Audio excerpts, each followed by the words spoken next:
All right. Hello and welcome. This is the Portland Sector Qualifier. We are live. My name is Victor. I'm from the Nordic Takedown, and with me from the Bottom Network, we've got Jeff Creasy. Hello, my friend. Hello. How are you doing this fine morning/evening? Well, I mean, for me, it's an evening. Obviously, we have a storm outside. It's a named storm, so It's a big one. Yeah, but I'm warm and cozy here in my room, ready to get some Star Wars action going. Yeah, I'm excited. Should be a good day. This is we've had some PQs, but this is going to be the first really big major tournament we've had since the force throw ban. So I'm really curious how the meta is going to shake down. How many people were playing what they think were the best decks at their PQs versus, that there's been some unreliability in that meta of just PQs. So I'm really excited to see what decks float to the top here today. Yeah, for sure. I mean, this is the first actual big tournament of set one, if you're not counting like the the day 2 tournament at Galactics, but it's certainly the first tournament where everyone the top players are actually attending, so it's going to be really interesting to see what the meta looks like here. Yeah, definitely. And for anyone trying to follow along on Melee, the tournament is in round 1 right now. It would not be a round 1 stream if we weren't trying to figure out camera issues. So we're working on getting that to you guys as quick as we can. They have not started yet, so you're not missing gameplay. We're trying to do some quick troubleshooting. I am starting to see a video feed a little bit now. Or we may be, so we may be getting there shortly. So just letting you guys know you're not missing gameplay right now, and we're troubleshooting the camera. But yeah, what decks are you excited about, Victor? Yeah, I don't think we're going to get too many unknowns. Obviously, you're a Bothan, so you would know if there's a Bothan deck showing up here. I do, no. You are correct. But I bet if that is the case, we should see that maybe already in the first round, because first table where we're going to watch, I think, is going to be Frank, your teammate. Yes, absolutely. And I mean, I love Frank, so apparently, and a huge shout out on that for Courtney, Frank's wife. It's her birthday today, so happy birthday, Courtney. Yeah, happy birthday. The wants to be herself. Yeah, it's going to be great to see if there is a Bothan deck, or maybe you could spoil us already. Well, I believe Frank is on Kylo's Harkentown, which has been a Bothan deck.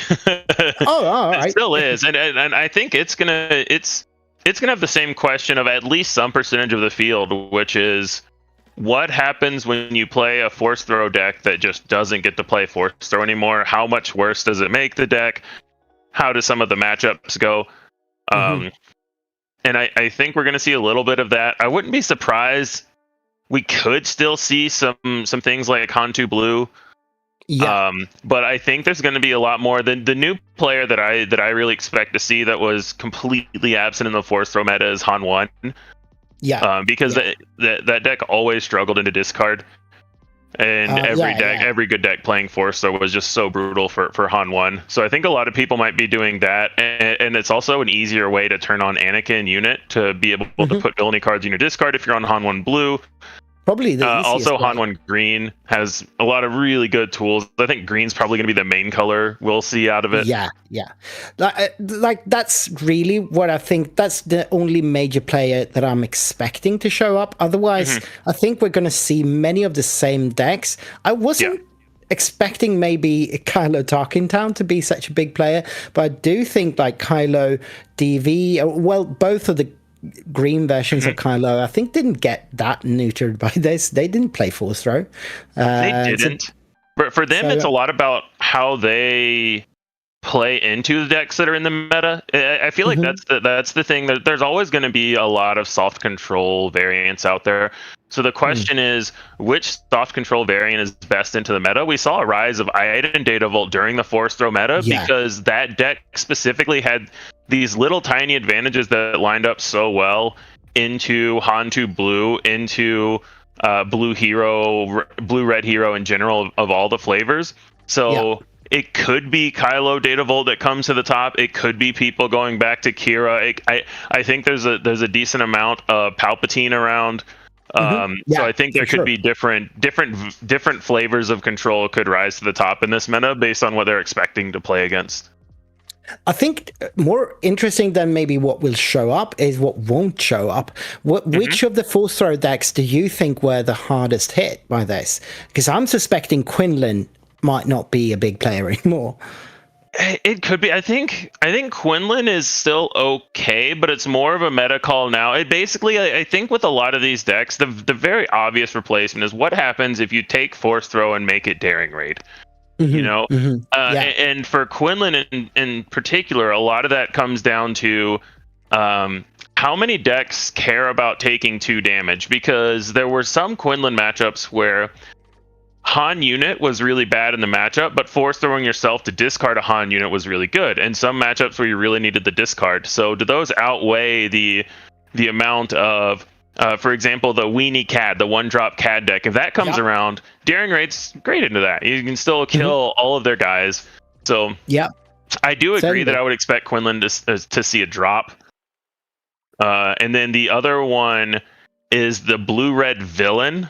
I think that I don't think we're going to see as much of that. Yeah, like Talzin specifically. Force Lightning is still very good. Yeah. But I think Talzin specifically really relied on Force Throw as one of their major tools for helping keep the board clear. And also, that was a deck that kind of preyed on Han2 Blue, and I don't think we're going to see as much of that either. Definitely not as much, but I think it's still pretty prevalent. I do think a lot of people have been able to adjust Han2 Blue, and it's still doing so many broken things. And if you're looking at deck.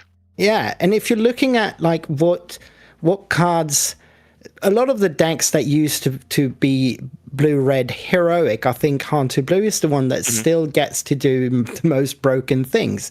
Anakin can as well, though. I think both of those are good, but I think the difference is in the pre-Force Throw ban, when you were going to a major turn, like everyone that went to the most recent Galactic Championship either said, I'm playing Han2 Blue, or this is my plan when I play against it. Now it's a completely valid strategy to say, I'm just going to dodge it. We see here on the meta share, it's not in the top 5 decks. It's a fringe player at this point.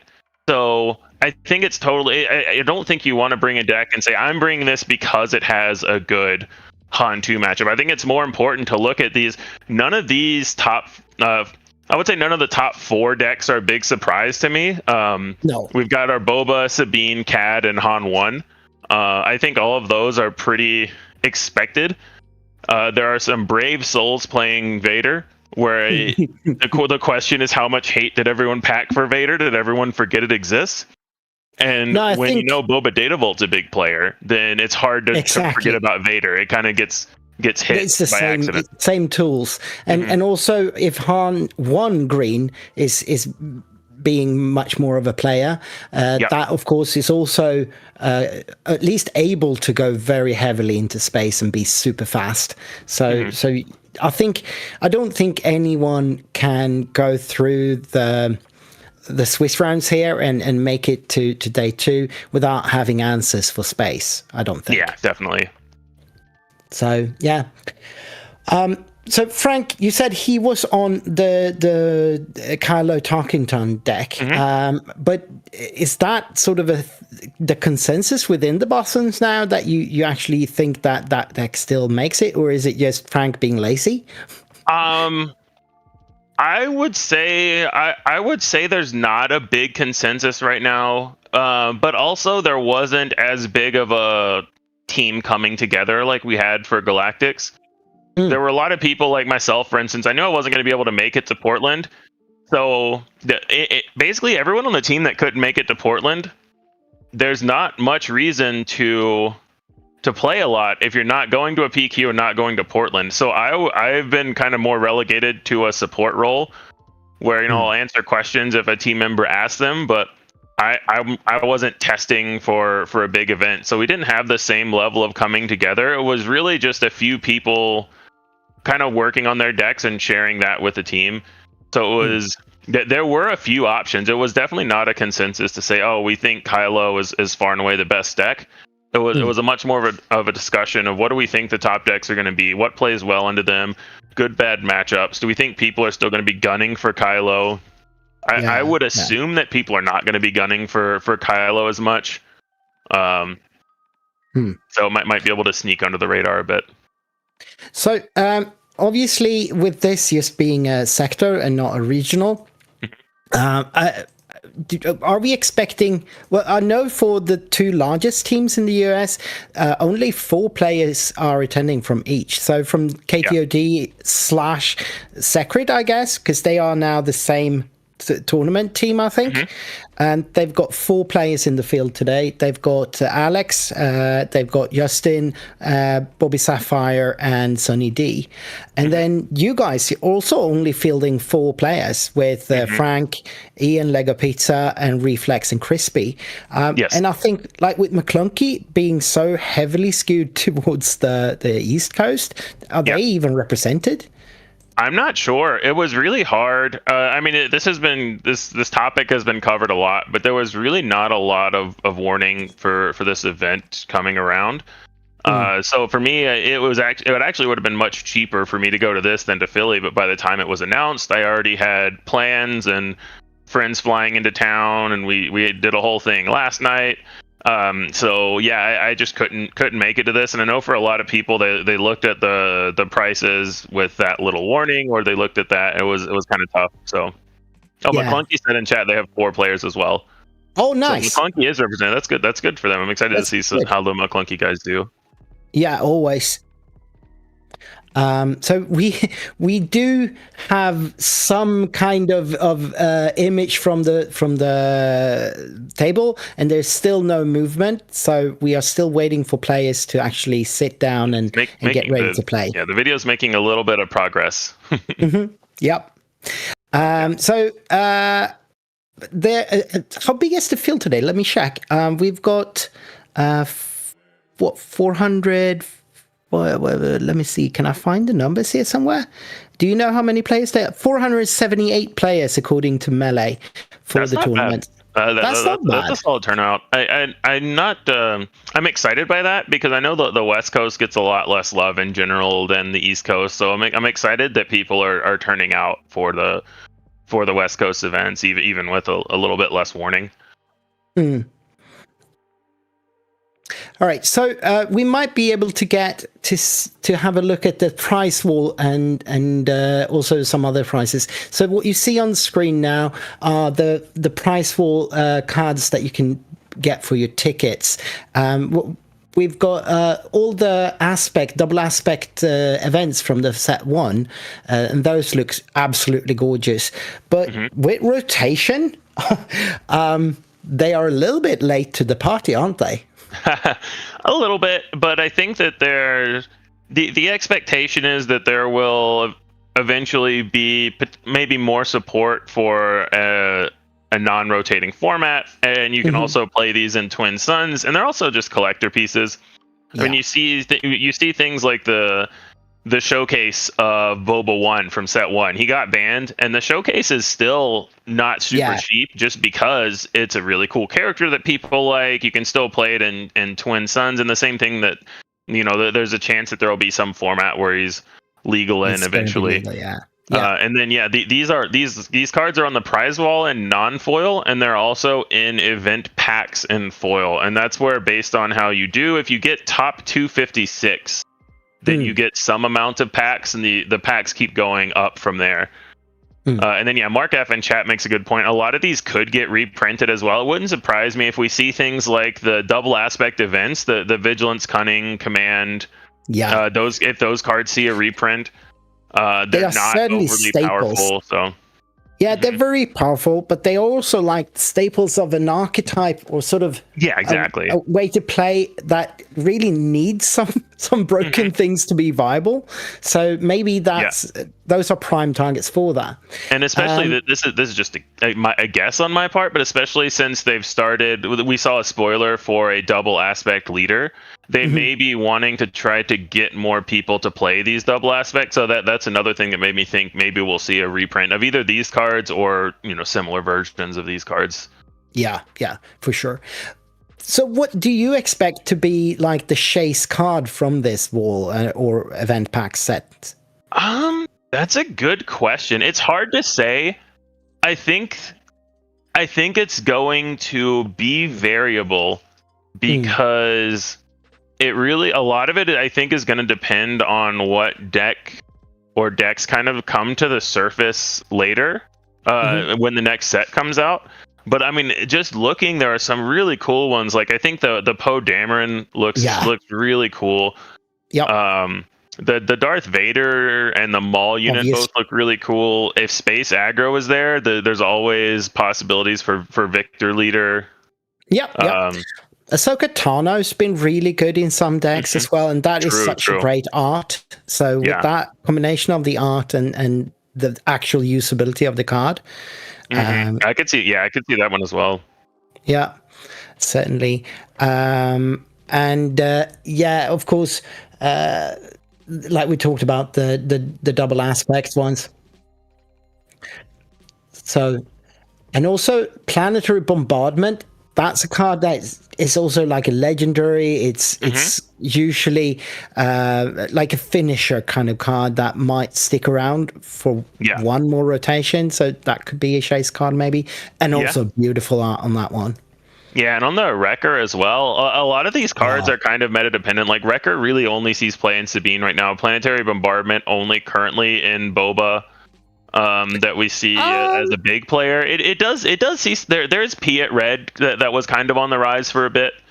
And I've seen people play it in CAD as well, CAD Tarkin Town. Oh, interesting. I haven't seen that, but I could see it, especially as potentially a sideboard card for certain matchups where you just need to get some extra damage in. That's really interesting. But yeah, some of these that only see in a couple of decks, like Aura Sing is actually really good in CAD. So that's another one that there are a lot of cards in here that the art is really cool, and they're currently in only one or two decks. So I'm curious how those kind of settle out, those cards. Also, the General's Blade, that art on for the event pack ones is just gorgeous, and it's such a strong card, at least until rotation with all the Jedi. There's so many possible archetypes for it. That is a card that could make it into more decks, I think. Yeah, definitely. I mean, we saw a huge surge of Jedi in Legends of the Force, obviously, and that's also an archetype that you would expect them to keep reprinting. I mean, Jedi are pretty prevalent in most facets of Star Wars, so it wouldn't surprise me if we see any given set could make General's Blade have a comeback. For sure. Now,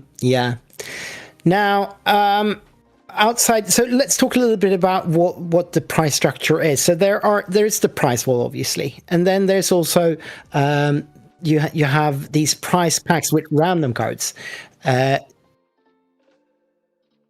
We just got a call that we might be having this game starting a little bit, so we're just keeping an eye out for that. But as I was saying, we've got a price wall, so you get tickets. Do we know anything about how much tickets you get, and if you're playing in the main event? I do not see that. I don't see the tickets listed on here. But there are some really interesting things in this prizing. So for the first time, we're seeing uncut sheets. So top 64 are all going to get an uncut sheet. And anyone who hasn't seen those before, basically, like when all these cards are printed, they're printed in large sheets, and then they get cut up into their specific size. That's just how every TCG gets printed. And a lot of other games have done this before. I actually have them from multiple games where you can have it's basically a very large oversized poster that is all of the cards but not cut up in this big sheet. You can frame it and hang it up. They're collector's items that you can sell.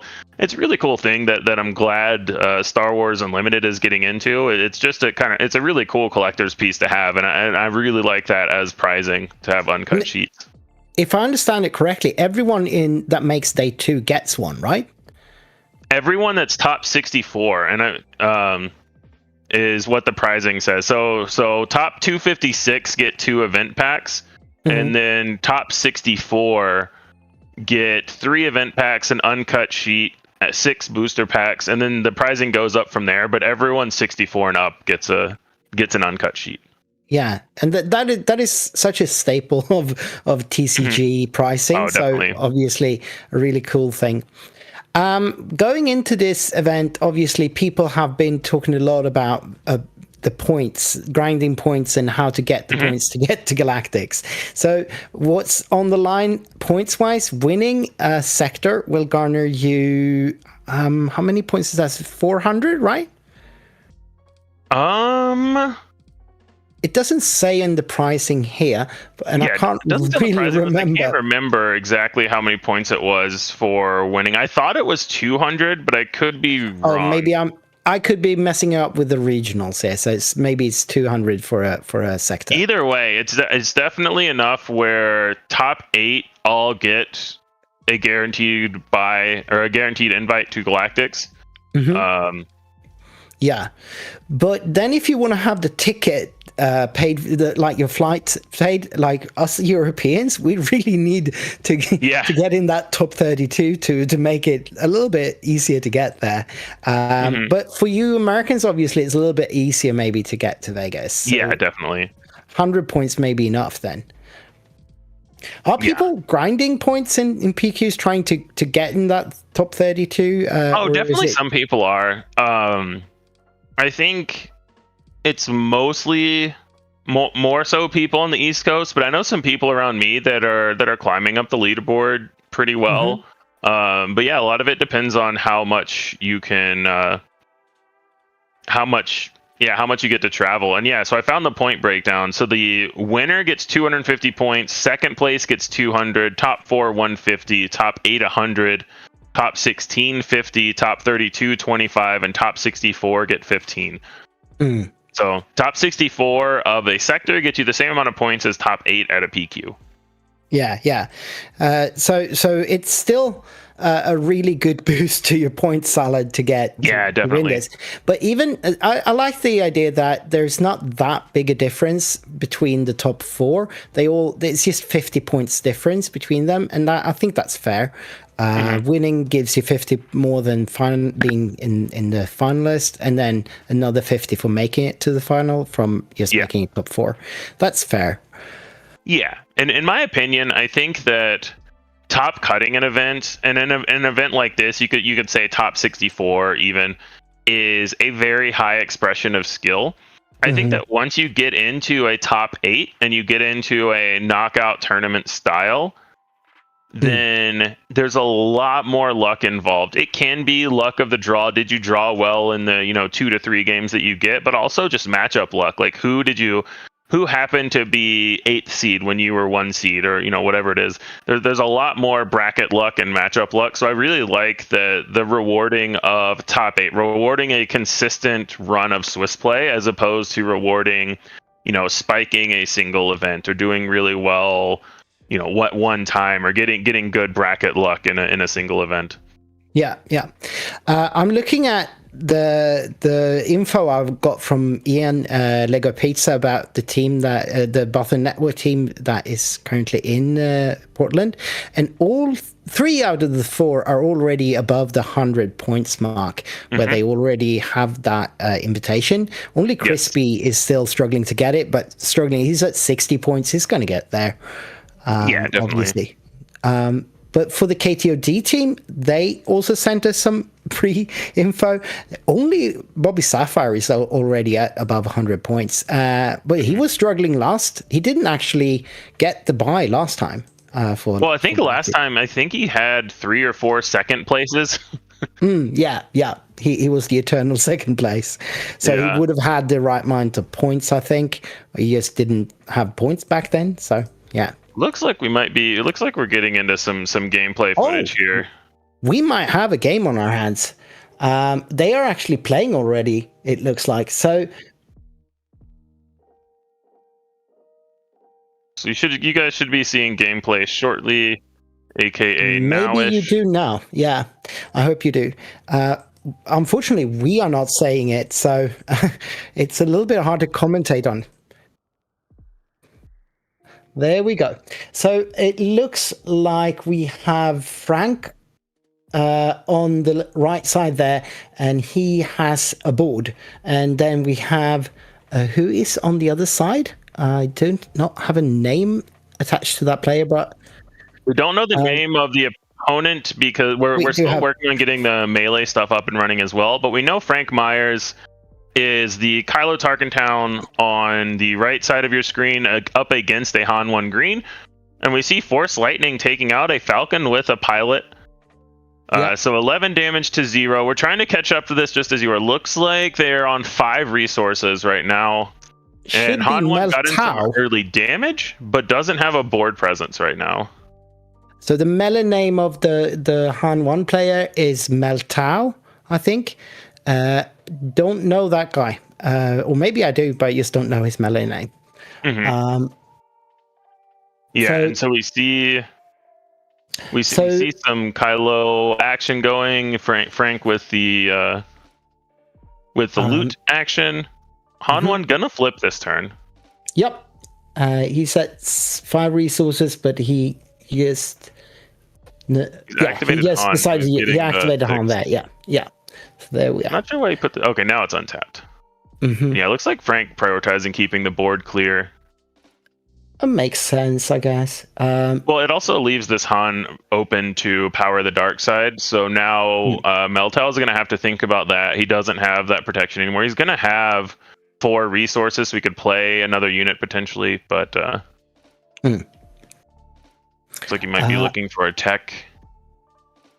Yeah, damage is still just going to Frank's base though. He's 15 damage on base there, and I mean, is he going to be able to stabilize in time here?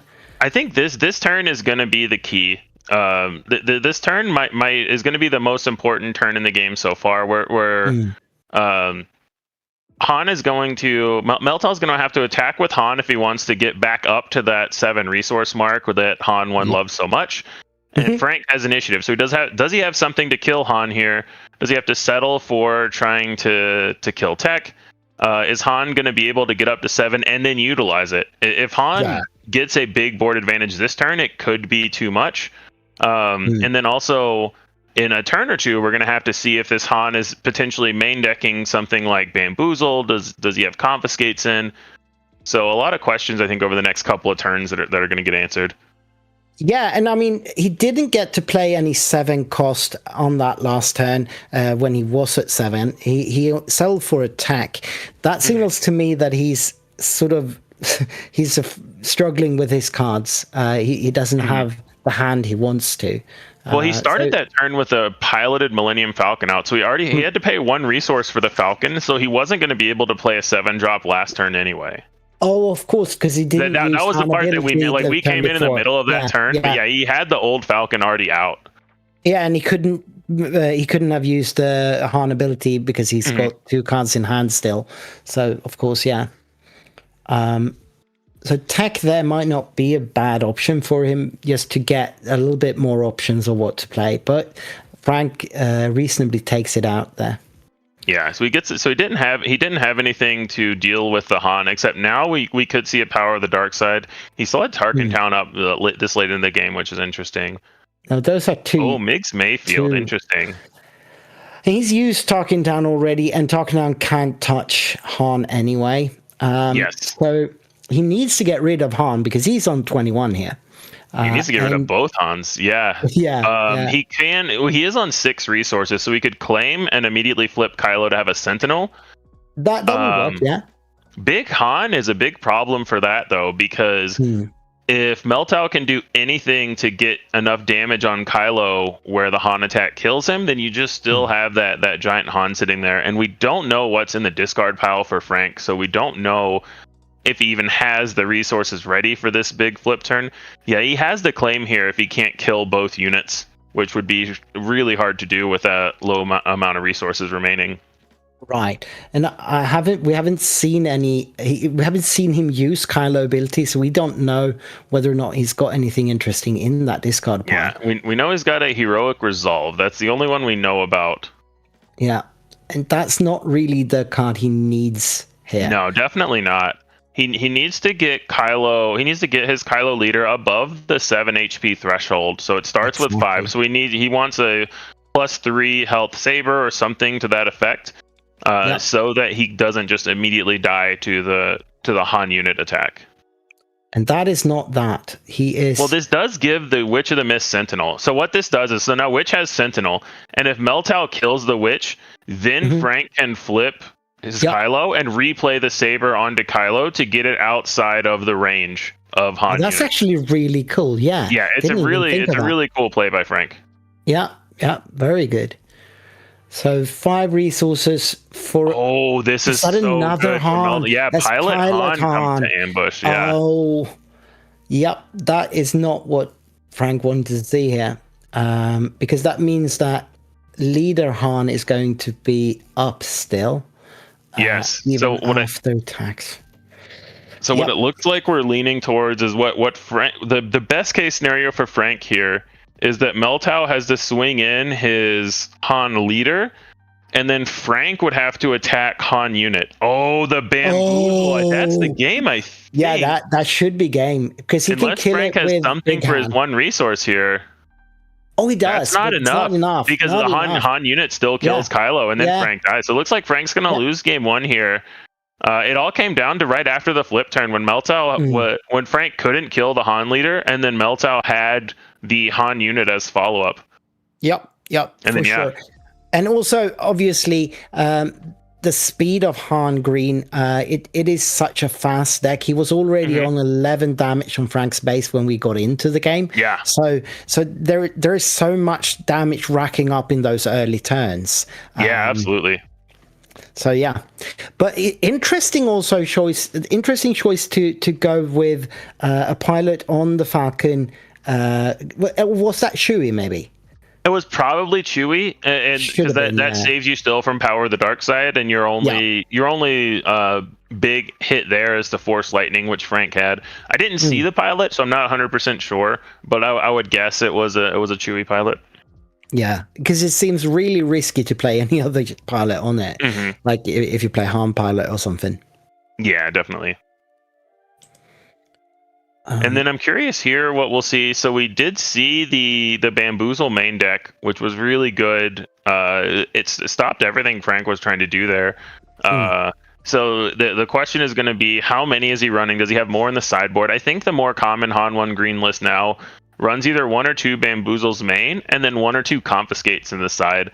Confiscate isn't as good, because against Kylo, you're only going to hit a single upgrade, whereas Bamboozle hits all of them, and you kind of have to play around the Bamboozle a lot differently than you play around a Confiscate. Yeah, and also, in a way, Bamboozle bounces to hand, which is not really where Kylo wants the upgrades to go. Yeah.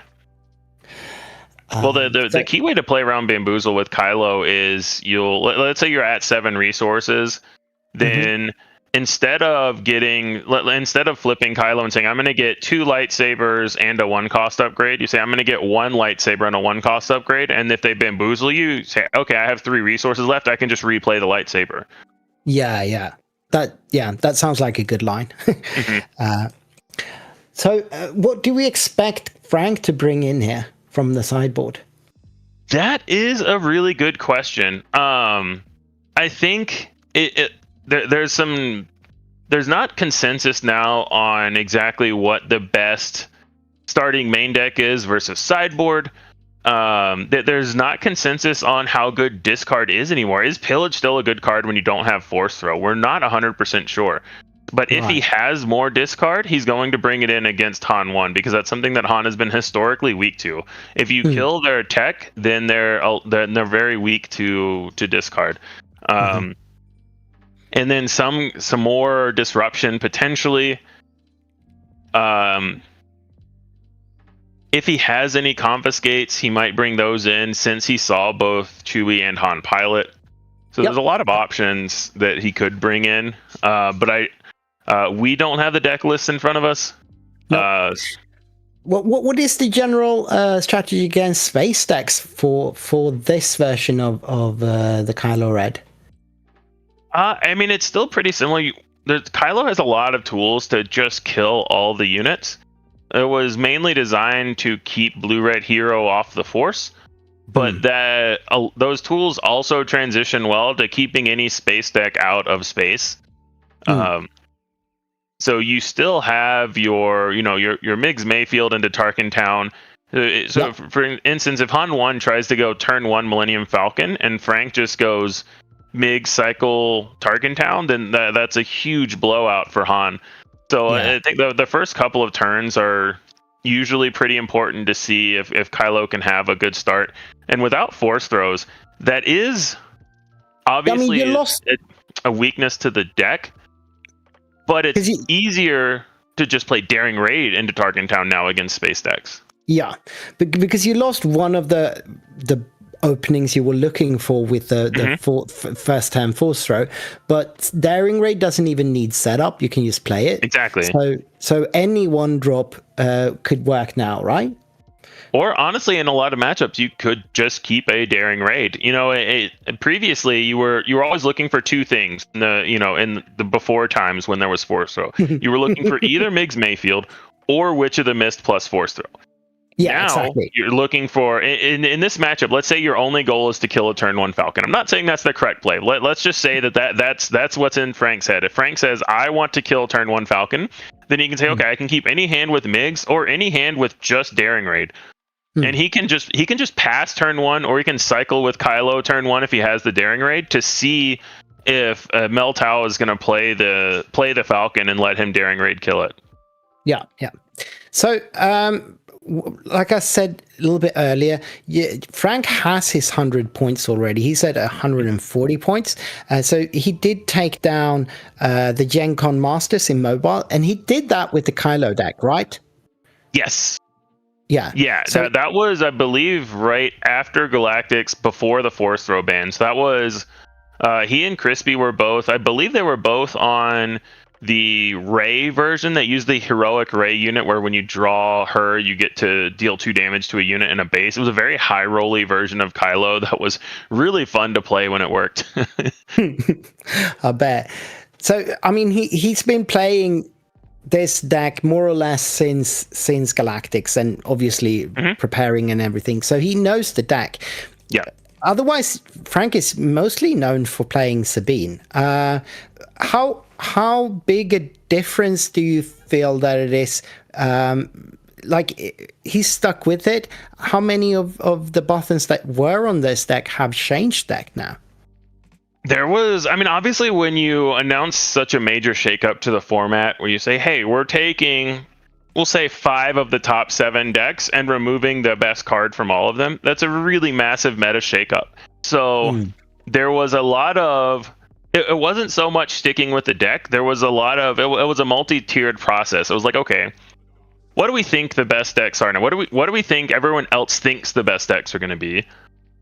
What do we think the best decks are? And then you combine those into, okay, how do we play what we think beats what other people think the best decks are? Right. And so there's a lot of play. There's a lot of, oh, is Quinlan still good? We talked about, we expected it to see a dip in representation, but okay, is it still good? Is Kylo still good? Are all of these Force decks still good, where you just take out Force throw? Are they good enough? What rises at the top? The obvious thought was Han 1. Okay, what color is best with Han 1? Okay, going back to what beats Han 1? So there's a lot of lot of intricacies there. I would have expected Frank to revert to Sabine. She's been doing really well these last 2 weekends. One of the more represented, as well as one of the more successful decks in the meta these 2 weekends. And obviously, I'm expecting Ian to be on Han 1 Green. That's where he sort of carved out a name for himself. But yeah, I don't know. Maybe we shouldn't spoil that here. So we might have some issues with the camera again, as you might have noticed on stream. The table is not there right now. But we just keep talking, and then we'll probably be thrown right into the middle of a game again and see what happens. But we can keep speculating, I suppose. What what do you expect from Meltau to be bringing in against Kylo? I would expect him to not have anything like an aggrieved parliamentarian or anything that messes with the discard pile, because I don't think that Kylo is a big enough player to warrant sideboard slots. No. Yeah. I mean, any kind of, like, a lot of decks still do play problematic upgrades, so maybe he's got something like I would expect the Confiscator to come in. If he's splitting, like, there's a chance there's one Bamboozle main, one in the board. There's a small chance there's two main with a third in the board. What I would expect is that there's two Bamboozles main, none in the board, and one Confiscate in the board, and the one Confiscate comes in. I think that's kind of the quote unquote standard. But we're not sure. Players might want to over under tech for certain things, so it's a possibility that it's a possibility that he has more or less upgrade hate. Yeah, he could also. I haven't seen it much, but I'm thinking about what people might be teching for. He could have things that messes with sentinels. He could have maybe breaking in or something like that to get around sentinels. That could also be something that comes in. Yeah. Potentially. Could be things to try to go heavier into space. And then the other question is what would Meltau want to bring out? It was really interesting how good Han unit was there. It's usually in this matchup only good in conjunction with Bamboozle. So I would imagine you keep it in because you have that high roll chance of Bamboozle into Bamboozle into Han unit.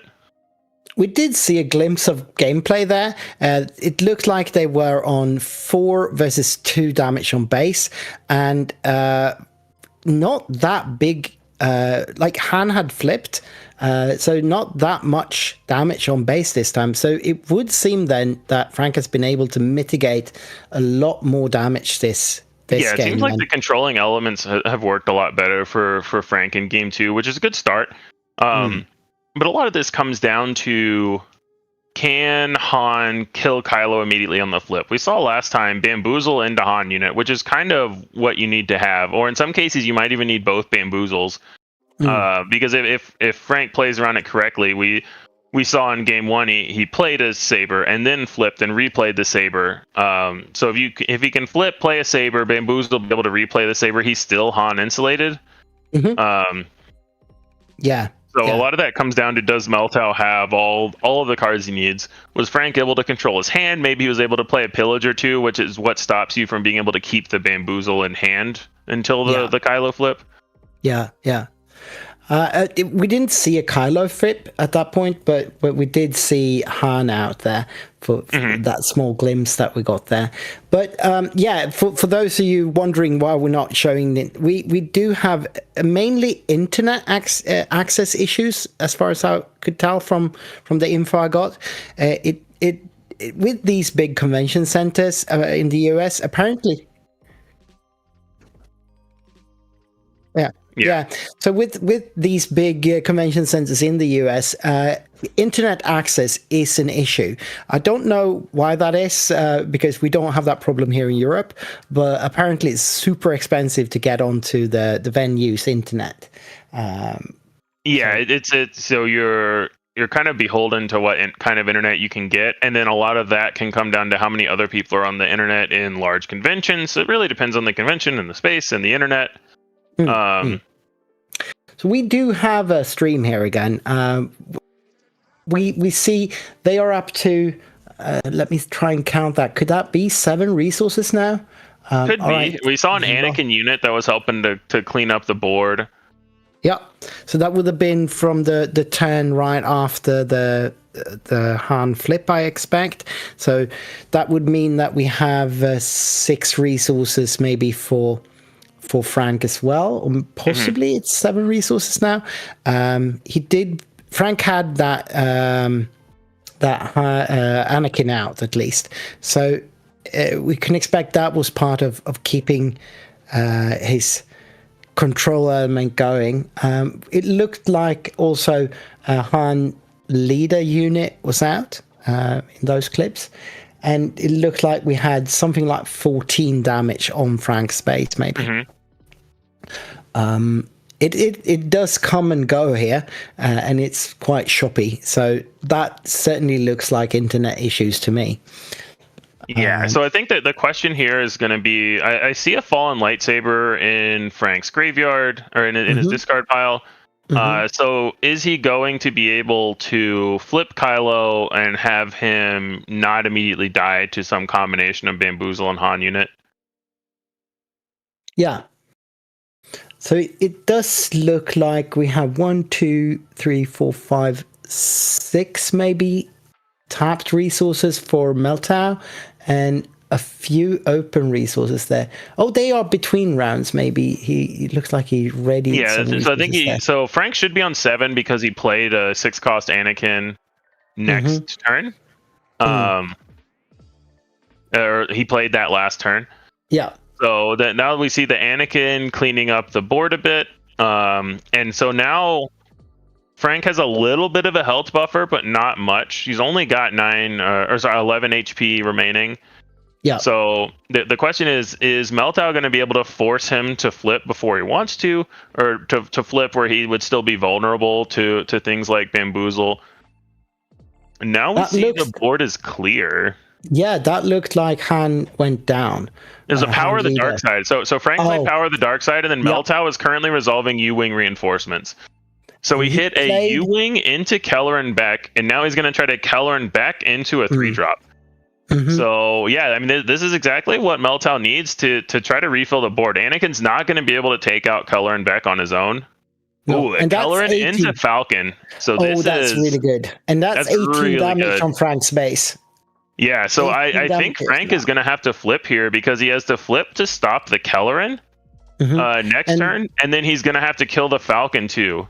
Yeah, exactly. And dealing with that Falcon is going to be absolutely key because the Falcon is going to take him to 21 this turn if he can't deal with it already this turn. Yeah, which I doubt.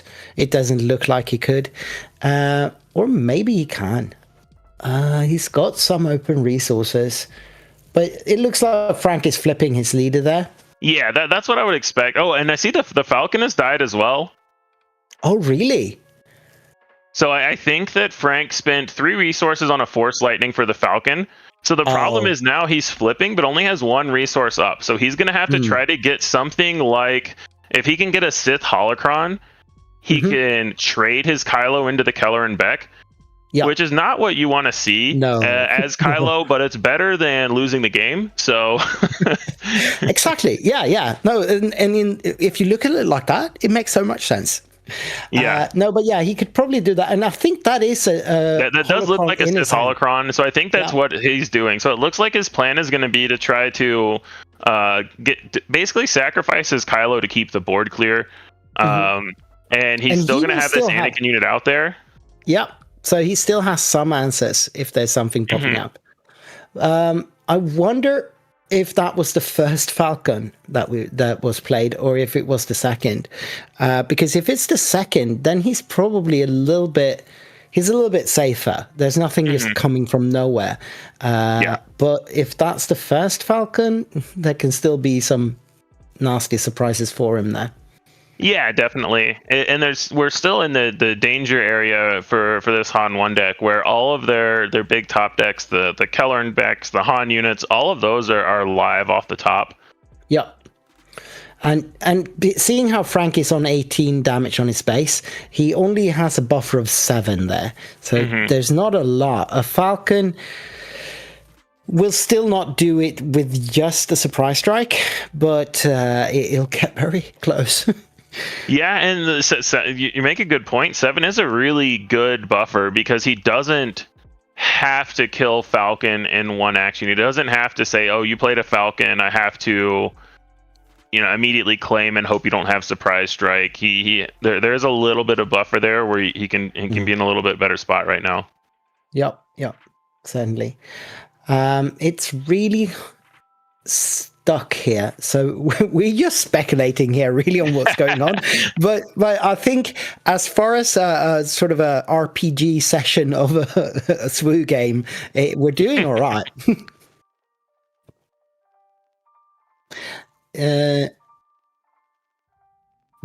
Maybe something happened there. Yeah. We could have had some more damage on Frank's base here, maybe.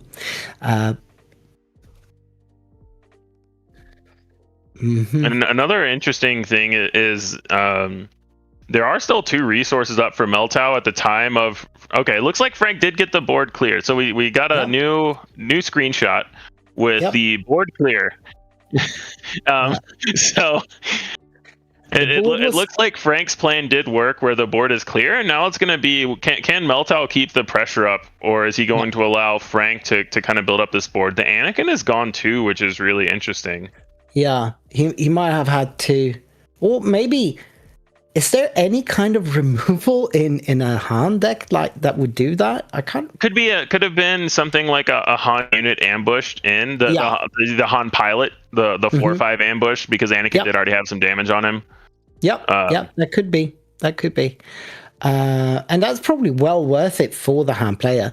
We do see the Han player having to. He's readied resources there, and that looks like 3, 6. That's 10 resources. Yeah. So he probably has to destroy at least one of those, right? You would think so. But the other thing is he's live for things like Kelleran back into 2 things. Oh, we see the pillage there. So pillage got a bamboozle, but Kylo's already been killed. So bamboozle not as big here. I think those might have been his last 2 cards for Han. Other thing, he just flipped it over. Yeah. The other thing that Han is really looking for right now is a tech. And that's something that Frank is going to have to be very cognizant of. I would go so far as to say that tech is more dangerous than Falcon right now, even though Frank is at 18. Because tech just unlocks all 10 of those cards in the resource row to be played. Yeah, certainly. Can you tell what's under that lightsaber there? That is a Witch of the Mist. So it is currently a 4/6, so it can't. It can one-shot the tech because of the on attack.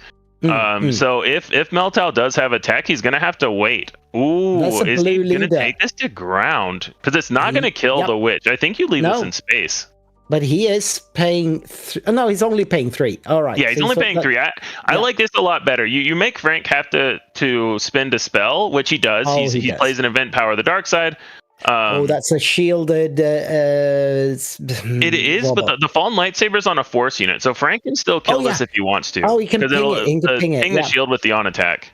Or he can also go base, especially if he has something else to deal with this, or something, either a Sentinel or something to give the Witch of the Mist Sentinel here, like a.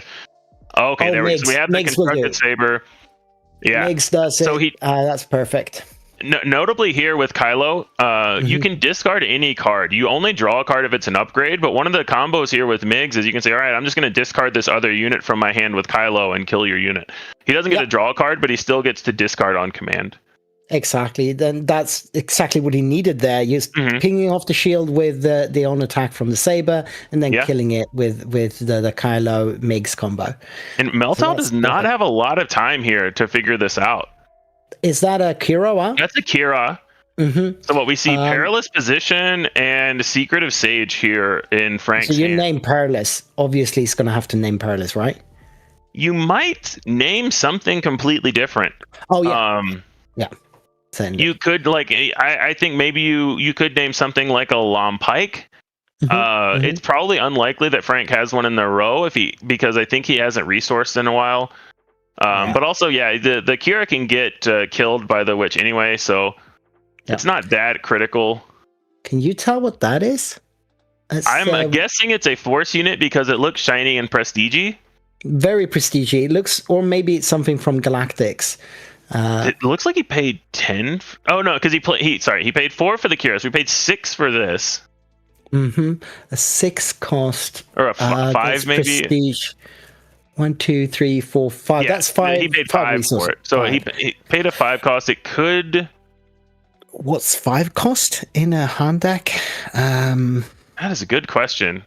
Because it could be there's Han Pilot and Chewie, but I don't think it's either of those with their other alternate versions. Oh, could be a Chewie. It's a Chewie. Said Chewbacca from Galactics. Chewie. Yeah, okay. It's Chewie from Galactics. That's what it is.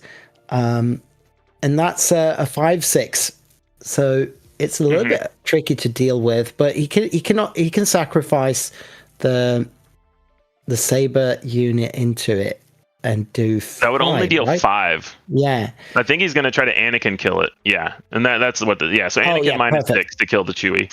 Perfect. And then here's the tech. The tech is going to immediately that is what you leave that for sure. You cannot leave that up, right?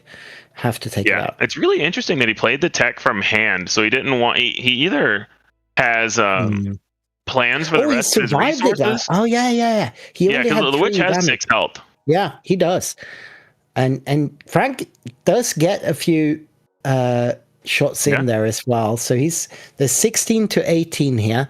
So that's Frank has lethal on board for next turn. So Meltdown has to do something here. I mean, most of his deck does something so I would be surprised if Frank just wins this turn, but Meltdown can't just say I'm gonna, play a Falcon in space and win next turn or pass or whatever. He has to answer what Frank's put out here. Yep. Sure does. I don't know what's counting a lot. Is this going to be a U-wing? Yeah, we see a U-wing. If a U-wing's into Kelleran, into something big, that can be a turning point. But Kelleran, when he comes in, doesn't do anything except refill the board. So he really wants something like a Han unit here. Yeah, that's probably what he's digging for, because he's got 3 open resources. He could play a Han Pilot or a Han. Well, he couldn't play the Han unit, like the big Han.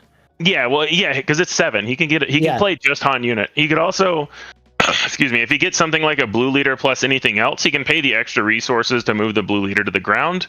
Yep. We see an Enfys nest, so he gets this is going to be big. Perfect. Yeah, that's perfect. So he's going to bounce the Witch of the Mist here, which only has 4 power. So Frank no longer has lethal on board, because he can only, including the MIGS trigger for 2 extra damage, Frank can only do 11 here, which would only get Meltdown to 27 on base. Yep. But he might have an upgrade. He might, absolutely. and interestingly, this Enfys is only going to get Frank up to 25. That is to 24. Yeah. So and that is a pillage. Taking out, that looks like an Obi-Wan and a surprise strike. So the surprise strike would have been lethal next turn. So right now the question is Frank going to play around a pump? I think I like this play from Frank. You don't have the luxury of saying I'm gonna make sure I don't die to surprise strike. I think you just say I'm gonna kill you in 1 action next turn. You top deck the surprise strike, or we're going to game 3. Is basically what Frank is saying right now. Oh, he is killing the Enfys. Okay. He is. He's taking the safe route here. Going to 20. So going to 20. Double Witch. Okay. We're in the same boat again, where Frank has lethal if Meltdown has nothing, but anything like a Han unit of either variety, Pilot or the 7-drop unit, can kill the Anakin and also take away Frank's lethal. With the board being wider and wider, it's going to be harder and harder for him to be in a place where he can't there's a Fallen Saber, which I imagine Frank is still just going to play for 5. So what I would expect here is you just snap attack with Anakin first. And it looks like Meltdown is scooping it up. He doesn't have anything. So we're going to game 3 here. Interesting. And hopefully we get to see all of the game 3. Hey, 3rd time's a charm is what I've been told. So I would imagine game 3 we're going to see the whole thing. Because the first two turns in this matchup are very intricate and really interesting to see, where you get to see what does Han play on turn one. Does Han use their ability? Is that unit immediately answered? Does Kylo start with a MiGs, or does Kylo get to use Tarkentown early and keep the damage off? The first two turns in this deck, and then when you get to the 6-7 resource range, those are the two most important, most interesting times in this matchup. Yeah, for sure. And also, I guess maybe Han sometimes do go for another look at the sideboard, because depending on if they're going first or not. But he doesn't seem to do that here. Frank certainly doesn't. I couldn't expect him to have any difference in his deck for that. Yeah, not a big difference. It's smaller in this game than in some other ones. Like, as an example, when you watch very high level Magic the Gathering players, it's much more common to say, oh, I want this card when I'm going first and this other card when I'm going second. It's not as big in this game because there's not as big of a discrepancy between going first and second in this game. Because of the back and forth, you only have one action that is actually before the other player, whereas in most card games you have a whole turn of actions. So yeah, exactly. Of course, there's less difference here. Yeah. But sometimes you would see, especially a deck like Han, into some matchups might be interested in having more of a space setup when they're going second. First, and more of a ground setup if he's going second to be able to answer more.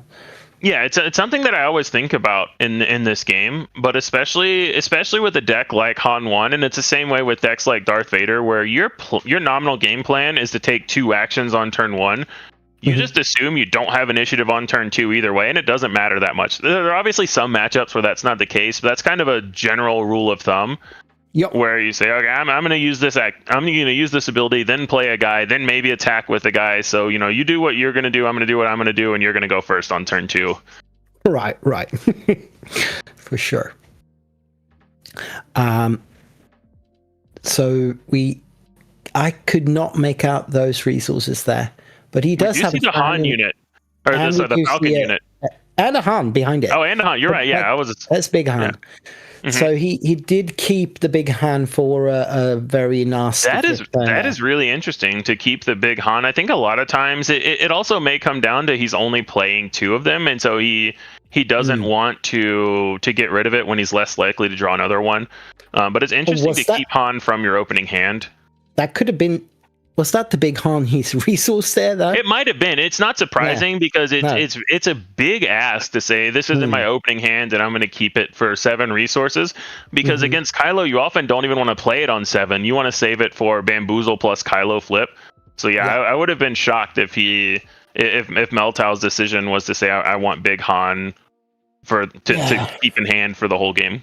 Yeah, that's especially since he's only playing with 3 cards after that opening round. Oh, exactly. Anyway. Yeah, and one pillage and the Han's going to go away anyway. So you really usually need to prioritize things you can play in the more immediate term, and just know that if it even comes up, you're going to want one later. But a lot of cases, you don't have a good window to play Han unit. It's not very important to this matchup unless you have a very set number of things go right. That looks like Bamboozle in his hand. It is. Oh, interesting. Yeah, so we see the Chewie Pilot and the Fallen Saber here. So both guys planning to race. It looks like. And now the question is going to be, even if Frank has a Force Lightning, it's not going to be able to kill the Falcon next turn without Frank should be help.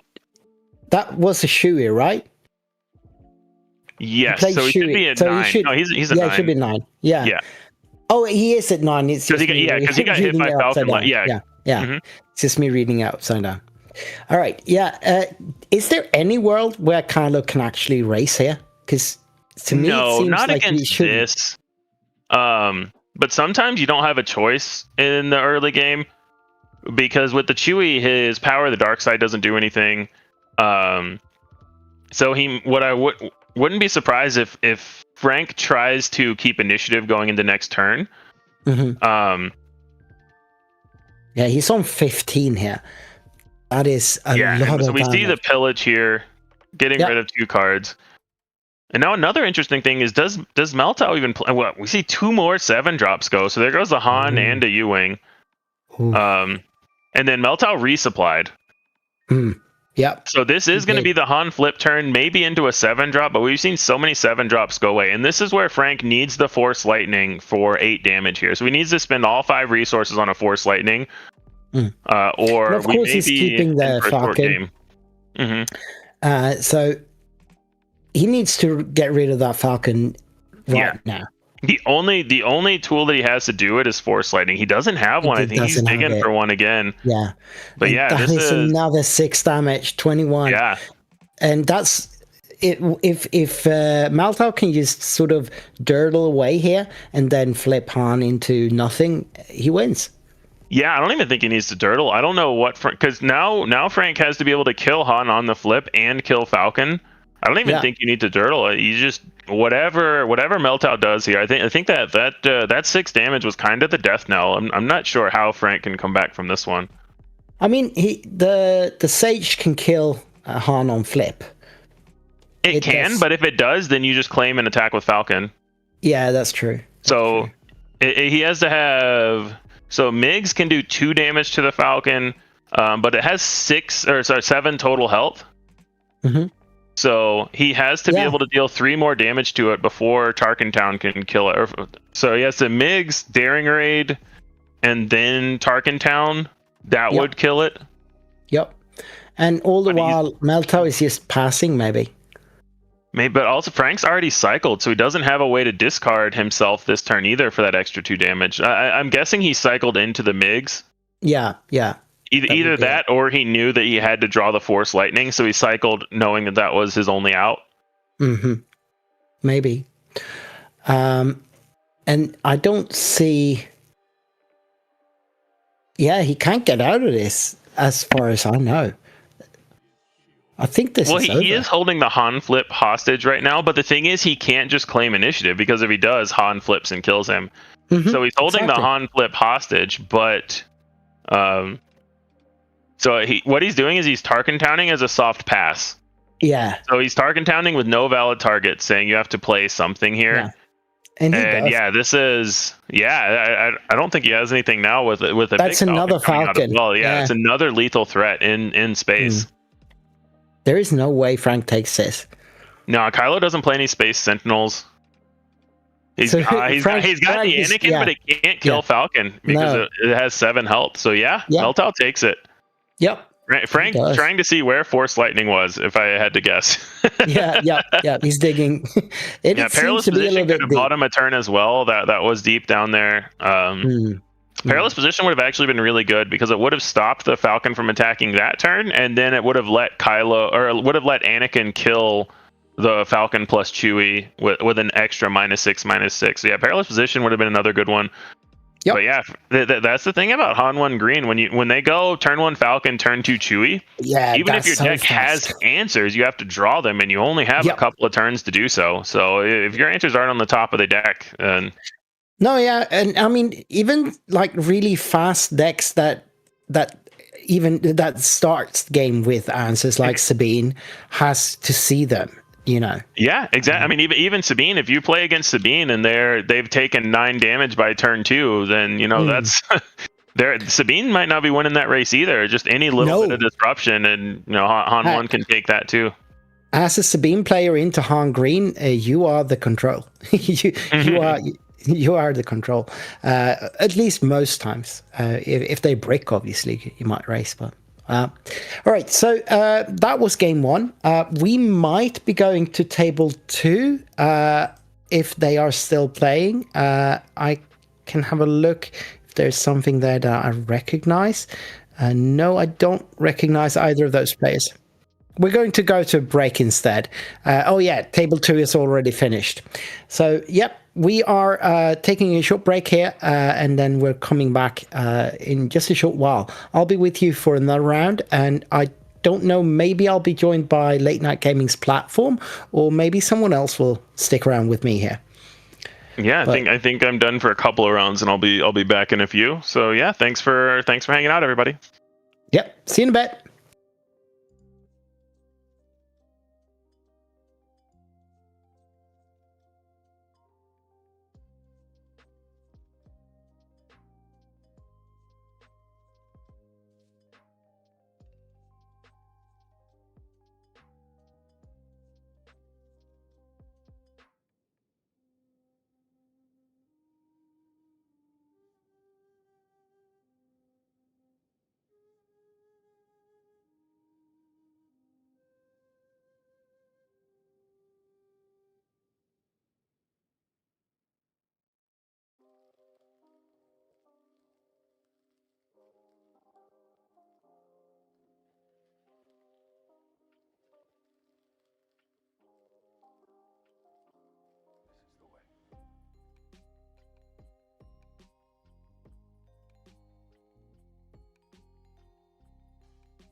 rule with respect.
Welcome back.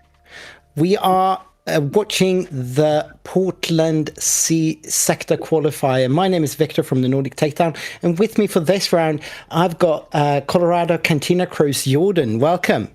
Hey, what's up? Happy to be here. Great game so far. Internet is sticking with us so far, so excited for round 2. Yeah. And also, I've got Late Night Gaming's Tony, or platform. Welcome. Thank you. Excited to be here.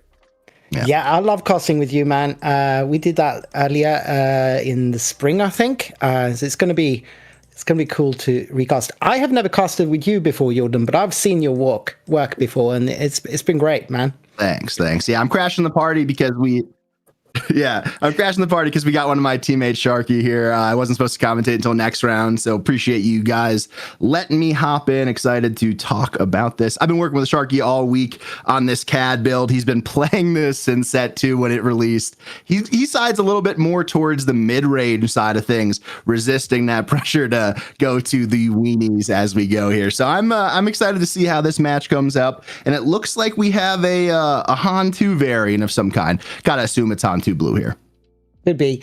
So for those of you who aren't familiar, Sharky has been on CAD Talking Town for quite a while, and he also just dropped a video with another CAD elder.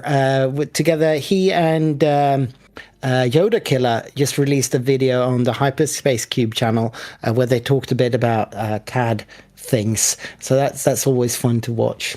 Totally, yeah. They're really diving in deep, and they're having some fun doing it. Carlos is a great friend of the team. We love the Bothan. So yeah, officially we do have Han 2 blue versus Sharky on CAD Tarkentown. We'll find out who the Han 2 player is here, but Andrew Sentile on Han 2 platform. What are the thoughts? What are the thoughts on the matchup here? Well, I was just saying, like, this CAD Tarkentown has been taken off and been hot, especially like smaller units being played with it. It's interesting that it's a really good counter to the deck he's playing, Han 2 blue. So, he's going to be able to swarm out and do some major damage right away and put him on a bad spot. And Han 2 is going to have to draw correctly, or he's going to be finding himself down. Yeah. So that's where I see it. Victor, take us on. Yeah, no, I think Han 2 blue, as I was saying when I was talking before this last matchup, I don't think Han 2 blue really got that much worse. It's still a really broken deck, but I think the CAD Talking Town is such a good counter here, being able to control the early board state. So yeah, it's going to be interesting to see what happens here. Yeah, I mean, the ping Tarkentown is always something that Han is going to struggle with based on Han's ability. I think Sharky does feel comfortable here. What's really going to be key as we start this game off is that first couple turn sequence. Does Sharky need to use Tarkentown on turn 1? What happens with that opening play on the Han side? There really aren't that many great options to start this game off for Han, but conversely, as you get late, man, there aren't that many good options for Sharky to deal with a Crate Dragon or a second Crate Dragon or Victor, even a third Crate Dragon. So we're going to see Sharky really try to dominate this mid game here. And I got to say, just from a preparation perspective, I play a lot of Han 2 blue. Our team does as well. Kyle Kraft has been playing it all set long. So Sharky has a ton of reps into it. I know he feels comfortable, but we have to see how it plays out here in game 1. Yeah, I mean, this must be a matchup both of them have prepared for. There's no chance that they haven't trained this.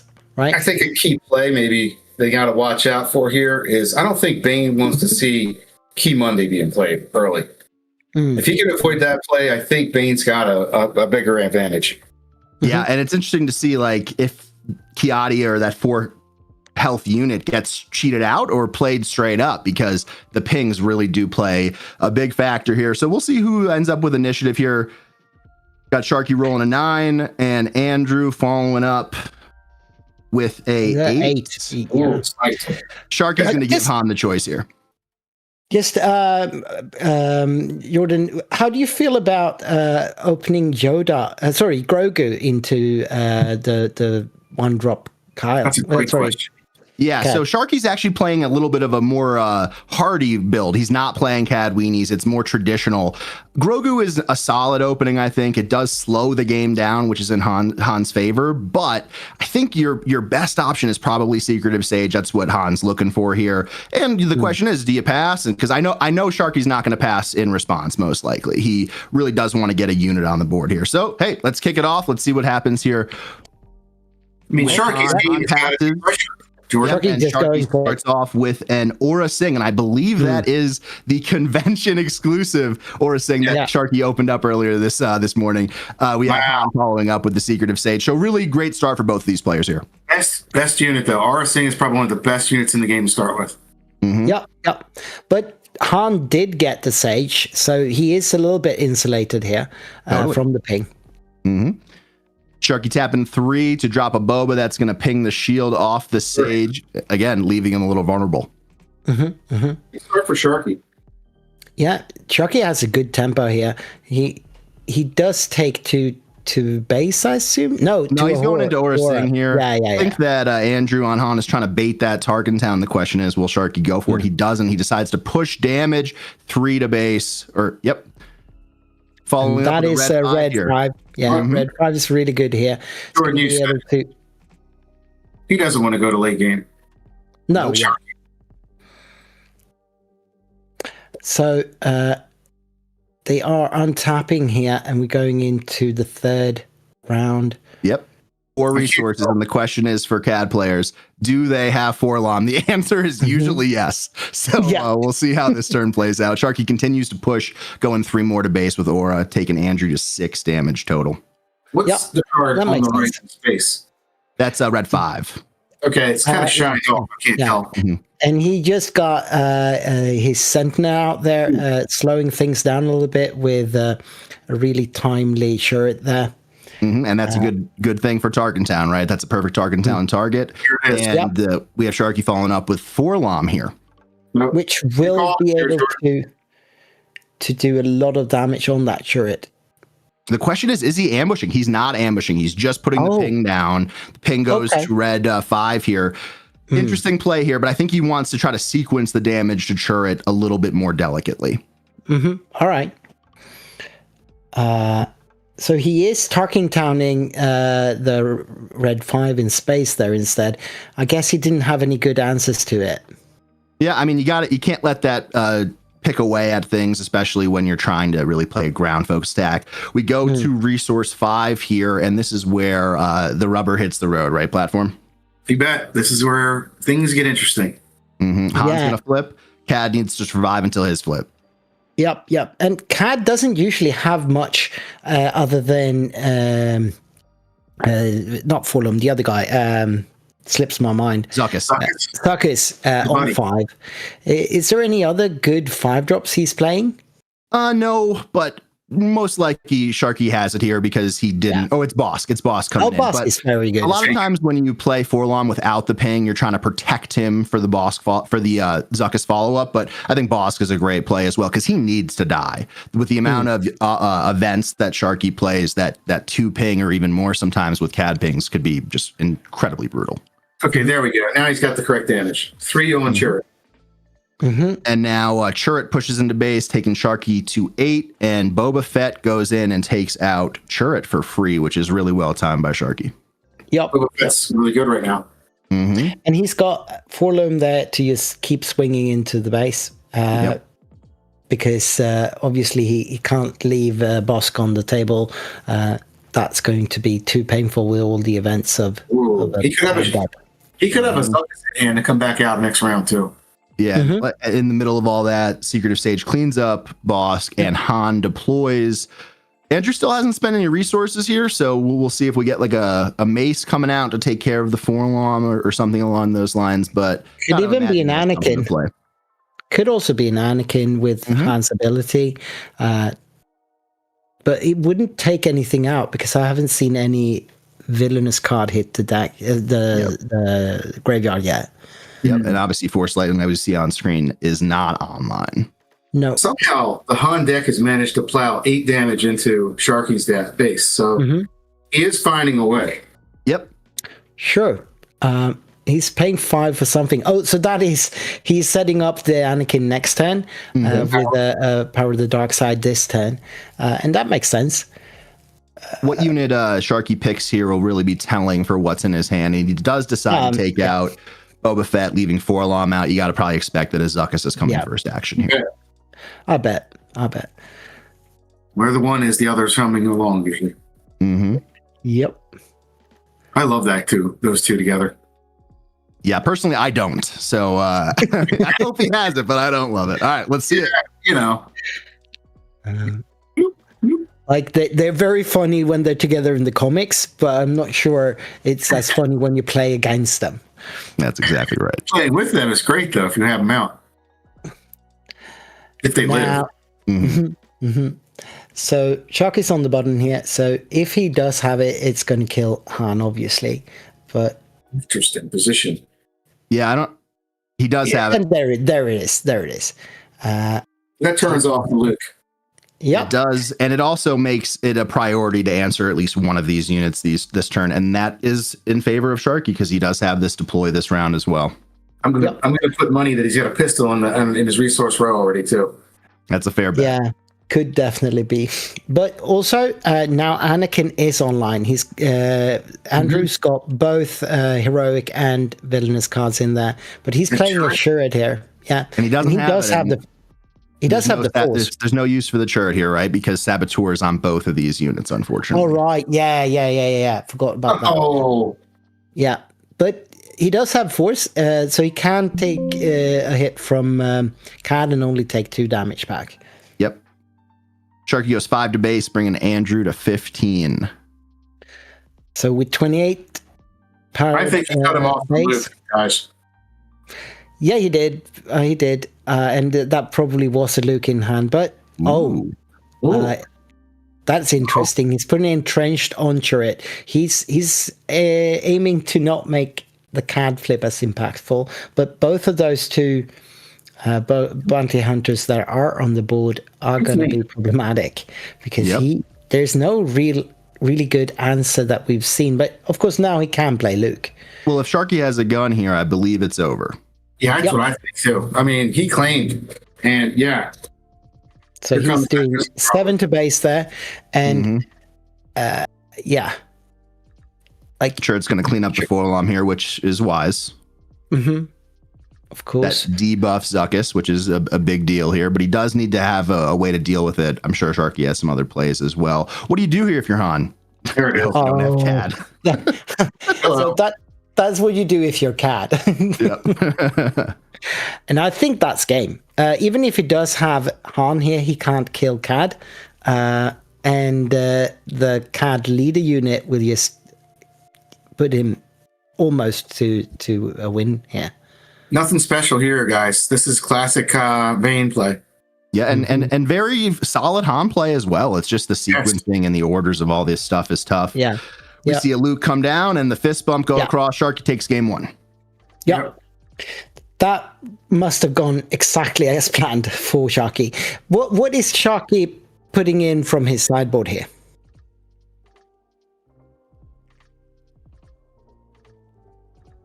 Yeah, so I actually was talking to Sharky this morning. I said, hey, what's your final list? Just in case we get you on stream so I could check some stuff out.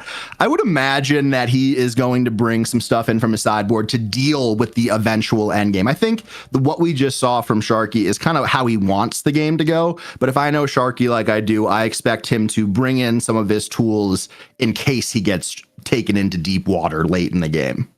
Mm-hmm. So how does Andrew go about being able to bring him to deep waters then?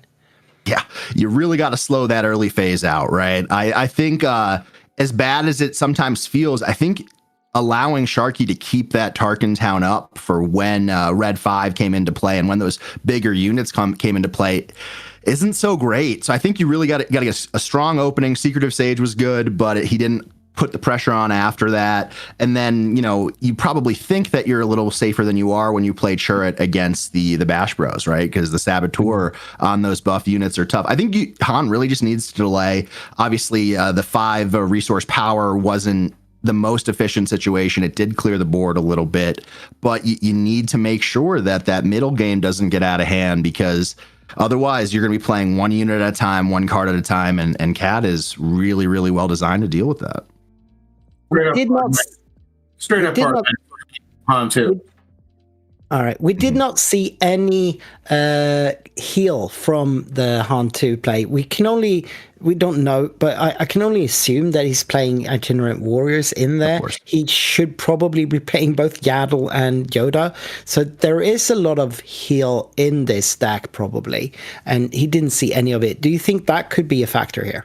Totally, right? I mean, how many times have you been in a game platform where Owen Lars has been extremely annoying in addition to the Warrior and Yaddle, right? Of course. I just think it's just a really hard match for Han 2, period, because of his ability. Yeah, it definitely puts you down a little bit. Not unwinnable, but tough. Another thing that I think about is a great start that I like sometimes is a Yaddle into a cheated out Yoan. Getting more units out on the board, getting more actions where you could kind of control that flow a little bit as we get into to game 2 here. My prediction is Sharky will probably be given the initiative and then probably pass, but we'll see how this goes. Mm-hmm. Yeah. Oh, do you think Sharky will pass? If he's passed into, he's going to play a unit usually. Yeah. I just don't know what Han 2 Blue plays to start out. It's his game to get aboard. Grogu challenge, yeah. Grogu is probably a very solid start, I think, just to be able to have something that can clean up things. But yeah, I think you have 3 options really. It's Secretive Sage, Grogu, or some combination of 2-drop plus Yaddle. Or excuse me, 2-drop plus Owen. Yeah. Owen and Yaddle is probably really good, yeah. We're getting some camera drop here, give or take. It was really, really steady for the end of round 1 into round 2 here, so expect that to clear up here in a second. Owen is such a great card, Jordan. Yeah. You get card advantage. You get to restore. They have to take an action to deal with it. There's a lot of pluses, very few minuses, right? Mm-hmm. I learned it's not a cantrip this week. It's like a cantrip, but it's not, because it doesn't do it right away. So looks like Sharky's starting with the initiative here. Yeah, and he's resourced and ready to go, whereas Andrew is still considering his resources there. Looks like some blue event. Couldn't really tell. Rivals Fall, I believe. Yeah, it could be. Trying to peer over, but Rivals Fall is way too late for this, isn't it? So that needs to be... Well, it's a great way to deal with CAD, right? Yeah, but that's a few turns away. Yeah. I think he has Yaddle in here. So if that was a Rivals Fall, I think that's what he resourced there, it looked like. Mm-hmm. No, I think it was Yaddle as well in here. Oh, so then either he's got a really good opening play that he wanted to go for rather than Yaddle, or what happened? Oh, they just passed. No, they played. They played Secret Sage into Crafty Smuggler, so yeah. No pings on Sharky's end. I think Secret Sage probably is better than Yaddle, so you know. Going into round 3 here. Can be so turn 1 for both players. Mm-hmm.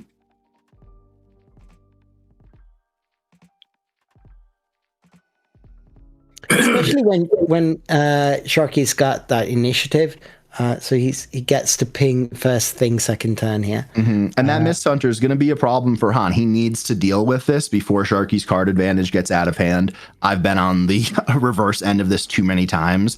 And one thing, I mean, we talk about how Han 2 has really been solid this first couple weeks in the meta, but one of the tools to deal with an early Mist Hunter was Force Throw. Okay, so he cheats out Key Monday.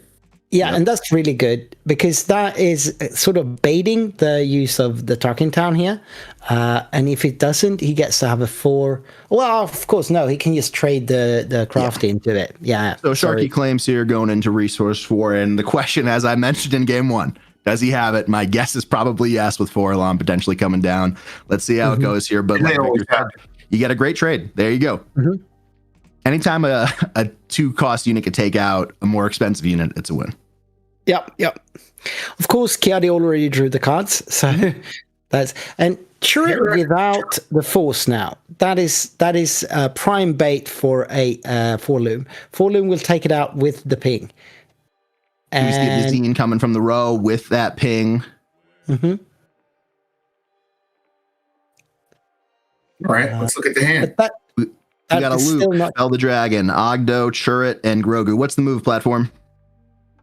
Yeah, that's it. You got to get rid of that guy. That's not even a thought. Thank you very much. Yeah. Just securing the later parts of it. If Sharky's like 1 down, 2 to go. Yep. Mm-hmm. We see Andrew claim the initiative and Sharky swing through to base, and then a Tarkentown bringing Churret to 4 damage total. Mm-hmm. If you have a chance to take the best part of the game out of somebody's hand, you do it. Yeah. Okay. Yeah. I think the only card that Sharky probably would pick over Luke there is Crate. Yeah. But 3 damage on base is not as much as he had at this point last turn. Yep. So it is slower. We're going later. Yep. We see Andrew on the play here. He hasn't been able to use the Mist Hunter ability either. Mm-hmm. Expect that to come into play this turn. So see Churret cleaning up Bazine. Interesting. Let's think about Punky. Well, he kept that other Churret, and that can be quite interesting. Yeah, I wouldn't be surprised to see him play it right after this. 5. This is kind of stalling on his part, though, because he really can't. There is no soft passing in Han. Yep. And Sharky comes in to ambush with Bosk with the the CAD ping going to 5 damage. That does turn on Miss Hunter's card draw ability as well. Mm-hmm. Yeah. Sure does. And now anything will just kill Han outright. Mm-hmm. Well, he's going to have to play a unit. Yeah, you expect at least 1 unit to come out this turn, potentially even 2. Mm-hmm. Looks like he's not flipping the whole stack, so 2. Oh, that's Ogdo for 2 using Han ability. Well, Tarkentown has been used, so it is a little bit safer. Sharky pushes 3 to base and draws that card. Mm-hmm. And that's a little different of a game, guys. Yep. And that's, generally that would be him going towards card advantage, but we already had a Kiadimundi, so Andrew's got some cards.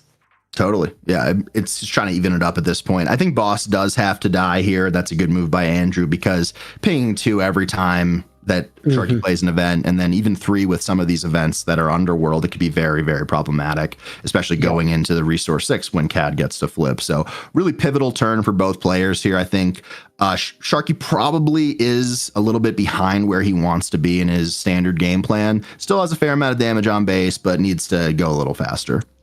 Yeah, he's on 6 damage on base. That's not too much, though.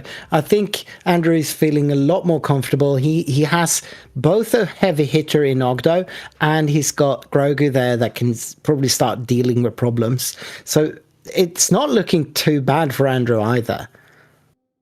Yeah. Next round, the Sharky can capture that hull board if he has Cabane. Sure. There's always that. We'll see what he does. He starts by pinging, and just to see where we go from there, I guess. And Boba goes down. Boba's a solid unit. It's been part of the meta for such a long time, all the way since set 1. Totally. Grogu can use his ability now to move 2 off of Ogdo if he wanted. Yeah. Yeah, I wouldn't be surprised to see that happen just to kind of slow the turn down. Yeah, and probably you move it to the Mist Hunter because then Ogdo can take care of Boba there. Totally. No, he does put it on Boba anyway. Not sure why though. 3 to base, and Miss Hunter is enabled from that Boba play, getting another card for Sharky. So we are even to technically on card advantage.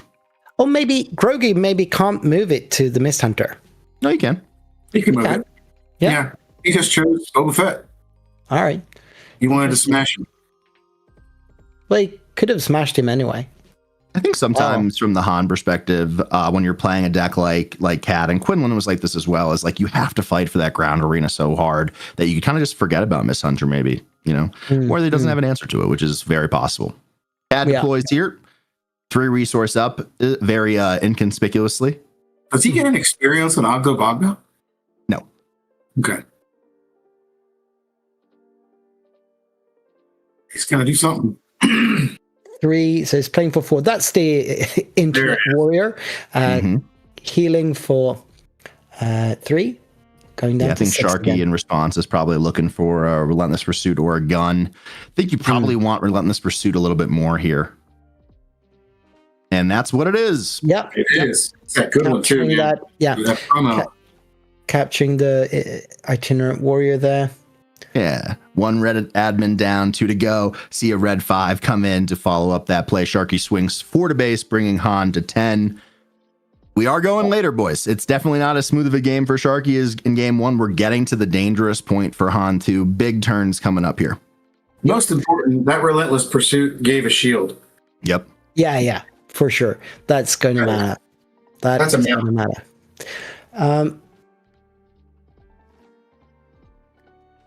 So at the top of the screen, above the playfield, you can see the leader scroll. So that is the standings after turn 1, after round 1 of the tournament.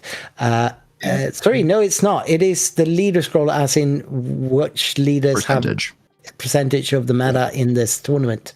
He is playing. So Sharky takes 5 there. Then Greedo comes down and does a double ping. Interesting to see where it goes. It goes to Grogu. See, the pings and Grogu kind of offset a little bit at this point in the game. So probably going to be important to take Grogu out at some point. So now, is he moving it to? No. Yeah, finally he does move it to the Mist Hunter there. I would have killed him last time.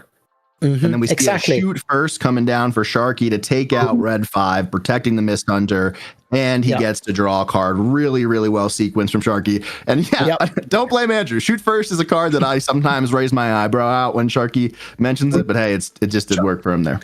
Another card that saw so much play already back in set 1, but it has fallen a little bit in use lately. I haven't seen it that much lately.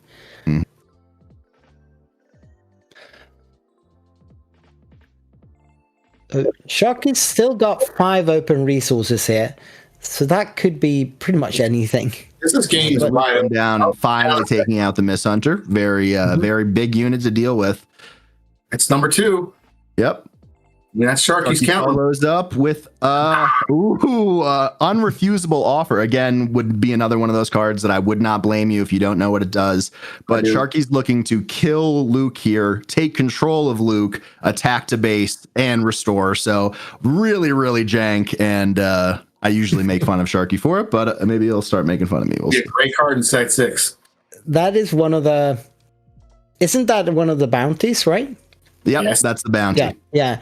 Didn't see that much play. Yeah. So Sharky smuggles out a gun, goes. So basically, he's not doing the Luke this turn. So he didn't have a way to kill him this turn. We'll see how it goes. If you have a confiscate or something, I think you do that on that immediately because or you a CAD unit now. CAD Bane unit. Bane unit. Sorry, CAD Bane unit. Yeah. That will capture Luke and be able to score it. But then you can't play it for the bounty, right? No. When you capture the bounty is secured, so it's the same as killing in this instance. But can you take control of the Luke because it's captured? Yeah. Oh yeah. It is happening. It's on the board, baby. We have a wild game. Sharky takes 6 to base while Andrew restores 3. Tied at 13. 13 all. Yeah. Greedo swinging into Ogdo. He misses. Not missed for the trigger, which would have put Luke into range to kill. Nothing for Grogu to do right now unless he's using Han ability, and he's not. He's just playing that Shuret. Yep. And he does have the force, so this will slow down Sharky here. Another Mist Hunter, right? With a double ping. Yep. Where does he put the ping, though? Or maybe he pinged earlier in the turn, potentially. Oh, he could have. There's your buddy, Owen. There's Owen last with Han ability, so he comes out for free. Everybody's favorite card. And that is Succus, right? Succus, ooh. They are just building board here. These boards are serious right now. Inventory turn. Grogu heals Owen and pops the shield on Cad. Sharky claims. So this board state is tricky. That is. Because now Andrew's got lethal. Yeah, and Sharky is really thinking about Cad unit right now, I think. That is a wasn't that a fell? Fell the dragon, to take out the Zuckuss. Yeah, he couldn't leave Zuckuss out there, man. No, he could go to base with that restore. Sorry, Saboteur. With a pistol, it's over. Yeah. Well, Cad doesn't have Saboteur, so we need that. Need a way to clear it. Really, really big turn for this game here. Yeah, and as I said, technically Andrew's got lethal there, doesn't he? He does, yeah. He does. He needs a Bane unit, really. No, he's gonna be too short. 6, 9, 10. He's gonna be too short. All right. Okay.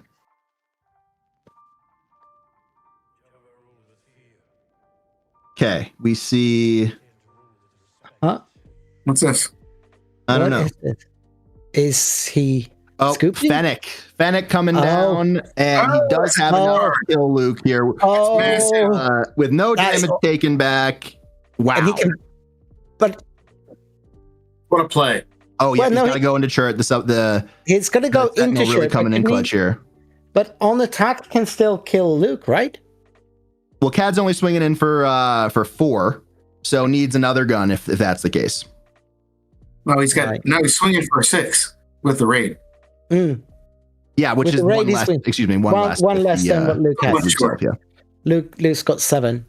Needs a pistole. Yep. Or any other buff like a surprise strike or something.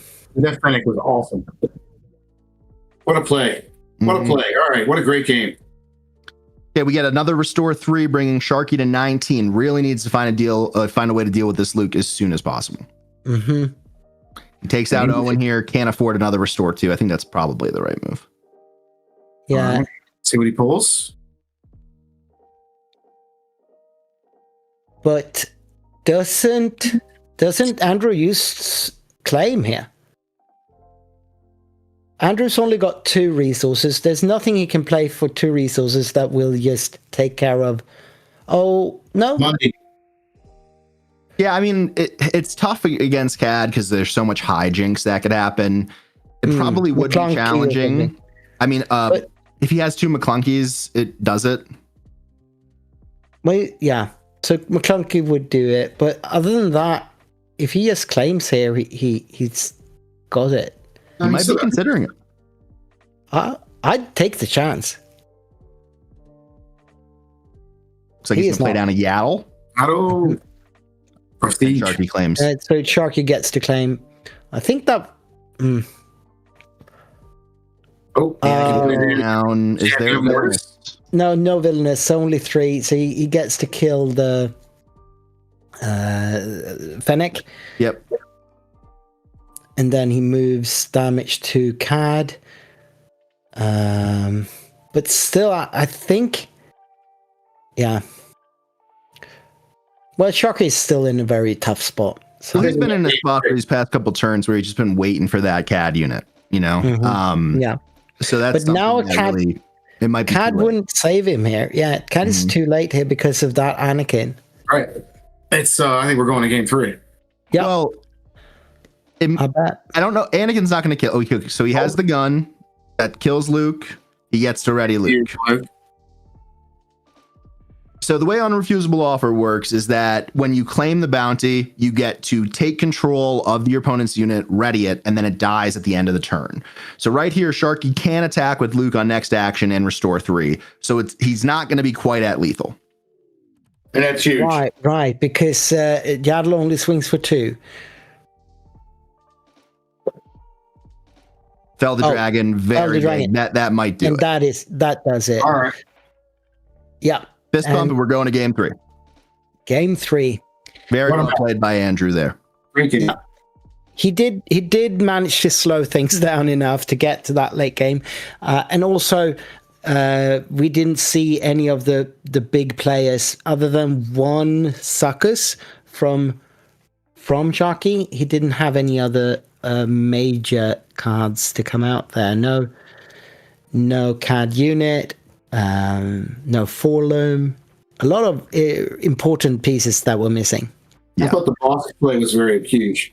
Mm-hmm. Yeah, so yeah. Like you mentioned, Victor, in the beginning of the game, things really did slow down, which is in favor of the Han 2 player. But as we got into that 7 resource phase, when Sharky played Unrefusable Offer, he was really setting up that CAD unit.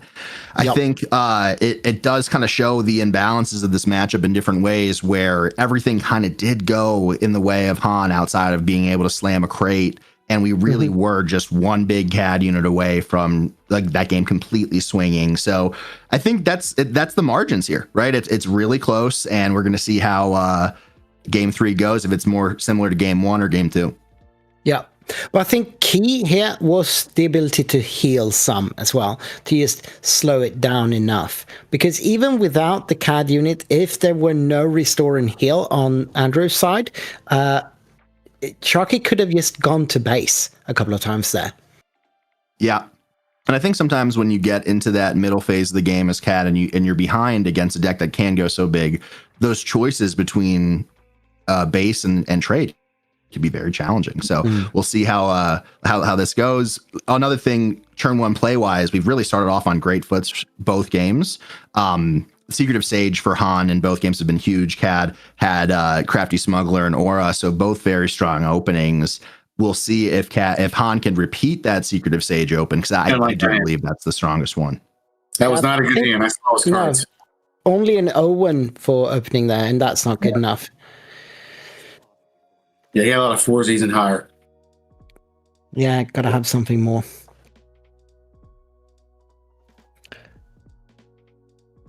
See how this whole. How they shift their strategies this game. Both of them took a mulligan there, right? Mm-hmm. Neither Yes, of them like what they saw. Mm-hmm. Is this CAD deck? You said it was playing a lot less 1-drops. So is it a little greedier builds? Is there any risk he whiffs here, Sharky? No.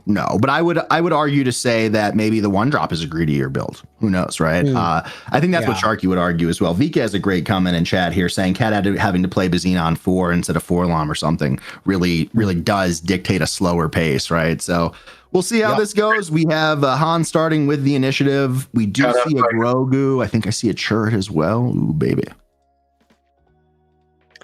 This can be interesting. He's got a fairly decent hand, Han 2 blue.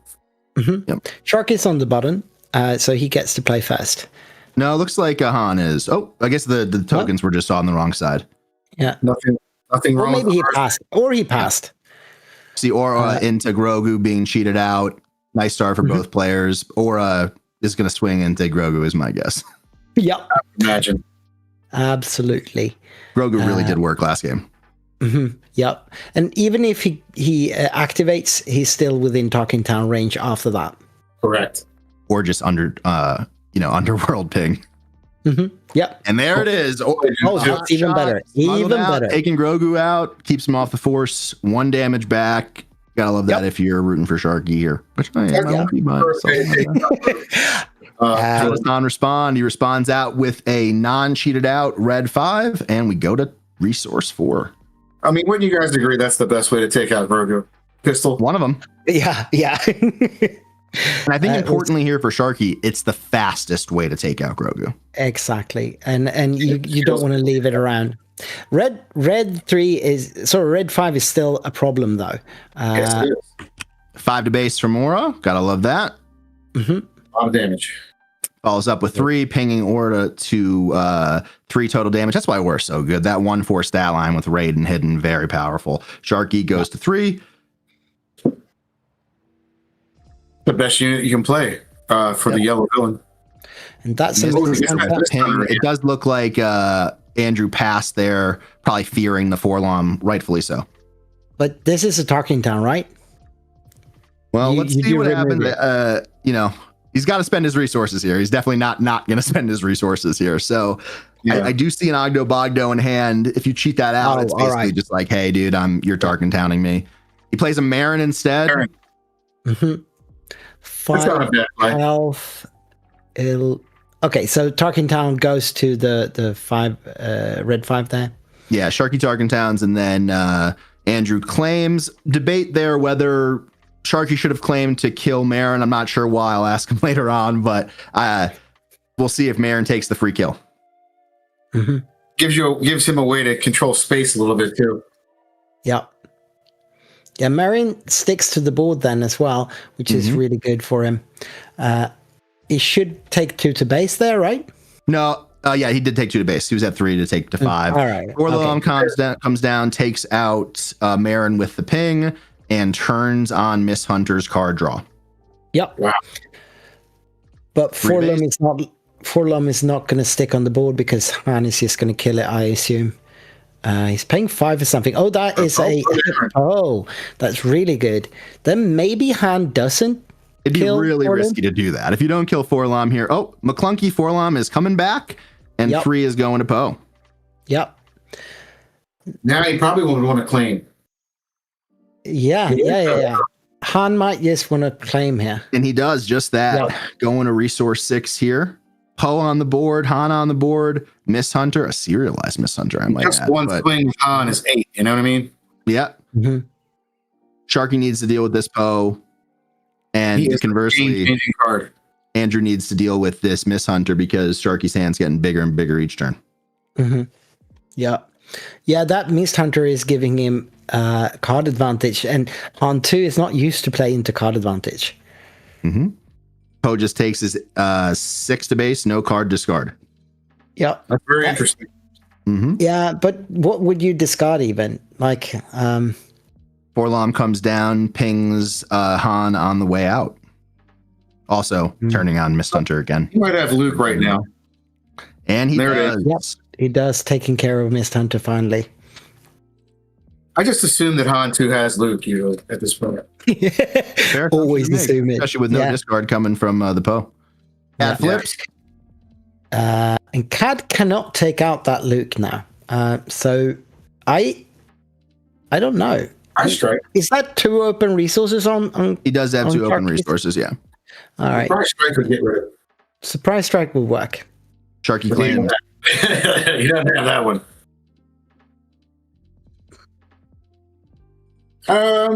Going to 7? He might be holding the Bane here. Yep, Yeah. that would be big. With the Bane, he could take out Luke, of course. And that could be very important. And he has it. And that is it. Takes That is Luke it. and does a double ping to Han, bringing Han to 5 HP or 1 HP remaining. Well, 5 1 damage HP, total. Yeah. Right, Yeah. so, Fell the Dragon. Yeah, Fell would be really disastrous for Sharky here. That's such a clean answer here. I think he's holding something. I can't tell. I'm doing the old shuffle Ruby. I do see a fell in his hand. It is a fell. I thought so. All right, so that is a very clean answer here. Just get that Luke right back without any damage on it. It's like Tuscan Raiders shooting basketball on that card. Mm-hmm. There it is. Yeah, Oh, that is not what's a turret happening. instead. He does cheat it out, so he does have enough resources to play it. The fell is in here in this matchup for this CAD unit, but you have to get into the cycle of taking the fells out, right? So Sharky is, understanding that fell exists and probably is expecting it at some level. The question is, could he follow it up with another CAD next turn? Slow played that, man. Andrew. Mm-hmm. Yeah, Andrew is sequencing real well here. Sharky claims. Going to 8 resources actually, and that is the crate. Yep. That is the magic number, isn't it, Victor? Yeah, it is. It is. And with Luke already on the board, that would be absolutely devastating. Also, Han is ahead on damage here by quite some margin. Another CAD comes down. He does the ping first, I believe. He should. Definitely ping first. So he's basically saying Han dies or I capture Churret and Luke. Take your pick. Yep.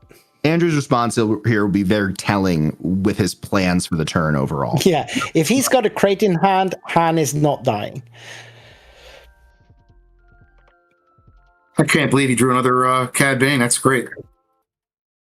Yeah, it is making this very interesting because Andrew, if he's got a crate in hand, he doesn't want to kill Han, sorry. But then he loses his whole board for one crate. Is that worth it? Well, whether it's worth it or not, chat could let us know, and the players can too. But I think I just love these decision points in these games because you're making your opponent make a challenging decision, right? And he does make a decision there to keep Han alive, clears the board. So that means he either has another fell or a crate is my guess. And it looks like it's going to be a crate. Great. Yep. This is going to be so interesting to see if that was indeed worth it. So he's one swing away basically from dying. Well, yeah, the crate is lethal here, more or less, because obviously Sharky can't take out the crate without sacrificing both of his units straight into it, or playing a card. And playing a card here will put the crate into lethal range. A shoot first would still not do it. No, shoot first. Yeah. So Sharky takes 3 here and claims, and he hopes to draw an answer. Yeah, shoot first with Cad would actually do it. Yes, it would. He was looking at his discard pile, so I think he's counting for Fennec as well. Right. And any sort of buff here with CAD unit does take crate out pretty smoothly. The bad news is then Luke costs 7 though. Back as well. Yeah. Fennec costs 7 as well, so that's 7 to base, and that gives anything on the board lethal. Well, it kills the board though because of Cad Bane's ability pinging before the attack or after the attack, or I would assume after the attack in this situation. Right, but being at 24 is not ideal. Yeah, that sucks. That's not good. What about, he can't really play a unit, but could he do a pistol with a smuggle? Well, it would give. He has to kill the crate with that thing. It would give him his whole cards back. Yeah, because crate is just one off lethal already. And then if he's got another crate to drop now, it's over. Yeah, then it's if there's another crate in that hand, it's over for sure. It's a lot of deliberation here. Well, could he pursuit and capture the dragon? No, it's not enough power. And that's also 3 damage. Okay, so we're seeing Fennec come out here. We got a little lag on video, but Fennec is coming out, and I assume it is killing the crate for free and then pinging to kill Han. That could work. That's an amazing. But it is a very, very because there's 8 open resources on Andrew's side. He will be able to play new things. He does have a hand. He's not out of cards at this point. So, and he didn't even resource this turn. So he definitely drew 2 cards more into that hand. So he cleans out the board. That board is cleared, but we should be at 24 damage from the base. I assume, because I don't think he's killing the CAD with those 7 damage. No, he went to 24. He's at 24, yeah. Sharky still has the CAD unit and CAD leader, so, you know. He does. Now, next, looks like it is a Rival's Fall to get Luke and Shuret back on the board for Sharky. Or, excuse me, for Andrew. And Andrew's life puck just died there. It's from inactivity. It's just, and Sharky does not have it. He extends the fist bump, and Andrew takes it in round 2, moving to 2-0.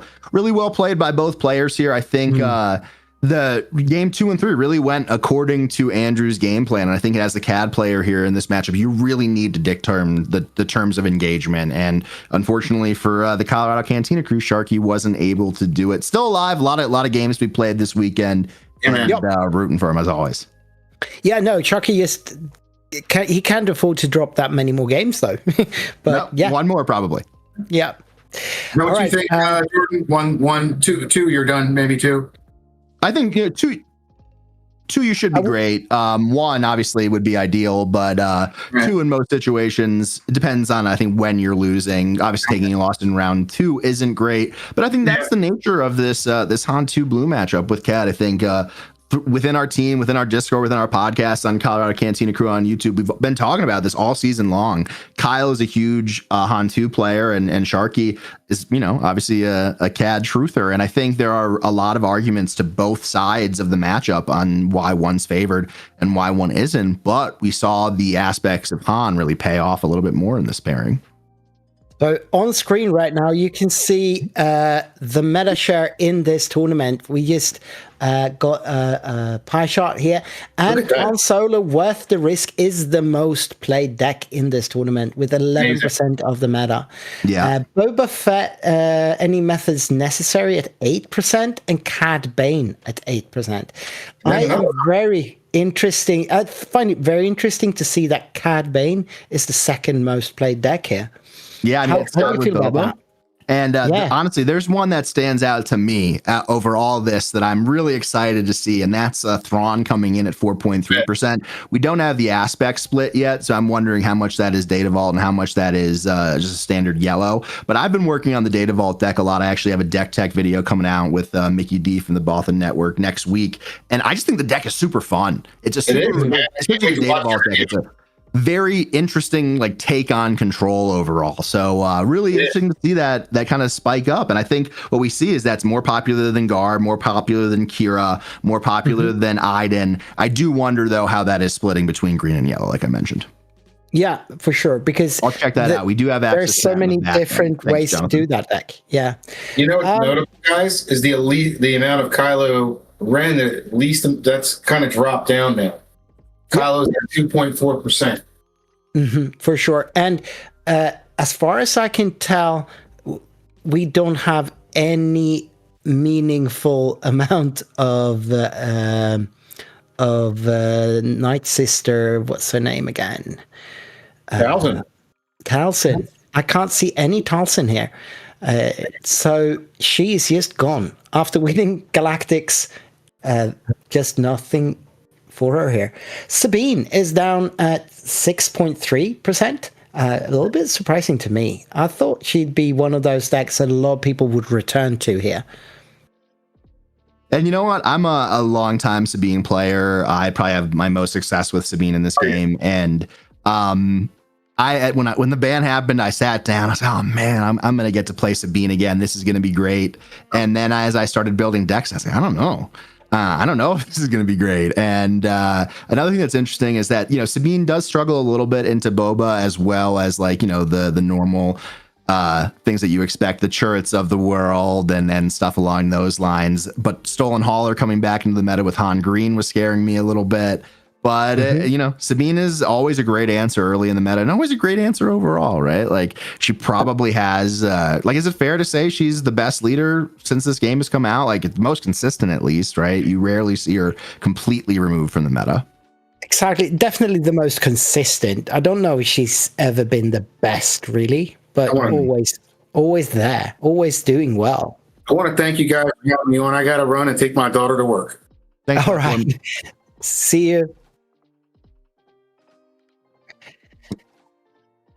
So, Victor, I know you got a lot coming up on YouTube this coming month, this coming set out with tons of spoilers coming out, new cards. What's going on with the Nordic Takedown channel? So we actually got our first spoiler for this set. So we're dropping a spoiler the 8th this coming week. And so that's going to be so much fun for us. And apart from that, we have the Swedish PQ coming up in a couple of weeks, which is our next big stream that we're going to do. Always the podcast, obviously, every week. We've been going for 83 episodes this far and going to episode 84 this week. So yeah, still going strong. We're always keeping busy, we're such a happy bunch of guys, always having fun. And two quick notes. One is it's busy, but also looks very cozy. You're always on the couch chilling. I'm not as relaxed as you. Got to work on that. And then the second part is I'm an early riser here in the mountain time zone, so I love those early morning streams. Like this morning, I was watching the OPE stream from the UK sealed PQ, and I really appreciate it from across the pond. So a lot coming up here on the late night channel. Got a lot of rounds to go. We'll be back for round 3 after a short break. I'm Jordan from the Colorado Cantina Crew, joined by Victor here on Late Night Gaming. Stick with us. And I'll see you all tomorrow. Bye-bye.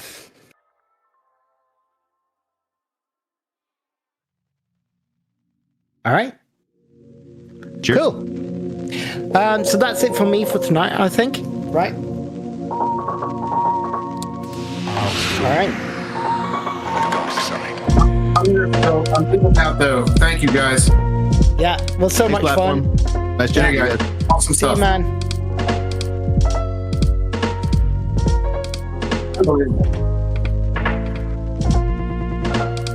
Yeah. Yeah. We got Frank for the first round. That was awesome. Exactly. Round one, right?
Rebellions are built on hope.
Jabba ruled with fear. I intend to rule with respect.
I am a Jedi, like my father before me.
Oh, I haven't been playing Jordan, so I'm gonna be like what's the up, idiot Star Wars asking Unlimited questions. fans? It's Loopy at Late Night Gaming, and we are here with Jonathan Fisher and Jordan. How you guys doing?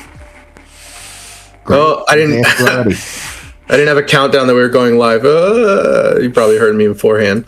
But yeah, I'm Jonathan Fisher. I've been having fun building some data tools. You're gonna see some of that in a second. I love helping Loopy with this kind of stuff. It's a lot of fun.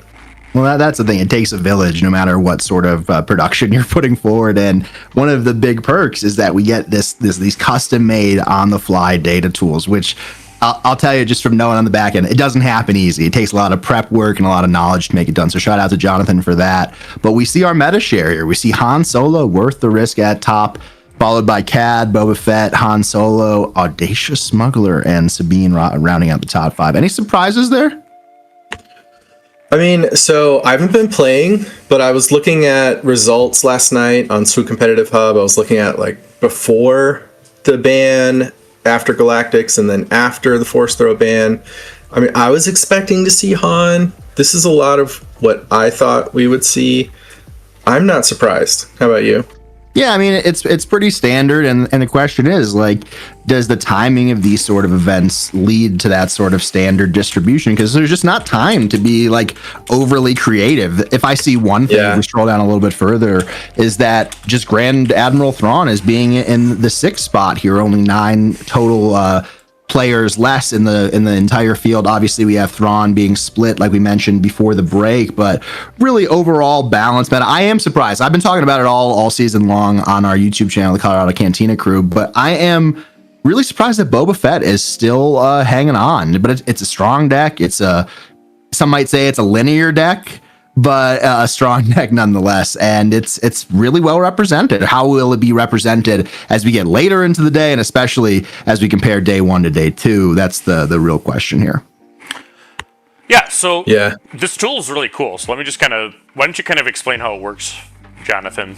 And then we may make this available for everybody in the chat if that's possible at some point today. But explain kind of how the meta analysis tool works. Yeah, so Melee, they have APIs available tournament organizers can add people to the event so that we can download CSVs of deck lists and standings. So this is just grabbing the deck list and then parsing out all the leaders, all the bases. Like if you click on a leader name, it'll show you all the bases for that leader and those counts. And the pie chart's just giving you the top 10 labeled, and then all the other counts are given if you just scroll down. I built this last night and this morning, and it's being hosted on like a free tier, so I cannot give this out to everybody right now. But what I am trying to do is build tools like this that we can wire up as we're doing coverage, and they'll just automatically update throughout the event. So I don't have enough, like, I can't let everybody go click this site and have that kind of traffic. It'll crash. There's not enough resources on these free sort of hosting. It'll cost me money. That's the biggest problem. Right. So, well, and I think it's interesting here. We have the two top played decks. I mean, literally, Cad Bane, every single deck, all 37 people who registered Cad Bane today took Tarkin down, following Sharky's lead. Mm-hmm. Yoda was happy in the chat. Han, worth the risk, young Han, we have actually a much more interesting spread. I mean, Han Force Blue is by far the most, right? Because Night Sister Lair and Shadowed Undercity are both the Force bases, 33 players of the 53 there. And then you have 7 there. And you just got to refresh. Yeah, and it goes. Hantu Green's always sticking around, right? Anyone that listens to our content regularly knows that I'm a big Hantu Green guy. I have a top 8 of the PQ this set with Hantu Green, and it's funny. At one point, our team made up 33% of all placements for Han Green, all top 8 placements this season. Then it got a little bit further, but I think the really interesting debate with Han Green right now, Hantu Green that is between Force and Data Vault. Personally, I love Yoda so much that it's a challenge for me to give it up, but Data Vault is hanging around as well, and that's what you see about Hantu. He's hanging around. He's not going anywhere, and I think you might see an argument for a further conversation. I don't want to put it out into the ether, but even without Force though, he's still extremely strong. All Jordan, right. What do you? Oh, go ahead, Loopy. I was just going to say, we are going to be having a match very soon here. It looks like we have the players starting to sit down on table. We're going to have a Kira Data Vault and a Darth Vader Administrator's Tower. So that is Vader Yellow and Kira Vault sitting down. So I'm going to transition. We'll have more of these tools as we go. But this is going to be Jordan and Jonathan on the call. Yeah. So pretty classic matchup here from last set. A lot of people had fear that the meta would go back to these big Data Vault builds and Vader and otherwise. We haven't seen Vader perform that well in the past week. I think it had a 39 or 29% win percentage last week, which is terrible, obviously. But this is a matchup that Vader loves to see across from it. Does Kira really pack a lot of tech to deal with it? With Vader not doing well last week, a lot of strategy decisions to be made in deck construction for this matchup. Yeah, I mean, for myself, I'm pretty comfy playing blue-green villain. That is my zone. I love it. So I'm excited to see that on stream and to be able for that to be the round that I'm covering. For those in chat, what you were just looking at, yes, that was all data from this event. That was all statistics from this event. Yeah, that's part of the challenge, and that's why there might be some hinky stuff. You saw some refreshes as we were going through, because we are doing it live. It's on the go, right? And can't give enough of a shout out for making that happen, Jonathan. Yeah, the tool is built to use their APIs. That's why you see that refresh, but their APIs aren't working, so I'm manually pushing the data out to the site. Mm-hmm. So looks like we have Vader getting all set up here. Got the nice Jabba's Tower, or is it the nice Administrator's Tower, I think, from the Twin Sun. Oh, we might have an error on the deck list then, because I think this is Jabba's Palace, right? I think that's such a stupid rule, though. Oh, seriously, yeah. I once I had a judge I saw tell us not to have tokens in our deck with same colored base. As well, it made sense because the player was playing a rare base and they had a token that had the same color 30 HP. Like, yeah, I see what you're saying. So Vader really needs to get wide here, needs to push damage. I'm not sure if Kira is running Snoke in this list or not, but that's a great answer to this build. Kira really last set specifically was teching so hard for this matchup as Vader was really made popular at the tail end of set 4 by the Bothan guys, but has that tech relaxed? Like that's, I think, a big question here. How prepared for this matchup is Kira? And I think we'll see that play out in the first couple turns here. Yeah. I mean, as like a 2-lane game, Star Wars Unlimited, there's always been that tension from set 1 when decks go hard in one lane, or specifically space. Sure. When decks go hard in space, are you ready for that? Can you handle it? And the question is going to be forced to be answered extremely quickly. There's some discussion going on. I'm not sure if it's over the Metal Fab life puck. I think they're probably resetting the timer because there is a feature on the life pucks that have like a round counter. It doesn't, obviously that's not the official counter. So thank you, D-Rod, for demoing these life pucks. Relatively simple how to use, just press 1 up and down, but it is good to know. One thing I really do like about this life puck too is that it has a built-in history tracker. If you like go to the bottom right pressure tracking wise, and you could see the amount that you are increasing or decreasing by just as a secondary, check on yourself. Sometimes you fat finger it. I have one. I love it. And shout out MetoFab for just making great stuff overall. Yeah, it's so cool. I mean, I want that for other games too. I need to get one. It just gets to play with, bring it around the house. +1, +2. Just walking around the house. Yeah. We see a 3 from Kira and a 9 from Vader. Vader will start with the initiative. Let's get into it. Am I allowed to cheer for Kira to be on Kira's side here? You can cheer wherever your heart desires. I was not biased enough as a broadcaster last round, so I'm going to try to be even this round. Oh yeah, I kind of like being biased. It's okay. I like solving the puzzle. Like, can Kira solve this puzzle? And what do we need to see? Well, I think Kira probably wants to get out ahead of this. I think they're going to be looking for the eager escort fighters if they have those main deck. If not, that's going to be almost guaranteed sided in for game 2. Potentially she's playing entrenched. Potentially we have some of those TIE supremacy sentinels. A lot of stuff you can do, right? But do you get it? Do you get enough of it? And then can you ramp to get to the late game fast enough to really shut down this attack? You got to have an answer to the Clone Combat Squadron. You have to have an answer to the Swarm. And realistically speaking, you probably have to have multiple answers to the Swarm. Yeah. So this is round 3, game 1. The overlay's not quite updated yet. Understandable. Mm-hmm. And I'm not familiar with either one of these players, but they've started the day off strong, 2-0. And Jordan, where can we knows any of these players, Howler and Chad, and we'll get some background info. Always good to get the dirt. I like the black nails on the Kira player. My nails are currently black from going out with my daughters. I think we also see a black hoodie plus black sleeves, a man after my own heart. Yep.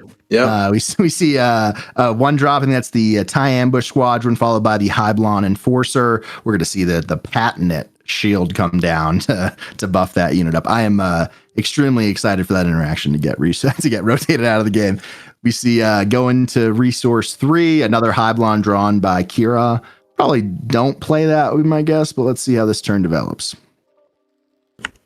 Yeah, I mean, it's not a lot of pressure in the ground arena. The Vader player has that extra HP. I think we'd rather have played a ship. Probably, but you do want to make sure that you have an OB target if you draw into it, so I could see the perspective. Yeah. Vader swings in for 2. We do see Kira holding on to a perilous position. Feels kind of bad to do it here. So we're going to see 3 to base by the Hyblon, and it's back on Vader. Vader 1 action to create the token, getting the swarm going. So the debate. I don't know what else is in their hand. It's the super laser tech versus the perilous position, I think, is what the debate is currently for Chase here. I probably go super laser tech and just try to, keep it going. The other conversation here is that, Vader hasn't spent any resources. They're always going to be able to out-action a deck like Kira. You can take out the ambush squadron with Perilous Position and turn off the token gen, but funnily enough, they could play another unit that then turns on the token gen. So I don't know if there's a great decision to be made here. They do follow up with the laser right. tech, I think one thing you need to think about with the laser tech is you're going to have to invest in Kira killing the laser tech probably if you really need the ramp. So you need to plan out your future turns. Can I afford to do that? Should I just kill something with Perilous? But now he's got a Phantom to kill. And good thing he didn't use the Perilous here because that is the perfect answer. You cannot let a Lurking Tie get out of hand. Let's see if he opens up with that. That would be my guess. For sure. And Jordan, where can they get the life pucks? Someone asked in chat. Metalfabtokens.com. And it's actually a pretty affordable price, only $30. Like, good bargain.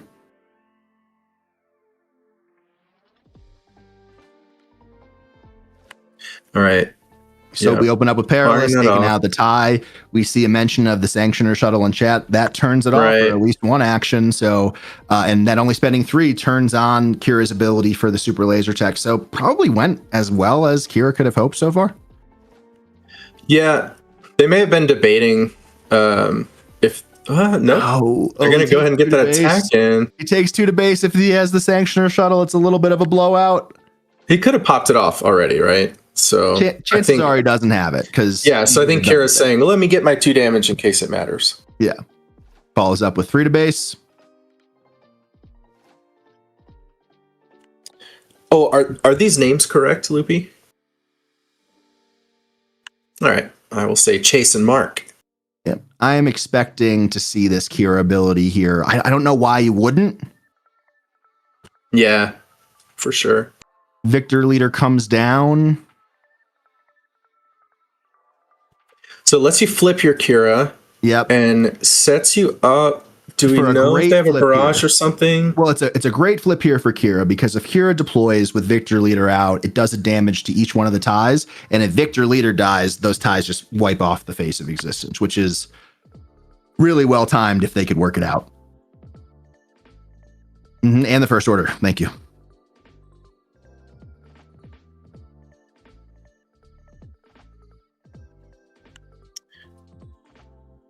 So I wonder here what we have Mark thinking about with his actions. He has 1 resource left. Is he going to play a 1-drop? Is he going to claim and just let the Kira stuff happen? I would expect a Kira flip this turn or potentially a claim OB, Yeah. We'll see. If he does have a 1-drop, what are you doing here? Are you playing the 1-drop or are you claiming? Oh man, I think I'm just deploying because I don't want to let things get out of hand, but it's a tough call. Kira deploys, pings everything for half damage. That really puts those ties and the ambush squadron in a rough position. The First Order tie, rather, not the ambush squadron. There's so many of these stupid space units. All right, so does Mark end up with the initiative here? Yeah, he does. And Kira just takes her 4 to base, bringing Mark to 11 or 12 rather. We'll see if playing Victor is a mistake. I mean, he's setting himself up for that blowout for sure. Yeah, personally speaking, I always try to play Victor Leader after the Kira flip. But life's full of decisions, and sometimes you don't have the ability to make the choices you want, right? So we'll see if that ends up paying him back later. Yeah, the only thing I could see if Mark looked at his hand and said, "Look, this is the only way I win the game. I need him to not have it. This is the only unit I have potentially." Right? There's a lot of potentialities. Start off with 3 to base from the First Order tie. Kira follows up with the devastating gunship, taking out Victor Leader and wiping the board. Wow. Huge play here. That's exactly the type of swing that Kira player needs going into these late rounds. Carlos was right. Yep. No good dead. Tapping Kira, which is helping. You go into 16 kind of sucks as well. So, I mean, okay, so you're getting a ship on the board to set up your flip. Yep, that is the 7th Fleet Defender. Kira just claims here, and we go into resource 7 for Vader, 8 for Kira after this string of actions. Easy for me to say.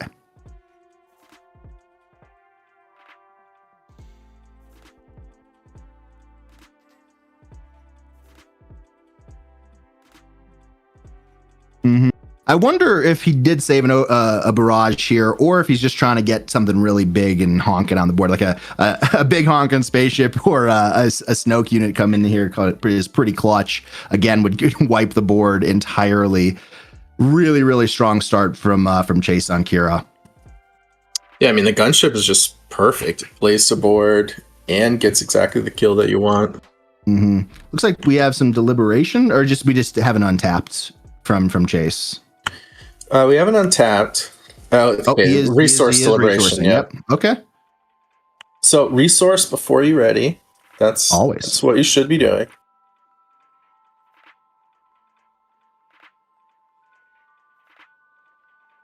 Okay, so we're on 7 for Chase, and we're on 8 for Chase and 7 for Vader.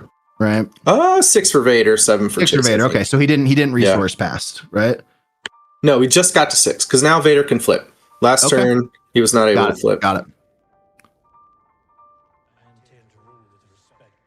So what are we deliberating over? Have we seen Chase's hand at all? I've been trying to. I see Snake. I know Chase has like an Avenger and a couple other things. I'm not sure what Mark has. He's holding them a little closer to his chest as he's fanning them out. But he's in a pretty bad spot here. I mean, your options are extremely narrow. Your blowout potential is extremely high. You're very close to a super laser blast. Like, there is some argument for just packing it in. Well, I don't know if I would do that in this spot. There's an argument for it. Yeah, I would not, because Kira's not putting a lot of pressure. I would still make them have it, to see what I can do. It's not much damage on that big chunky base, though. Mm-hmm.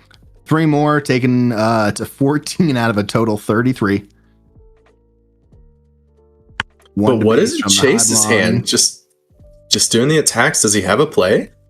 Oh, I think he's got a play. I saw them all floating around earlier in the game as well. But I mean, when you actually out action Vader here, which is pretty rare, right? To have the equal amount of units out. So take advantage while you have. We do see that Maul come in for 7. Just another big threat on the ground. Another huge OB target, obviously, as well. Yeah. So this puts 11, 12, 13, 14, 15.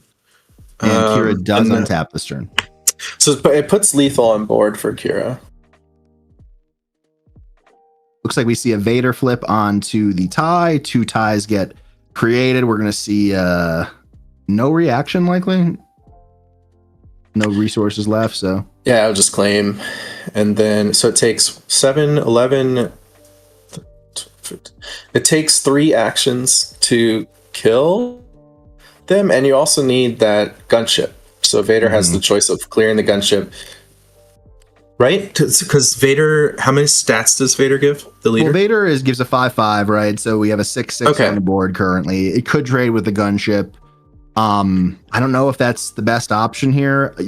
Well, it takes away lethal on board at least, right? I think you're in just so. Yeah, here comes an OB. Ooh, so there you go. That also takes away lethal on board.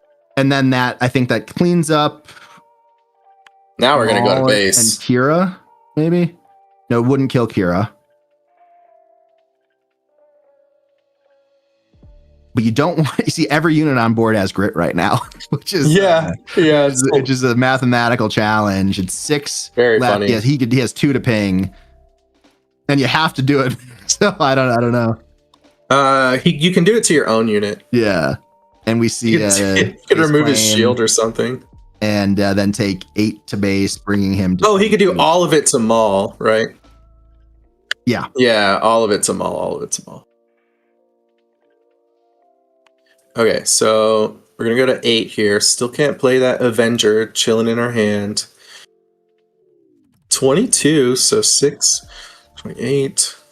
31. It's relative. It's basically even, right? 13 health remaining for Mark. 11 for Chase.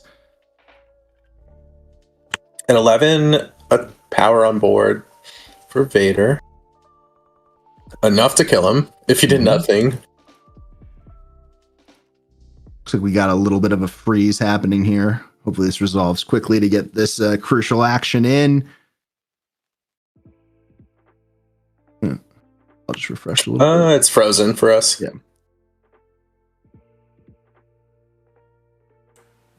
Loopy's going to pop on since his signal is clear and ours is frozen. I'm going to join the other link.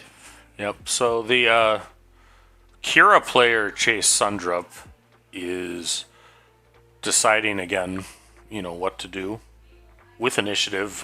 Going into Vader, 22 damage on Kira's base, 17 damage on Mark Warren piloting Vader Yellow. I think the Kira is looking for a barrage or a Snoke, but must not have it because of the amount of time thinking. We'll attack 4 to base, taking Vader to 21, 9 left to go. And looks like we got our signal back. Thank you, Loopy. We see a Death Squadron skirmisher comes in. Love that card. Exhausting that Kira, I believe, right? Oh, got it. Got a Kira to attack while we were catching back up. Underplayed card, especially when you're going to have a space unit out. Exhaust is a powerful mechanic. So he still has lethal, right? Like the Vader player has, if Kira can't interact with his units, he can kill him. We have 6, 9, 10, 11, 12. Yeah. This is 33. Yep. That Vader hit takes Kira to 30, or excuse me, 28.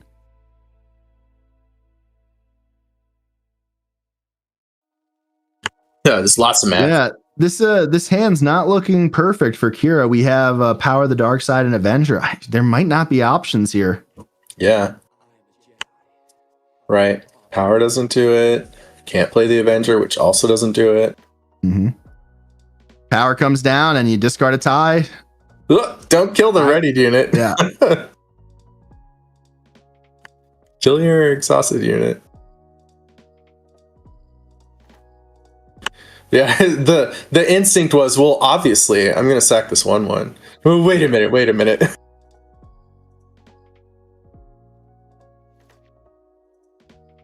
29 for Kira. And we go to game 2. I was very wrong about scooping earlier. So I think the end of this game really goes to show how right it needs to go for Kira, because that first 5 resources for Kira were perfect. They were great. You had the opportunity to OB and you didn't draw into what you needed later on. So great win for Vader, taking it 1-0 over Kira. The beginning of the game couldn't have gone that much better for Kira. The middle and end game really slowed down here. So wow, great play from both players, but Vader ends up on top. I think the Vader player baited the Kira player by playing the Victor tie in that one in the game. Maybe. I don't think so. Definitely not. I think that's a really generous interpretation of what we saw. Yeah. But at the end of the day, it doesn't matter, right? Because he came out and he got the win. And now we're going to see if Kira has some tech in the sideboard to be able to deal with this. It looks like Kira is bringing in a handful more cards than Mark on the Vader side. So we'll see how this goes. We didn't see any of the eager escort fighters, so I would imagine that's coming in from the side. And and then Yoda Killer in chat saying, I think Vader learned a very important lesson here. He's not going to do that again, I don't think. And the best part about a lesson that you don't have to pay the price of is that, you learn and you still win the game, right? So we'll see how that goes for game 2 here. I do wonder if he just had no play and he was just like, man, I'm just going to do it. It's very possible. After that, yeah. There's and even when it looked really bad and it was like, just scoop it up, Vader, there still wasn't a lot of pressure from the Kira player. Well, let's so there remember, was still an opportunity. And Maul just like played to the board and he's going to hit you next turn, but nothing that turn.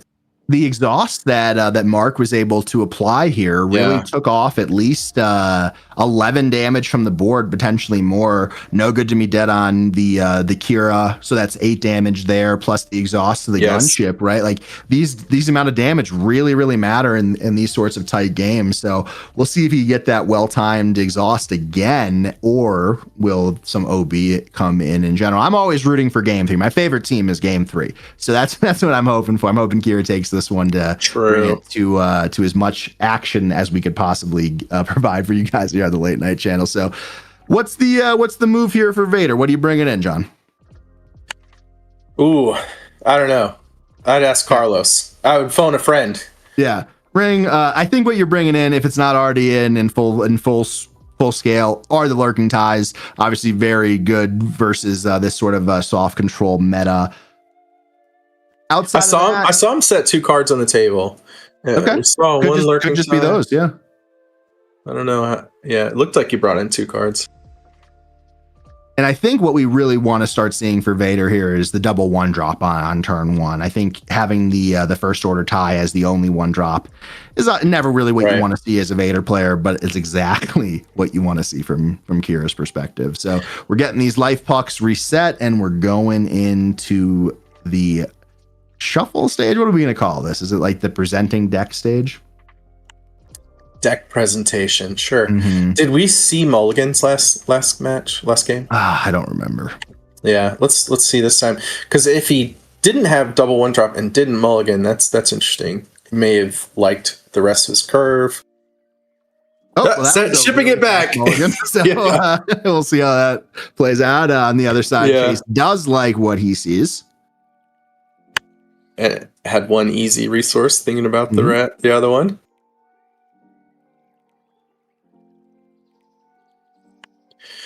Yeah, I mean, Kira only got to 8 resources. They weren't able to play their Avenger, and even if they did, it's not that good here. It takes forever to do much. It's really Snoke, if it's in the deck, that is super impactful in terms of late game plays. Obviously Devastator too, but that's like a really late game play. When I'm playing decks like this Kira deck, I have a lot that I can bring in to trim off those big ships that I really don't need. Yeah.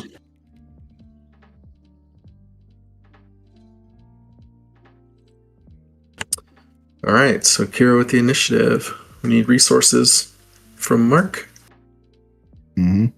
See a Victor leader in his hand, and I'm not sure what else we have from the Mark player, but I'm trying to bend over to try to see, but he's holding it too tight. Yeah.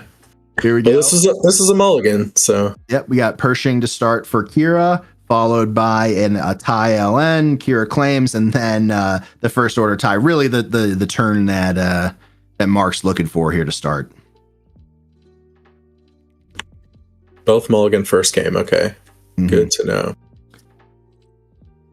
See Pershing probably start. Yeah. Super Laser Tech coming in, and then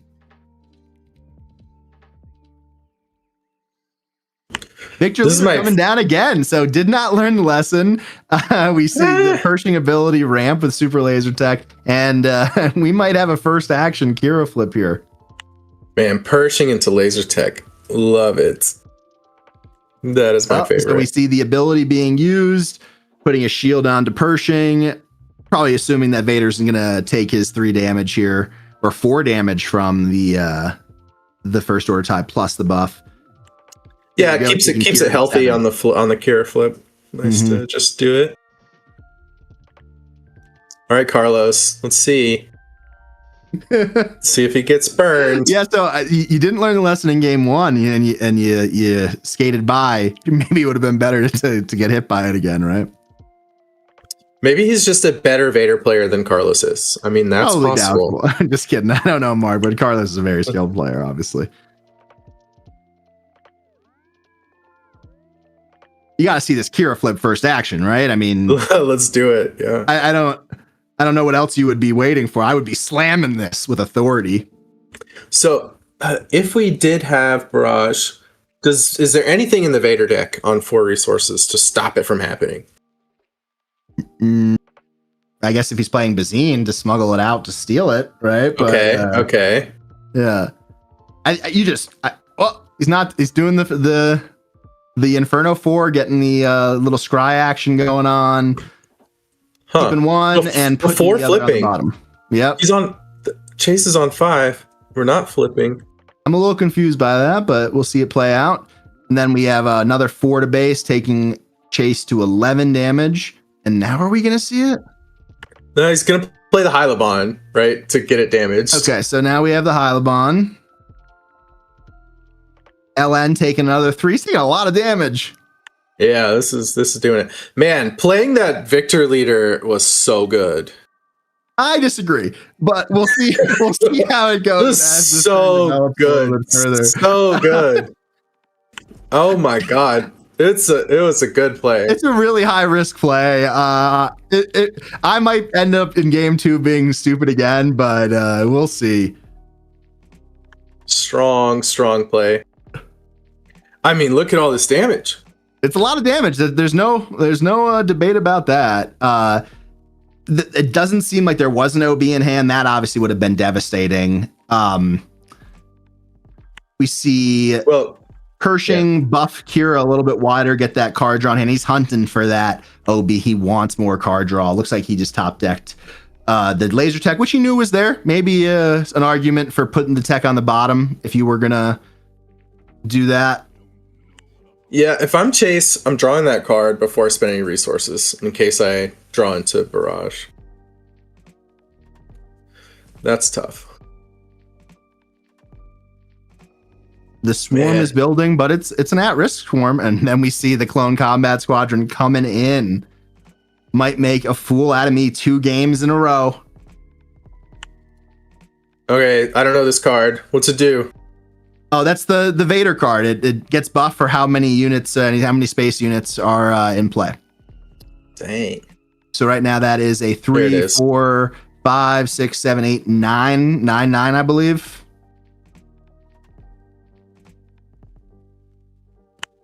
So we can just run into the Victor, right? Yeah.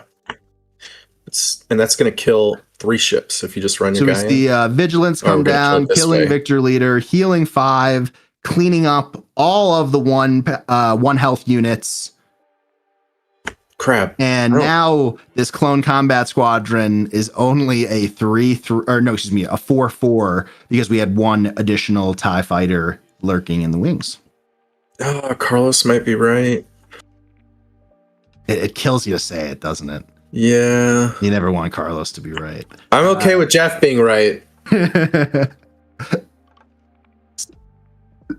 So how the tides have turned here, will it be enough? I mean, 13 damage isn't that much. A lot more to uphill climb to go. We see the second Victor leader coming down, double buffing everything on the board, including we have this Clone Combat Squadron. Victor leader is there, but one of the ties is now gone after the Inferno 4 comes in, and we're going to the scrying phase of the Inferno 4 dying. Not sure what Chase is doing yet. Okay, so 3, 4, 5. 1 on top, 1 on bottom. So now we're a little bit in the same spot where there's not that much pressure. Surprise strike coming in for 4, 5, 8 damage to base, bringing Kira 21. So similar spot. It looks bad, looks rough, but there's not a lot of pressure, so Kira still needs to find interaction. And the Vader flip is not coming until next turn. Raphael, if you subscribe to Carlos's theory, that's correct. But I saw Mark do a lot of damage. Yeah. I don't know. Even if I end up being wrong, I still think I was right. So that's the good thing about it sometimes. All right, we go to the next round. Still no OB in hand. It looks like, man, he's hunting for it. He needs it. I like being results oriented when it supports my desired process conclusion. when it doesn't support the results, and then exactly. Let's be realistic. We start off here with Kier with a big untap. It is the OB. He gets it. Huge, wipes the board completely. Yeah, that does it.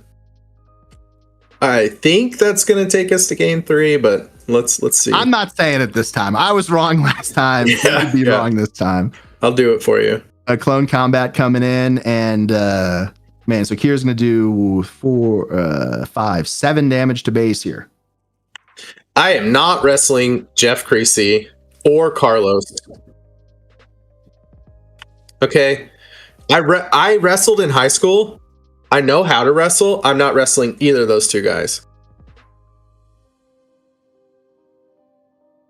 Yeah, to hyperspace cube's point, he missed the tie token, but I think he's just frazzled after that OB. He's seeing the great board position kind of dwindle away in front of him, and we'll see how the rest of this turn plays out. We get Vader flipping onto that clone combat squadron, so a really big unit that needs to be dealt with, and we'll see if Kira has the 1v1 removal to do so. Okay, 5, 6, 7. It's only 28. We're at 12. We've got 3, 4, 5, 6, 7 on the other side. Here comes the blast, taking and the nice there blast, we go. By the way, from Vegas. Yeah, beautiful blast coming in, wiping the board. I do believe I saw Mark draw a card there from the High Blonde Bounty, and we see him follow up with a tie LN and a cartel spacer, and we go to the next round. Okay, but it's still 12-21. You need more, Kira. Yeah, but we're in the deep end now, right? We're getting closer to Devastator range, and that is the type of unit that kind of just shuts this game down. We're one away.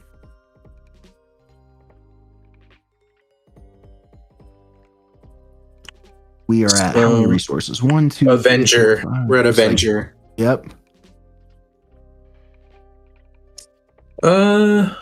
If you play Avenger, you take 2, 23, and then you play. Yep. We see the perilous position coming in, taking out that tie LN, a lonely cartel spacer. Yeah, this is kind of what I'm saying. Like, I mean, maybe he has the giant space sentinel in his hand, and he's just fine. But if he doesn't have something, I mean, at this point in the game, it is probably advantage Kira. They need to draw into the things they need, obviously. But we see a very, very rough turn from Vader here, only spending 2 resources or 3 resources total, I believe.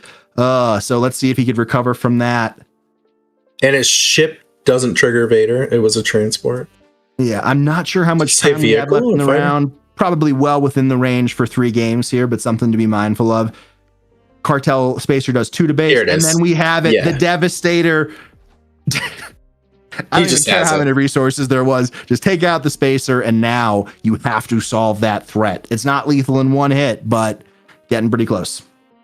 Yeah, I don't think he solves that, and he only plays in space. Another claim come through, I think, is likely what's going to happen here. I mean, I don't know I don't even know what exists. Maybe Waylay? None of your standard bounce. You're not in a position to play Victor Leader. Okay. All right. So Relic saying he didn't produce a token. You have to attack with a fighter to produce a token, right? No, it's just any space unit. It's not a token. Non-token space unit. Okay, yeah. Okay. We see Vader attempt to rebuild the board here with Victor Leader and the Sanctioner shuttle paling in comparison to this massive Devastator on the other end. Going to be hard to answer this. I mean, to Tomb saying why play here, I probably think about my deck and say, okay, I really don't have an answer to this. Let's just go on. But maybe he does. Maybe there's something in his deck that we don't know about. The Avenger, I could understand playing through Devastator, not so much. Yeah, change of heart, right? Kyle Kraft, change of heart. Not going to work for this turn, though, because Devastator swings 10 into base, bringing Vader to 22. Yeah. Claim change of heart. Ooh, Path to Exile. You could get like a plains or an island. And we see another big unit coming out here, I believe. Oh, maybe not. All right, we claimed. What if he does have change of heart? He could. We can't put 8 on the board, right? Oh, unless we have Avenger. Here comes a Vader. That's not another galactic card. Beautiful Vader. putting a shield onto the Sanctioner shuttle and then breaking Vader's shields. Or no, excuse me, shielding the big boy. Mm-hmm. All right, change of heart. Let's do it. That's why we're still playing. Hyblon, followed by resupply. Okay. Yeah. So I guess the question here is he set up for a change of heart if it exists? Does he have the removal to take care of Devastator? My wager would be yes. And then he does have lethal on board with the ability of Kira to buff the Hyblon. Did I see a change of heart? Yeah, come on, show us, Mark. Let's go. Nope, just exhausting the Devastator. But unless he has a way to deal with Vader and Hyblon or one or the other, it's not going to do it. 5 to base, bringing Vader to 27, killing the Sanctioner shuttle. Okay. Now you conserve your personal time and sanity by scooping. It does look like they have an outmaneuver as well, but that's not going to be enough. They are scooping, and we're going to game 3. Yeah. Wow, that really was a barn burner. You see the end game come into clearer focus for Kira there, where in game 1, the early game really was dominated by Kira. I think this, really shows the archetype of this matchup, how perfect it needs to be for Kira. And I think you need it to be perfect more in the end game than in the beginning. Chase at the end looked like doing still had all these, and by the way, they're foil in hyperspace. Mm-hmm. And if you look at the way that Chase that Mark played it outside of the Victor Leader stuff, because we've covered it enough, but he really was playing a game that made Kira have the OB, that made Kira have the specific answer that she needed. Potentially that's the right answer. Like I said, I personally don't believe it is. We have a lot of people watching here, 334 on YouTube. Let us know in chat if you think that was the right answer or not. But it's a tough game to play. You have to put pressure on. Oh, 470 combined on all channels. We're really showing out here for Portland sectors. Appreciate all the support. Carlos, he won twice and lost once. I don't know. What is there to learn? Mm-hmm. So third time's a charm here. Please learn the lesson now. That should be the quote of the day. So we're going into game 3 here.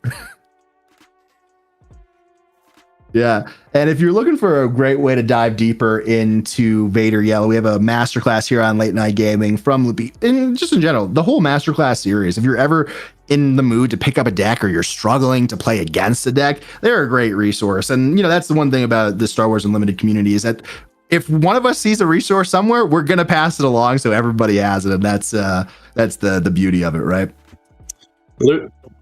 Loopy might have loaded an old file in the scrolling banner there. Is the number, they're not correct.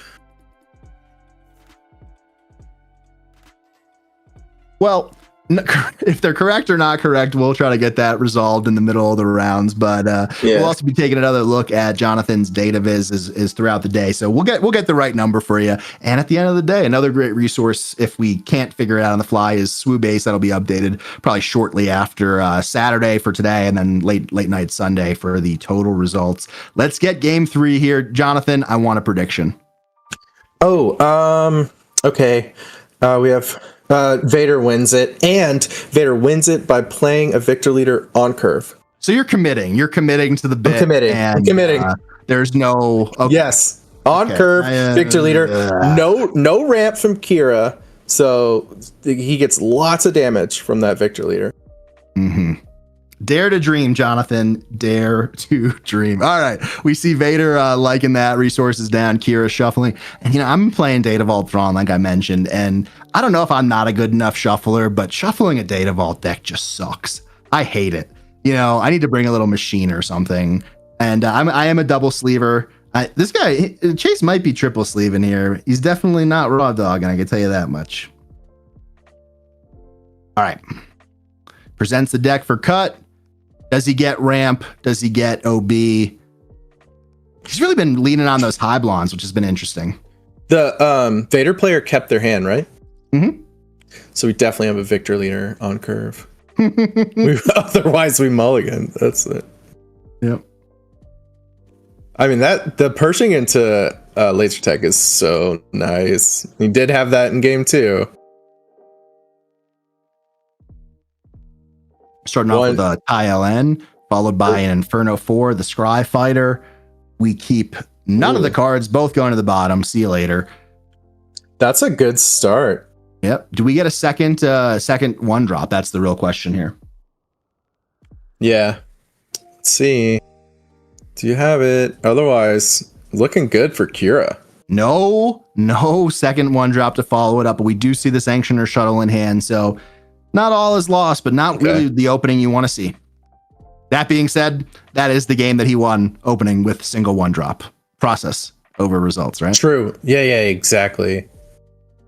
We see the Death Space Skirmisher coming down, exhausting Inferno 4, following up with a Power of the Dark Side. Which one goes? Got to be the exhausted one. Get that token gen going. I think so, at least. Come on. Yeah, for sure.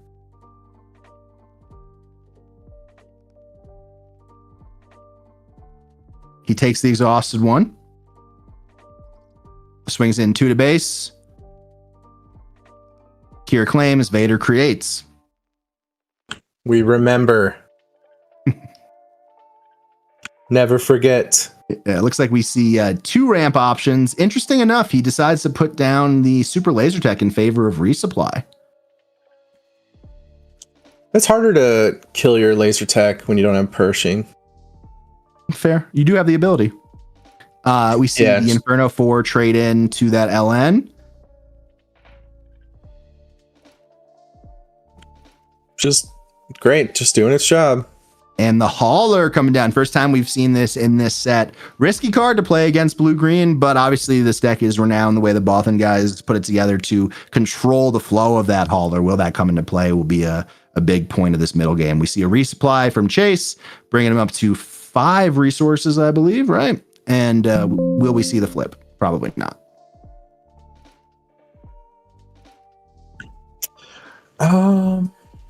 Maybe start hitting for 4. See Kira going up to 3 damage. Thinking about the flip. I don't think they have a one resource play here. Yeah, I mean the other option, unless he has a Hylabon, the Inferno just to get some scry going. I don't think that's worth it. He does have a Hylabon in his hand, so doing that. I think you play the Hylabon and maybe go ahead and flip. He's considering the flip. Okay. Why didn't we play the Hylabon then? Don't we have one? Yeah, I don't know.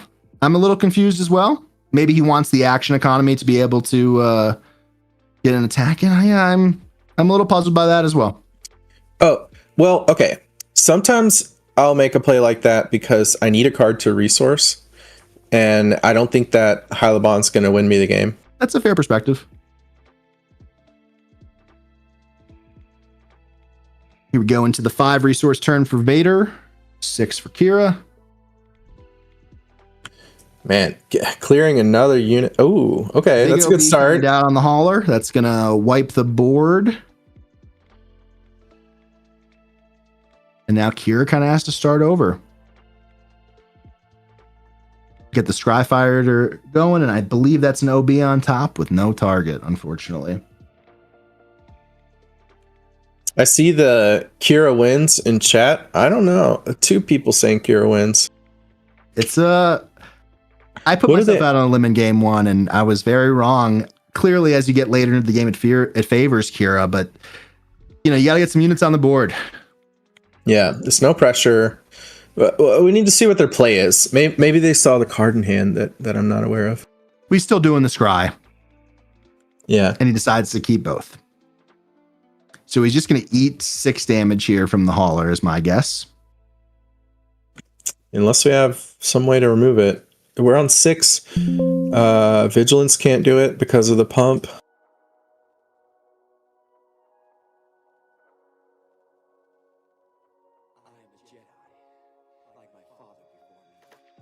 Okay, we see a tap of 6 coming in for Vigilance, and I believe that is the the Sector Vigilance that takes out the tie, heals 3 back to 0, and now we're going to take 6. Sad Vigilance. Doesn't heal the 5, kills a 1/1. But your base is healthy. Yeah, I mean, I think that early Kira flip really got punished by that OB here. I'm not sure if it was the right or wrong move, but it was a punish. I don't think you guys to round resource 7 for Kira, 6 for Vader. Got to deal with that flip turn this turn. I don't think you guys can hear Loopy, but his house is rowdy right now. It's a party or something. They're so excited about this coverage. Yeah. Oh, yeah, that's what it is. Unlimited sector in Portland. Here we go. Kira player looking through the resources. All right, so Kira they're on 7. It's a space unit. Timely, devastating gunship. Looks like it's going to timely into the hauler and then kill the. No, it's going to do both effects to the hauler. Both effects to the hauler. What? No. Attack the hauler and then use these the on played for the tie. Apologies about that. Exactly. So now we're gonna have ourselves a hauler. And that's a big boy right now. That is a 7-power ship. Could he have like scavenge or something? What's that card called? Salvage. Could we do it? Well, to be honest, if I'm Kira here, I don't play this hauler. I leave the hauler in the discard pile. I let that go to rest. I don't want to deal with it again. So the Death Space Skirmisher coming out. He doesn't take my advice, which might be bad advice, and plays the hauler again. He's confident.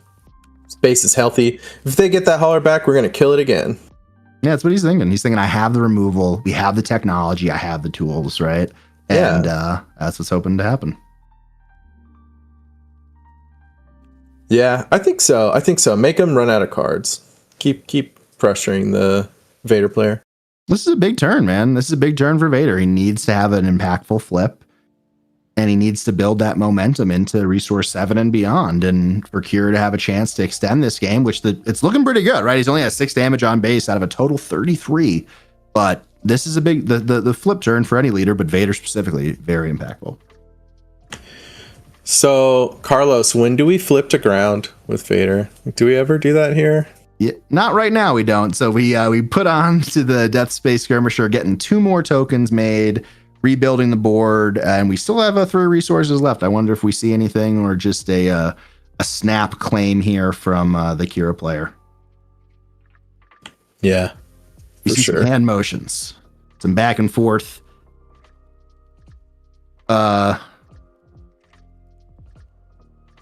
So maybe the judge is just checking to make sure the hauler was played properly. Looked like it was all good to me. We do see it get captured by that sanctioner shuttle. Okay. Which is part of why I want to leave it in the discard pile. I don't want to give it a chance to go back to its owner. That's a great way to get it back. Yeah, luckily Kira did just top deck a super laser blast. They are going into the 8 resource turn. Is that's not a phantom tie that Vader's on? No, that is a Death Space Skirmisher. Oh, that's rough.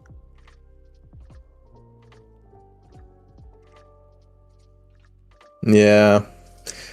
He gets a hauler back, right? Well, if the Sanctuary Shuttle dies, so yes. Yeah, this will be. So maybe there's an argument for trying to take out the shuttle first, so then it goes back into play, unreadied, and then you blast. Yeah, you take a little damage, but then the shuttle goes away, and you have the option to play it again if you really want to. Mm-hmm. And one thing we know about Data Vault in general is that your base health is a resource, right? You have to decide when and where to use it. And this wasn't the choice. So he's OBing here, which is a massive OB, 6, 7, 8, 9 damage. Going to be able to clear Vader. Yep. Decides not to clear the shuttle. He takes out Vader and one of the tie tokens, leaving that lonely Sanctioner shuttle there.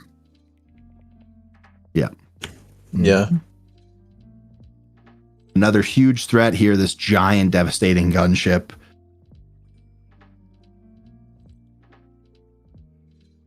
Okay, but still so much health on base for the Kira player. It's a great spot for Kira, especially with that super laser blast in tow.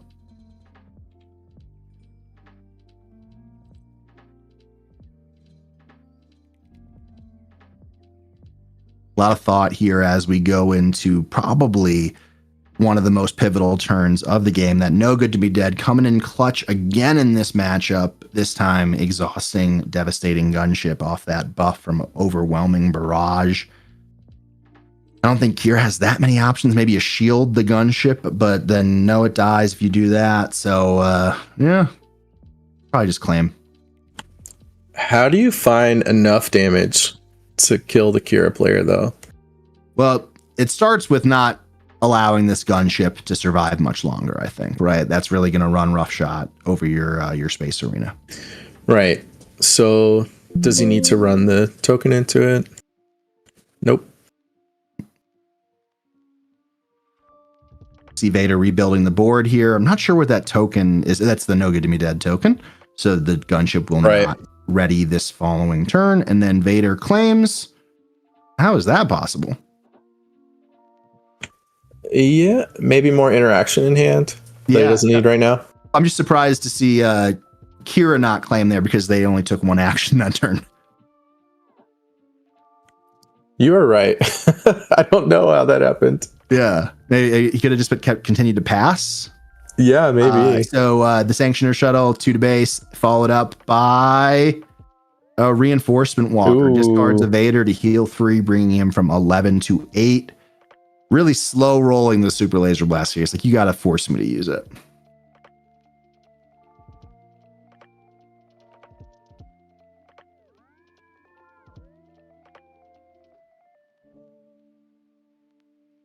Trading that LN into the gunship. I'll take that trade if I'm Vader.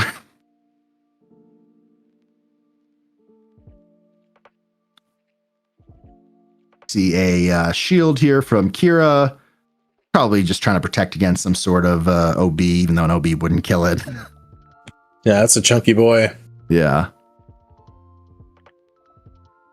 The later we go, the worse it gets, I think, for Vader. And we see him refilling the board and then waylaying that Reinforcement Walker, but it's a little too slow. I mean, that is a way you make the play, right? And see what you can do. Well, what else are you gonna do? Yeah. You do waylay the walker. You have to try to do it one step at a time. I know sometimes in this position as an aggro player, it could feel like a situation that's not overcomable, and most likely it's not. But the only way to approach it is one step at a time, as opposed to this massive undertaking. And that undertaking just got a little bit bigger with Reinforcement Walker coming down and likely healing more, is my guess. Yeah, he's got a Thinker on top. Yeah, it's a card he could play. He was like, should I play it? See him take 2 from that Sanctioner Shuttle, and then repeat it last turn. We get the shield going on to the Reinforcement Walker. And the life counters are life pucks from Metal Fab. Question in the chat. Hopefully no one had that on their drinking game for the stream today, because a lot of mentions already. More damage to base from the Vader player, bringing Kira to 16 damage overall. Follows up look with at all this Clone Combat Squadron, followed by a Victor Leader. I think I smell a blast. I think now is the time, right? You don't want to wait any longer. Yeah, it's time. And this is the most demoralizing time, too. Vader's like, oh man, I finally turned the corner. I got this great board. He must not have a blast, otherwise he would have used it already. But alas.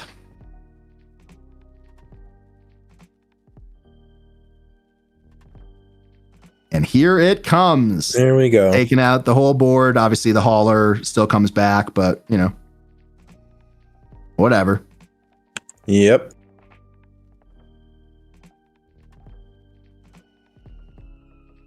Not looking good for Vader. What's he got? Can he do it again? Just do the same thing you just did. Flood the board. ILN. First step. Okay. Let's position on the hauler. Oh, no, only one unit. Repeat of game 2, only spending 1 resource. I just remembered I was cheering for Kira. Yeah, totally. This works. All right, so now can Kira start playing some big units after this 2 to base from the hauler? That's the question here. We're going to get an answer right away. It's a Vigilance taking out the hauler, healing 6, and now will he let it rest? I hope he does. I bet he doesn't. I'm probably wrong. I am wrong. There it is. He plays the hauler. He did it before. He just knows, I can kill it again. Well, at this point, it does feel like Vader's playing on borrowed time. Did we attack? Did we attack this turn? I don't think so. Agent Callus coming in.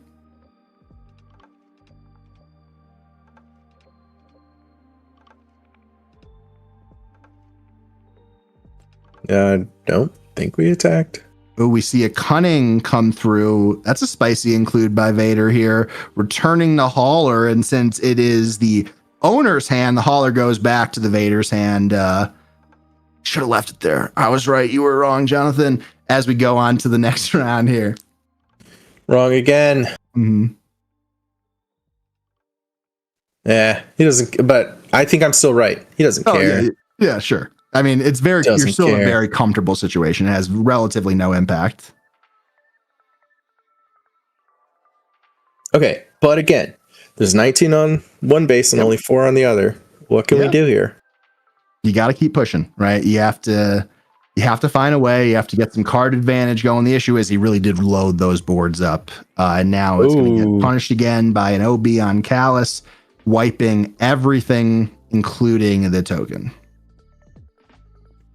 Dang.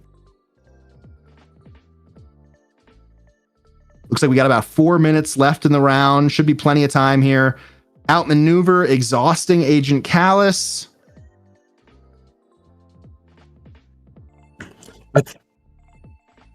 I think that's the type of card that's been sitting in Vader's hand.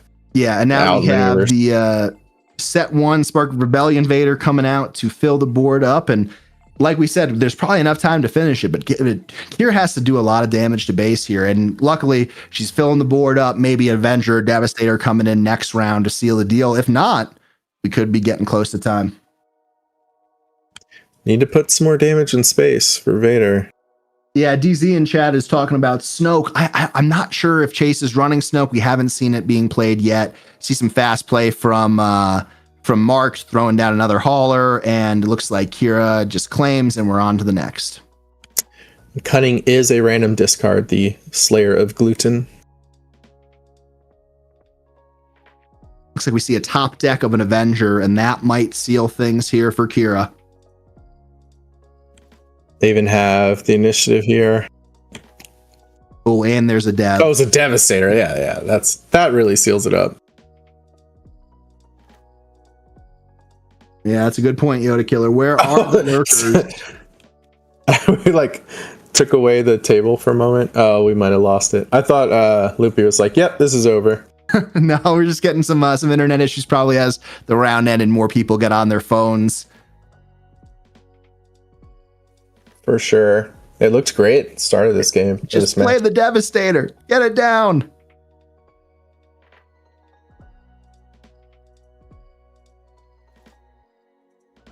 Looks like we're getting the signal back here. A little blurry, but we got movement, which is what we need. Yeah, I mean, with 2 minutes on the clock, play your Devastator. Let's go. Yeah, I mean, you got to push.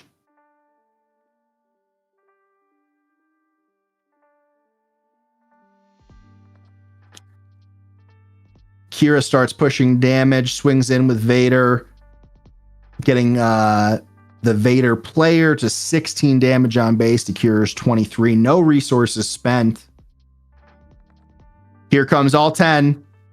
Or maybe not. I think he has more than 10. Does he have 12?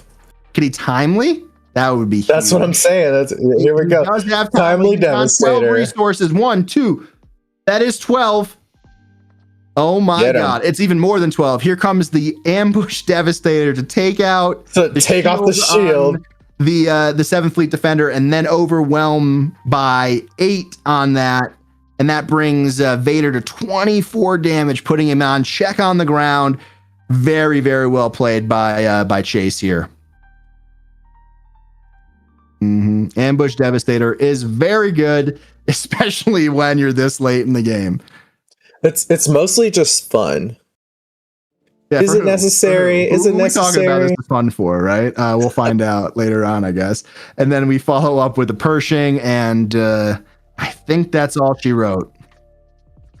Yeah, so we ambush a Devastator and then just drop a Pershing, yeah. All in the same turn.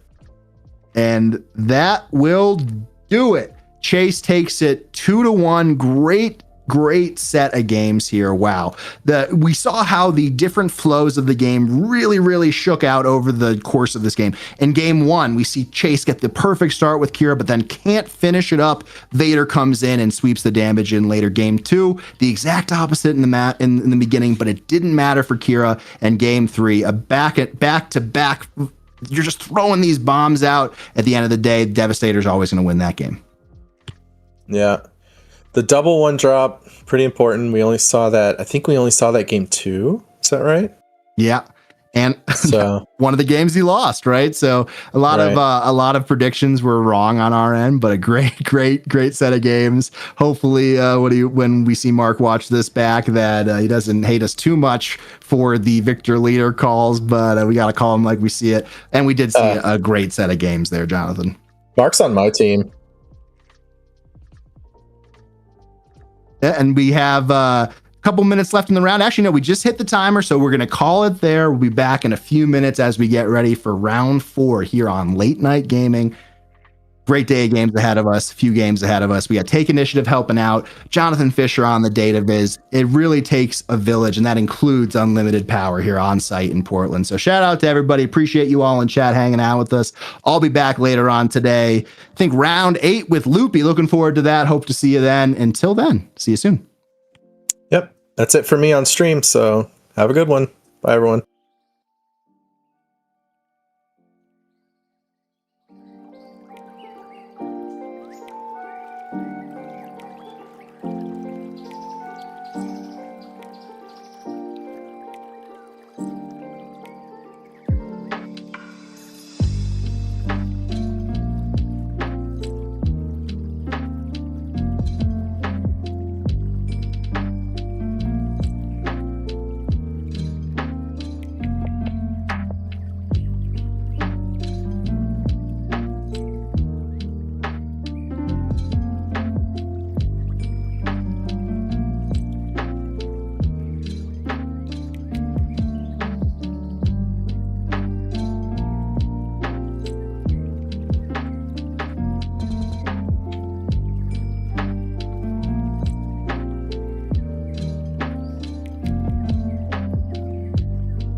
Where is Padme?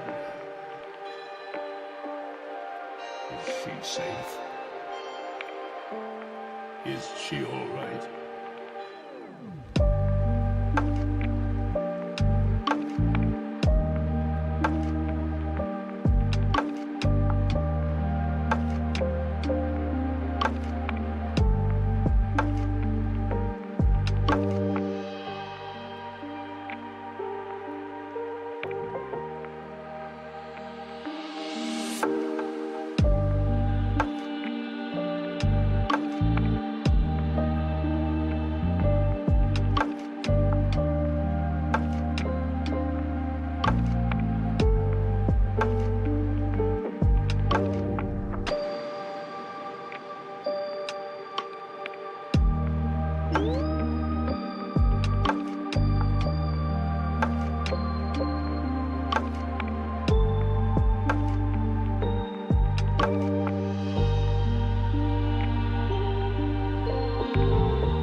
Welcome back, Star Wars Unlimited fans. We are here with round 4 of the Portland Sector Qualifier.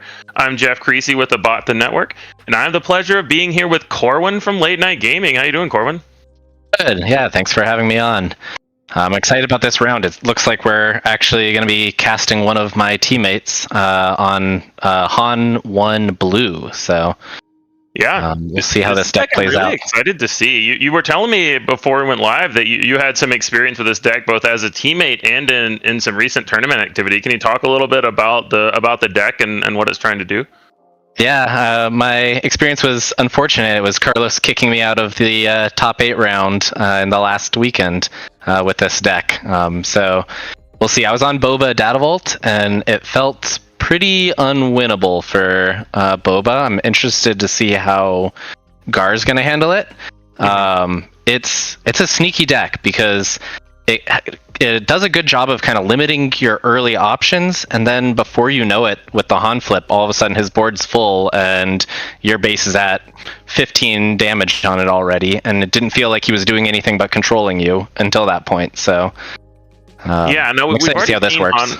Yeah, exactly. We've already seen Han 1 Green stream on stream before, and obviously we know the power there where you get U-wing reinforcements, you get Kelleran back. There's a lot of green 7 drops that you get. Obviously the big blue 7 drop that everyone thinks of is Luke Skywalker unit.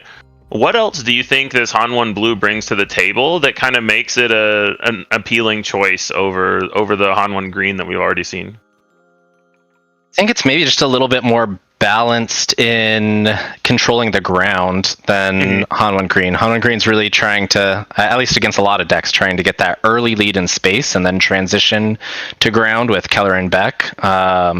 But this has a much more balanced and like a faster kind of push on that ground aspect. So we'll see how it goes. Like I said, my games against it with Boba, they felt almost impossible, and the game was kind of over before I even got to see Luke Skywalker's. So yeah, we'll see if he's got anything else spicy. I know if he's playing it, one of the things that really trips people up is he has Power of the Dark Side in the deck. Yeah.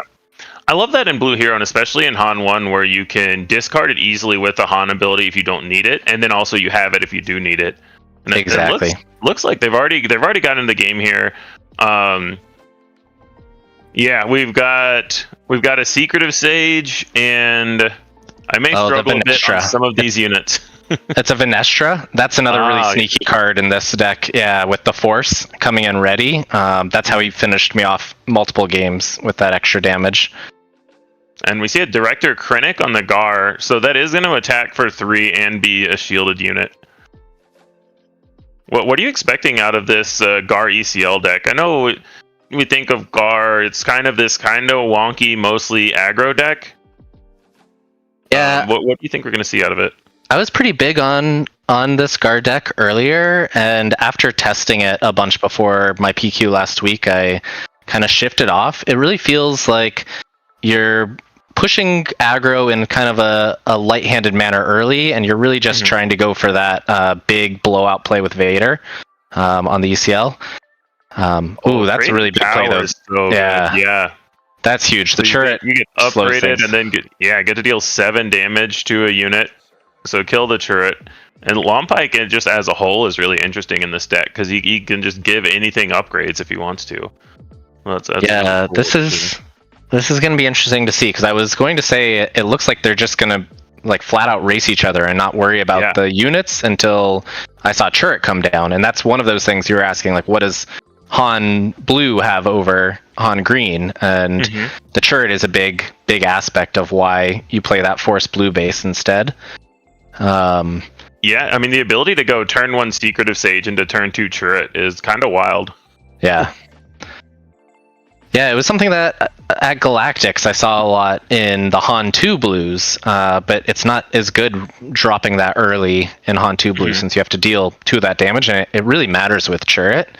That's where like this Han 1 ability kind of favors some of these plays. Yeah, and you can segue that into also getting your villain card in the discard, so your Anakin is just automatically online. Yeah, it's really, really cool.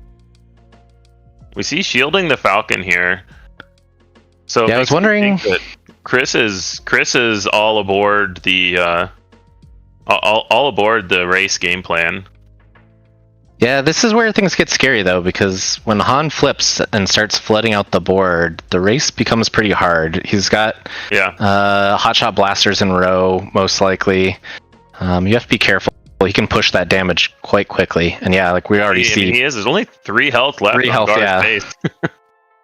Like another Venestra or something could just end the game at any point. Oh, and there's a Kira, so we have no Vader plays, no OB, no whatever Carlos wants to take away. It makes me think, we're going to game 2 already. Yeah, that's kind of what I was saying with this deck. It just ends way faster than you're expecting, and the Kira is incredibly annoying. That on my PQ last weekend, I drew Overwhelming Barrage only 4 times the whole day across all of my games, and 2 of them were against Carlos, and he Kira'd both of them. Oh no, yeah, Kira is so good. I really like it in these kinds of decks. It's the same way that it used to be in the pre-Force Throw banning in the Quinlan days, or even back in Mono Han days, where Kira is so brutal when you're a tempo deck saying, I'm going to get this incremental advantage, and you have one answer, and I'm going to be able to say that you can't play that answer. But yeah.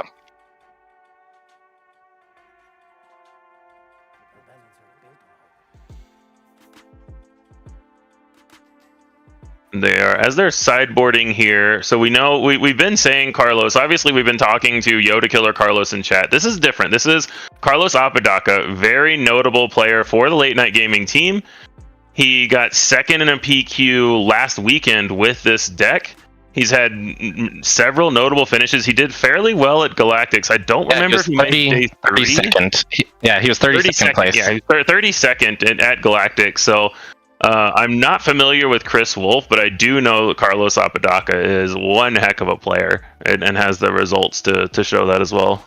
Yeah, both he and his brother are on our team, and they finished 32nd and 33rd at Galactics. Yeah. So they're power family. Mm-hmm. So what do you think? What do you think, Carlos? I mean, game one went to Carlos's plan. What do you think Chris can sideboard in to try to stem the bleeding, or does he just need to change his game plan? I think he needs to change the game plan. The wrong idea. Okay. Yeah, I think in this matchup you can't hold off for a big Vader push. You need to use your ECL early to deal with some of those ground units. I mean, I think like he did a good job with that Lompike craving power, but it's just too little, too late at that point. You really have to play this like it is an aggro deck, and that's why this Han Blue is so scary. Is it is aggro, and then it also has Luke Skywalker and powerful endgame tools. So I wonder, do you think that might have just been Chris being unfamiliar with Carlos's deck, or with the Han 1 Blue kind of archetype? It might be, but also like it's hard to control it when he opens with the 2/2 shielded. So that's true. Like, as guard, you're not just trying to trade off shields there. Like you feel like you can win that race if he's hitting for 2 and you're hitting for 3 every time. But like I said, the Venestras coming out early, Hotshot Blasters in row. We didn't see a lot of those, but Falcon coming in ready. There's just a lot of tools to push that extra damage a little bit faster than Gar can. Yeah, definitely. And for me, whenever I'm watching any Star Wars Unlimited or playing, and I see both players just racing, my thought always goes to one of these players is wrong. You know? Yeah, my big deck is Sabine, so I think that's nice. An area that I have kind of taken to heart and improved in over time. Is even as Sabine, I feel like I don't actually race from the beginning very frequently. It's absolutely a lot of as early as trades. Yeah, as early as set 2, I think once Sabine got Poe and Wrecker, it became a much more nuanced game plan of, you know, I'm not just the aggro deck in every single matchup. There are times where I need to control the board, times where I need to make sure my leader sticks, times where I can't use my hero ability.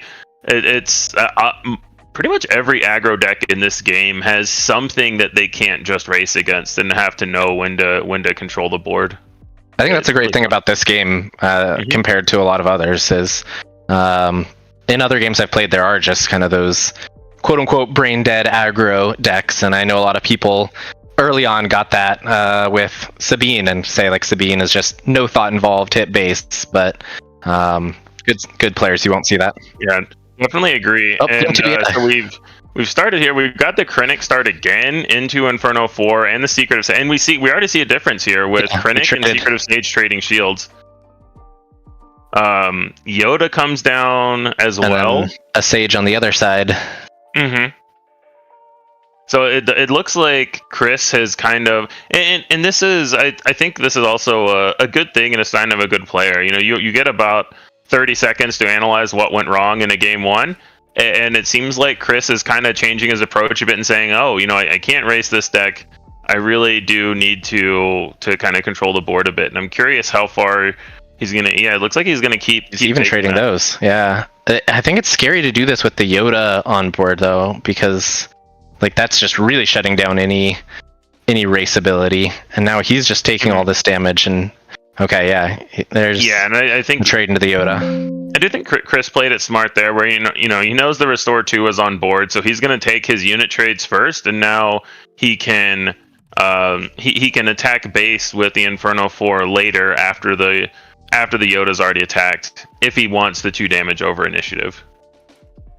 Definitely. Yeah, so he gets that in. Itinerant Warriors are also, an annoying card in this deck that stops you from being able to outrace it. Yeah, it's another interesting nuance with Han 1 Blue versus Han 2 Blue, where an Itinerant Warrior that's a 4/2 shielded, you could play something like a Perilous Position and still deal with it, but Han 1 doesn't give you that option. So you just always have to deal with the full 4 health. I'm interested why he didn't use the Force to heal that too. I would guess because he's just not worried about his health total, and it looks like he went back down to 0. So I think he got the Yoda swung with the attack Yoda. in. Yeah, because because Carlos had the initiative still, so we knew that he could just attack with Yoda first action. Gotcha. Yeah, that makes sense. I was just curious if there was anything in his hand that he wanted to use the Force for this turn before attacking, but. Yeah, because we obviously, I assume we're not playing something like a Kiadi Mundi out of aspect, which is where your head usually goes with what are you using the Force for. Maybe he just wanted it in case he drew a turret and could slam it and have the Force up. Yeah. And I think this is, both leaders could be flipping. Gar already did. Yeah. So this game's already gone later. Oh, that was the Eager Escort Fighter coming to clear the Falcon. That's huge. Yeah. That card's been a real overperformer ever since it came onto the scene, I think. And its biggest use case is killing Falcons, but whether it's in this deck, in Kira against Vader, or in Vader against other space decks, Eager Escort Fighter has been really good. It is. I always underrated it. Yeah, when I saw it, I was like, I don't want this necessarily. It's basically just open fire. For space, a more limited open fire, but it actually works really well. Yeah, but it is space open fire that kills Lurking Tie, which regular open fire doesn't. Yeah, it kills Lurking Tie, it kills Victor leaders very easily. As a Sabine player, it kills my Masterpiece. Yeah, with Victor leader out, it kills the stolen AT Holler that was stolen from me as a Vader player. It's a lot more versatile than it looks at first glance. Oh, Carlos did drop the turret there. Yeah. So I think that goes back to why he didn't heal with the 3. He probably had turret in hand. He might have had to keep his options open, and he knew that the Force is going to be more relevant than the 2 damage if he needed to just drop a turret on short notice. Yep. Oh, this is looking very tough again for Gar. This is just what I felt with this deck last weekend as well. It's just sneaky that it can clear your stuff and still race faster than a lot of other decks. It just feels very strangling. Like you get this very incremental advantage, but it blows up and gets out of hand so fast. I think Gar is just a deck that the biggest tool that it has is something like ECLing an Evader and killing 2 units. But by the time you're doing that, you're already too far behind. He's got the turret and the Han and the Itinerant Warrior. That was a lot of... There's a lot of problems that he's got to deal with really quick. And we're in range now of Luke's or Enfys Nest was kind of the nightmare of my last week after playing against this deck. Enfys Nest just made the game impossible to close out. Yeah, and we do see a unit get E-sealed in. It's a Vader, I'm pretty sure. But it is a Vader, so I'm guessing he attacked into the turret and killed the Itinerant Warrior and shielded it, gave it a second shield and killed it. Maybe he's going to kill the Han leader, I'm not sure. We're going to have to wait to see where that goes. Yeah, I've completely frozen, but I think that is what is happening. Yeah,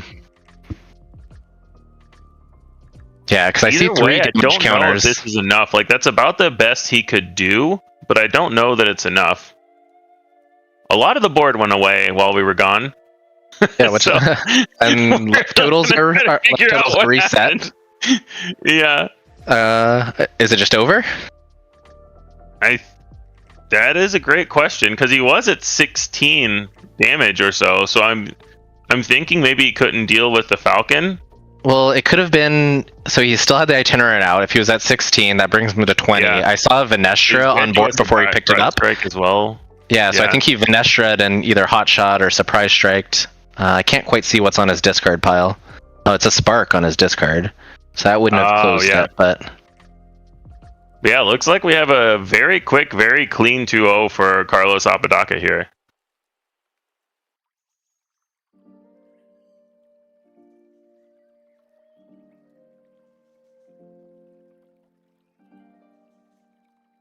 Yeah, so we're gonna try. So we have a backup feature table, but we haven't wanted to try it because we've been having internet issues. Since this table is already done, we're gonna see if we can get the backup match to function. If not, we're going to come back and tell you that and go to a longer break. We're going to go on a short break while we see if we can get a backup match going in.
Welcome back, Star Wars Unlimited fans. I am Jeff Creasy, still here with Corwin, and we've got a backup feature match here where we've got an Anakin Blue going into Game 2 against a Han 1 Green. And Anakin took Game 1, and the players have just finished sideboarding and are shuffling up for Game 2. How you doing, Corwin? How you feeling about this matchup? This one I'm not quite sure how this is expected to go. I would guess that Han still has a bit of an edge in a completely even game just because of the early leader deploy and being able to get your power cards out early, but it could be hard. Anakin can just close that game with his flip if you can't deal with it. So yeah, and I think one of the interesting things about Anakin post Force Throw ban is that you don't necessarily need a Force unit on turn 1. The main thing you might want to get the Force for are things like your Itinerant Warrior, your Turrets, your Kiatis, but you can't play any of those on turn 2 anyway. So that kind of frees them up to potentially play a spaceship on turn 1 or a spaceship on turn 2 and let him trade in space a little bit more. And then you can obviously trade really well with the ground units that Han wants to put out. So it's really, I kind of like Anakin in this matchup. But I don't know, obviously, the exact build of this Anakin or what the standard Anakins are.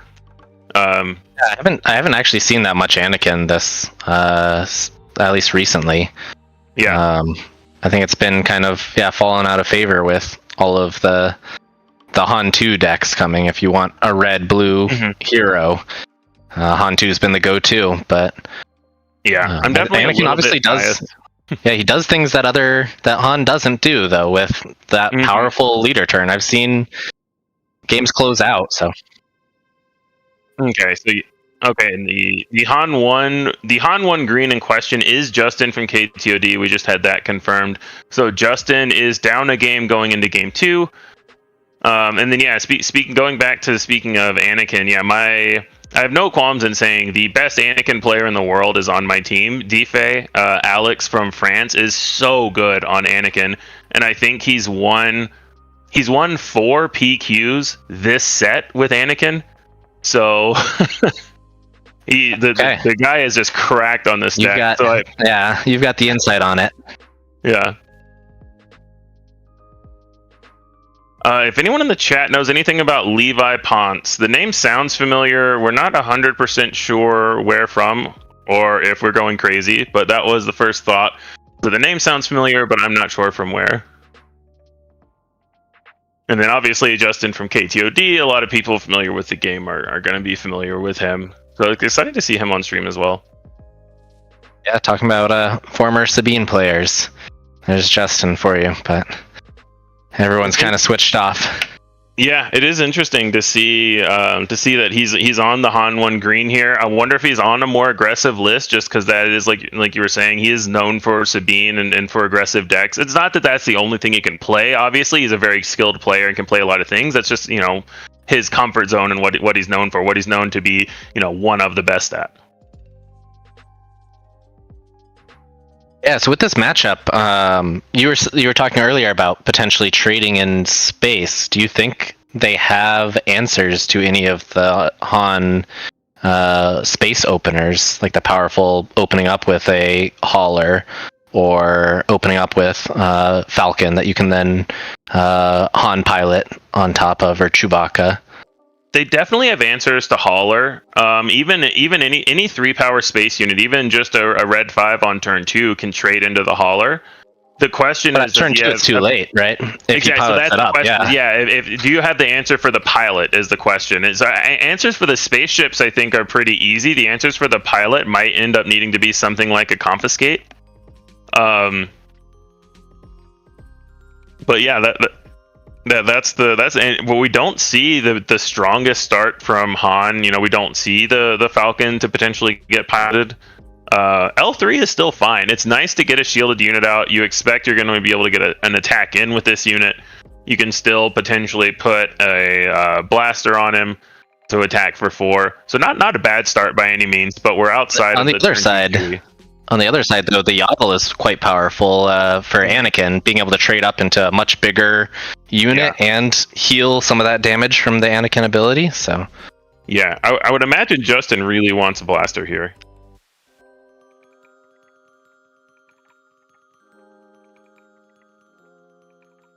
We think Levi may be a member of the Ruthless Raiders team. We're going to put that on there. We're still trying to figure out if that's right or if he's officially affiliated with the team. But we think so, so we're going to put that in. We see the L3, so no blaster for Justin, but we do see still the shield going into the Yaddle, which I like. It prevents it threatens a trade next turn and prevents an easy killing of any 4 health unit. And the hauler coming down he must have just drawn it a little late, I would think. And it could be possible if he wants to go to if he wants to play a 5-drop this turn, he could also have just been conserving cards in hand and intentionally going with the L3, so he didn't have to keep using his hand as a resource. Okay, there goes the Yaddle. That's good. Although Maris is also a very powerful card for Anakin. The 5 health, being able to do the 2 damage on discard as well as the Anakin ability is incredibly powerful trading ability on ground.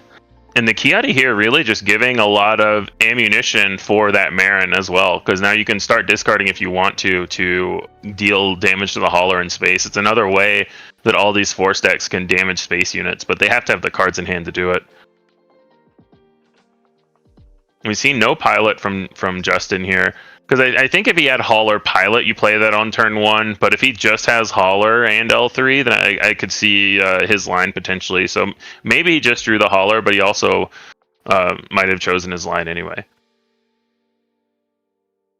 So you probably played the Falcon turn 1 if you had that, so he must have just drawn that. He definitely, and then that is very strong from Justin. So we see Falcon into Han pilot, and now we're potentially going into the flip turn as well.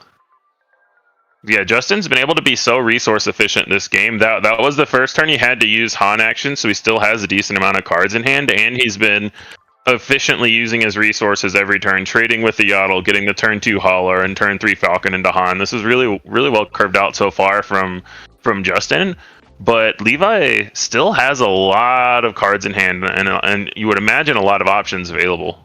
A takedown on top, I see, potentially? I think it's one that of could get him the hauler. I think it's taking down the hauler, and then you could potentially replay it. But the replaying it doesn't threaten the Falcon because Han gives +2/+3. So even with the damage buff from Anakin, you would also need to discard a card with Marin to trade the hauler back into the Falcon. Fell the Dragon. Fell the Dragon. Okay, so that feels a lot better. Yeah. From Levi then, because now you don't have to worry about playing the hauler game and you get the larger unit out of the way. And I'm curious if we'll see a Marin discard here just to set up an easier kill on the hauler. And I feel like this is always the interesting place in playing against an Anakin, where you have to decide like how much you're trading, how much you're making sure you have an answer for the Anakin flip, because if you start pushing this damage but can't close out and Anakin flips with a large buff, you really start dying quickly. Absolutely, and worth noting that both of these units with the Anakin activation are holding this Han hostage. Either the Marin or the Kiadi can both attack in and kill Han on flip. So Levi even has the ability to attack in with one of his units if he wants to. So Justin's really going to have to make the first move here. We see the Kira. What do we have? Itinerant, double itinerant, an Anakin, and something that's too shiny to see. I think it might be a Jedi Starfighter. I was going to say, I think it's a space unit of some kind. But also, he can take out the Kira, but he can't kill both the Kira and the Han. So if Levi wants to kill this Kira, then he's leaving Justin free to flip his Han out. And it looks like he's just putting the 4 attacking on Kira. So he wants to keep this Han held hostage. Because it is the most likely next move for Justin, so it makes sense to... I like this attack a lot by Levi, even though you usually want to just kill the Kira. It's good. At this point, though, I sometimes feel like Han already spent those resources, so it's not as important to hold him hostage on That's this true. turn. You just preserve one of the units that can hold him hostage before next turn.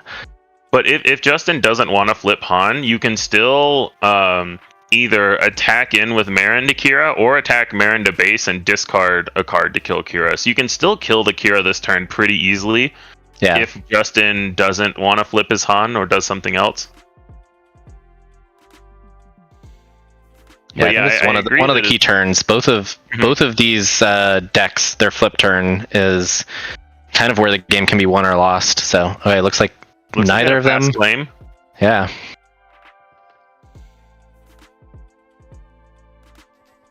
So I think now you attack with the Marin killing the Kira, and you still have that Han held hostage, right?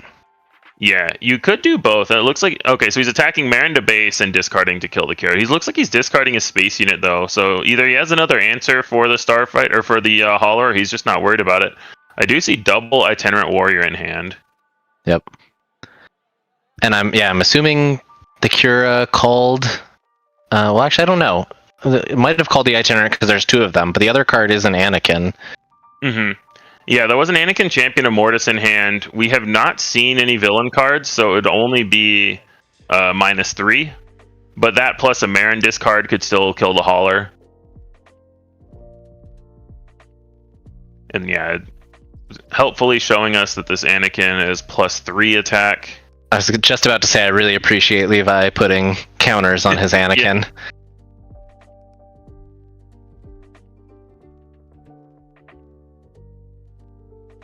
Yeah, so Anakin is attacking for 7 right now. There's going to be some wonkiness, though, with the Owen Restore and the Stolen Hauler attacking for 4. There's going to be some really intricate ordering of operations here to see how much Anakin is going to attack for. And I'm curious how both players are going to navigate this kind of minefield. I just think this Marin also could end up being a major MVP because with the Anakin and the Marin ability, this Hauler dies without any space presence. We see the Kelleran Beck. So Justin basically acknowledging that he's not going to put any more damage on board this turn unless he gets a Falcon, but he is getting a much larger board presence. And the Anakin +2 pump is no longer Obi-Wan online. Ooh, we see the Obi-Wan. So now there's a big Sentinel.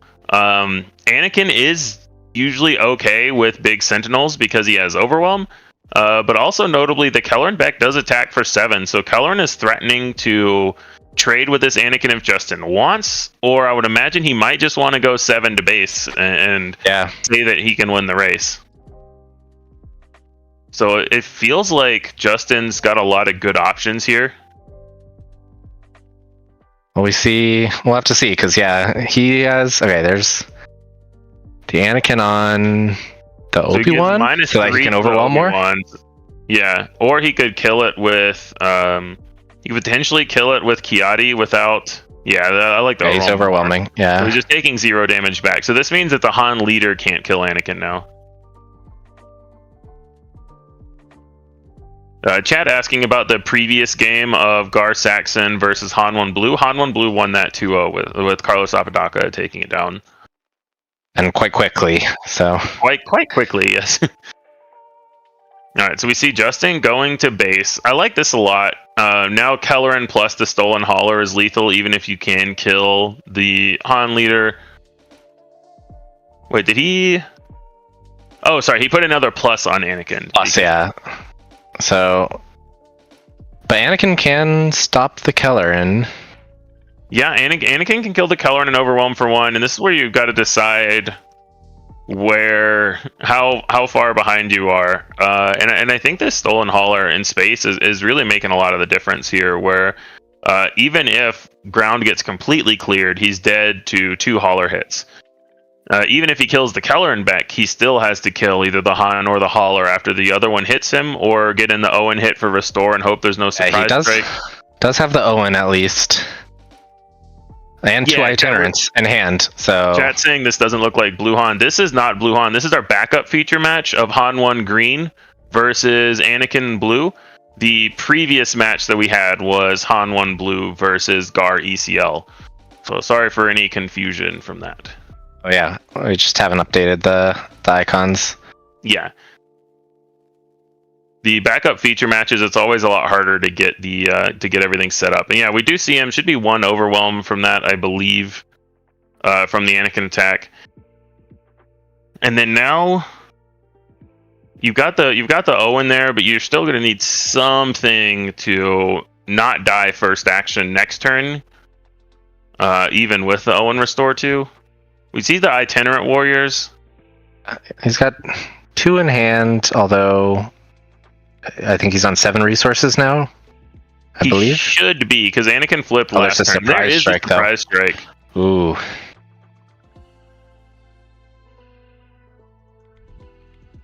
So now he needs to Itinerant Warrior or Luke or kill the Hauler, which he goes for killing the Hauler.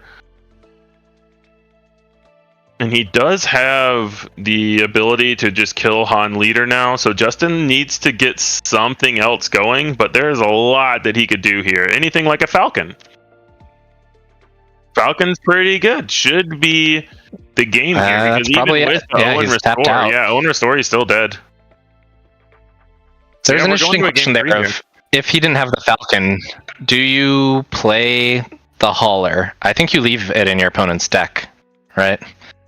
It was enough trouble for you to deal with the first time. You don't want to risk them getting it back. Well, it's interesting because I think the other option is you play the Hauler because you know you're dead to a Falcon. So if Justin were to top deck a Falcon, you want to be able to not die to it. And if he goes waylay his Hauler, play it back or something like that, I think you're okay with that because it's still an extra turn.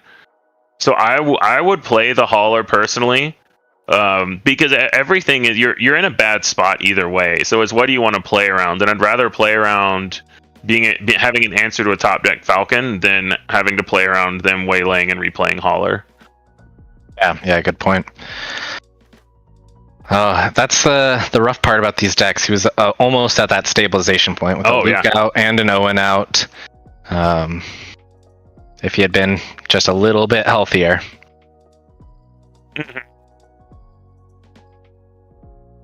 Yeah, I feel like I see that a lot with some of the Force decks and with things like Anakin specifically, where there's a lot of snowballing, but at the same time really fine margins where either you almost control the game or you're 1 or 2 damage short, or they're 1 or 2 damage short.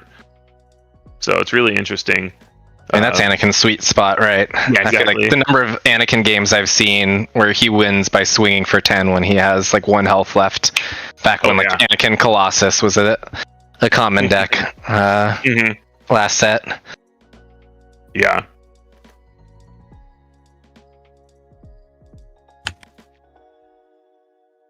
Well, this is nice that we got to see the 2 quick games with the Gar Han 1 Blue, and now 2 games from this, since we get a game 3. Yeah. Lucky for everyone watching the stream, we get all the extra Star Wars content we can. Yeah, and since I knew Stevie was in chat for this, I made sure to tell the guys to have the camera be on higher quality for this one specifically. So you're welcome, guys. That's all thanks to me. And for anyone new to the English language, that was a joke.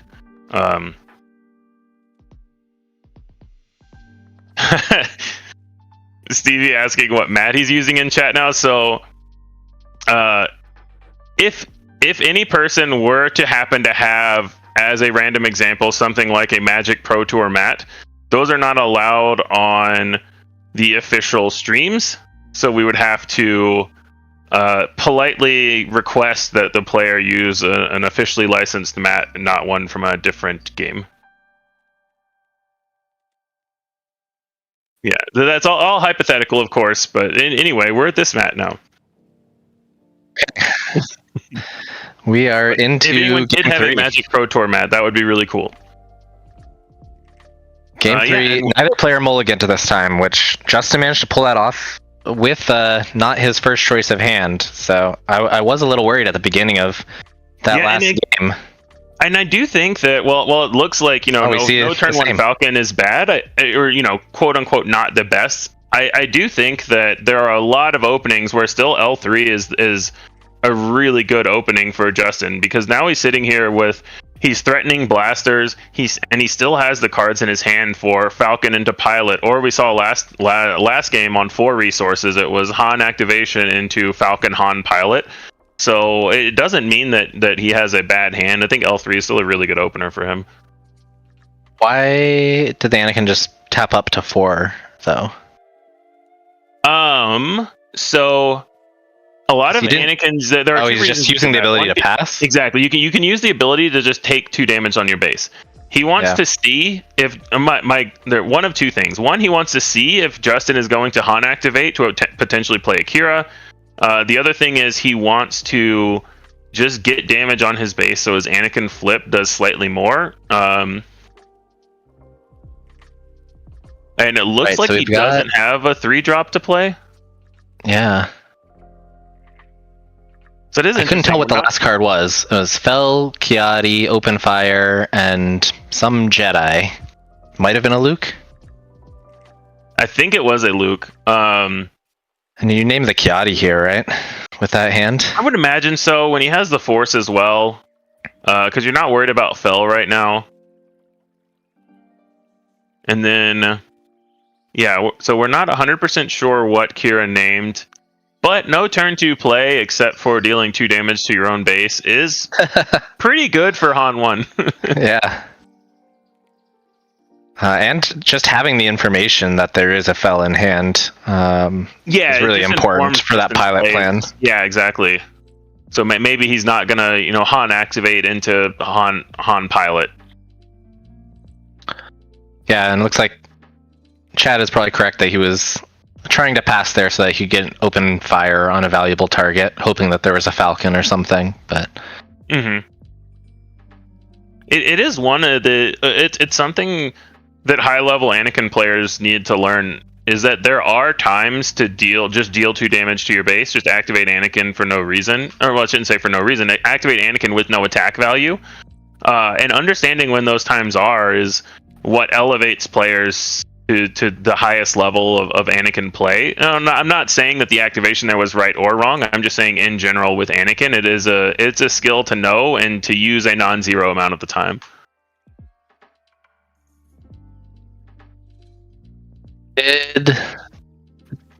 Did Levi miss a damage on his base there with the Kira attack? He was at 4, so I think he should be at 7. Yeah. Unless that is a Yaddle. I'm not sure what force unit that is. No, that's Adi Gallia. That's what I thought it was. Adi Gallia, but if it was Yaddle, then it would have had Restore, obviously. I think one of the taps didn't register, or he miscounted something, because I'm pretty sure he should be at 7 now. Chat saying there was an open fire in hand, and that was what got named, which would make sense. And Justin just clearing the board here. But even with the open fire, I don't know that I would name it that. I think I would still name the Kiadi, because the open fire wasn't going to clear anything there. Like, the Kira still lives, it takes off the shield. Point. Yeah. And it's an interesting decision point for sure. And then now if there was a Fel the Dragon, it's live. There is an open fire there. So we do see the Fel a little bit bad to use that many resources to take 1 damage off of Blue Leader. Yeah, it does feel bad. That time he took 3, but and you're leaving now a wide open Han flip turn is quite scary. Yeah. With no resources spent, so we could see a 7 drop. He's looking in his resources, which could mean maybe he wants a big Falcon. Could have been checking for blasters. Oof. This is a tough situation. The last game was looking really good for Anakin at the start, I feel like, and Justin still pulled it off. So I'm interested to see what Anakin can do here. Yeah, there's a lot of cards in hand for Anakin, but he can only play so many of them. And he should be going to 6 now, correct? So we've got the Anakin flip this turn, but is it kind of too little too late? He needs to take 2 more damage before Anakin kills the Enfys Nest. He does just flip.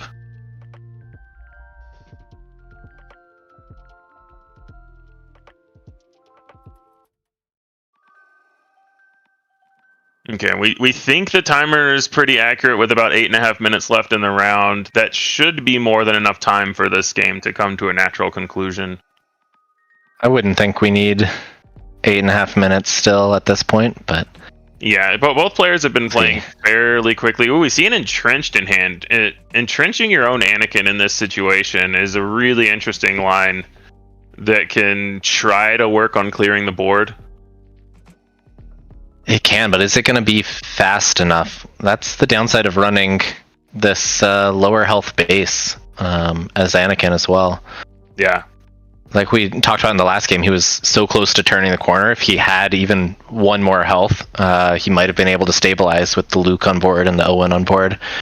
Yeah, it's hard to say because he also, with 2 more health on his base, he wouldn't have had cards from Kiadi because he wouldn't have had the Force. It's an interesting thought experiment for sure. The 2 health feels like an easy trade to make, but it definitely comes into play. Okay, so he did the damage that now lets Anakin kill the Enfys. I think that was a long thought process on Justin deciding whether he, attacks in with the Enfys and forgoes the Han ability, or attacks in with the Han and misses out on some of the damage. Yeah, because Anakin could have killed the Han with any other play anyway, so it's, do you want to attack in with the Han, get your resource, or attack in with the Enfys and get 1 more damage in but lose your Han? Yeah, I think it's an interesting point then of what was he hoping to play with this extra resource. And it's also just another look for a blaster or attack or anything like that as well.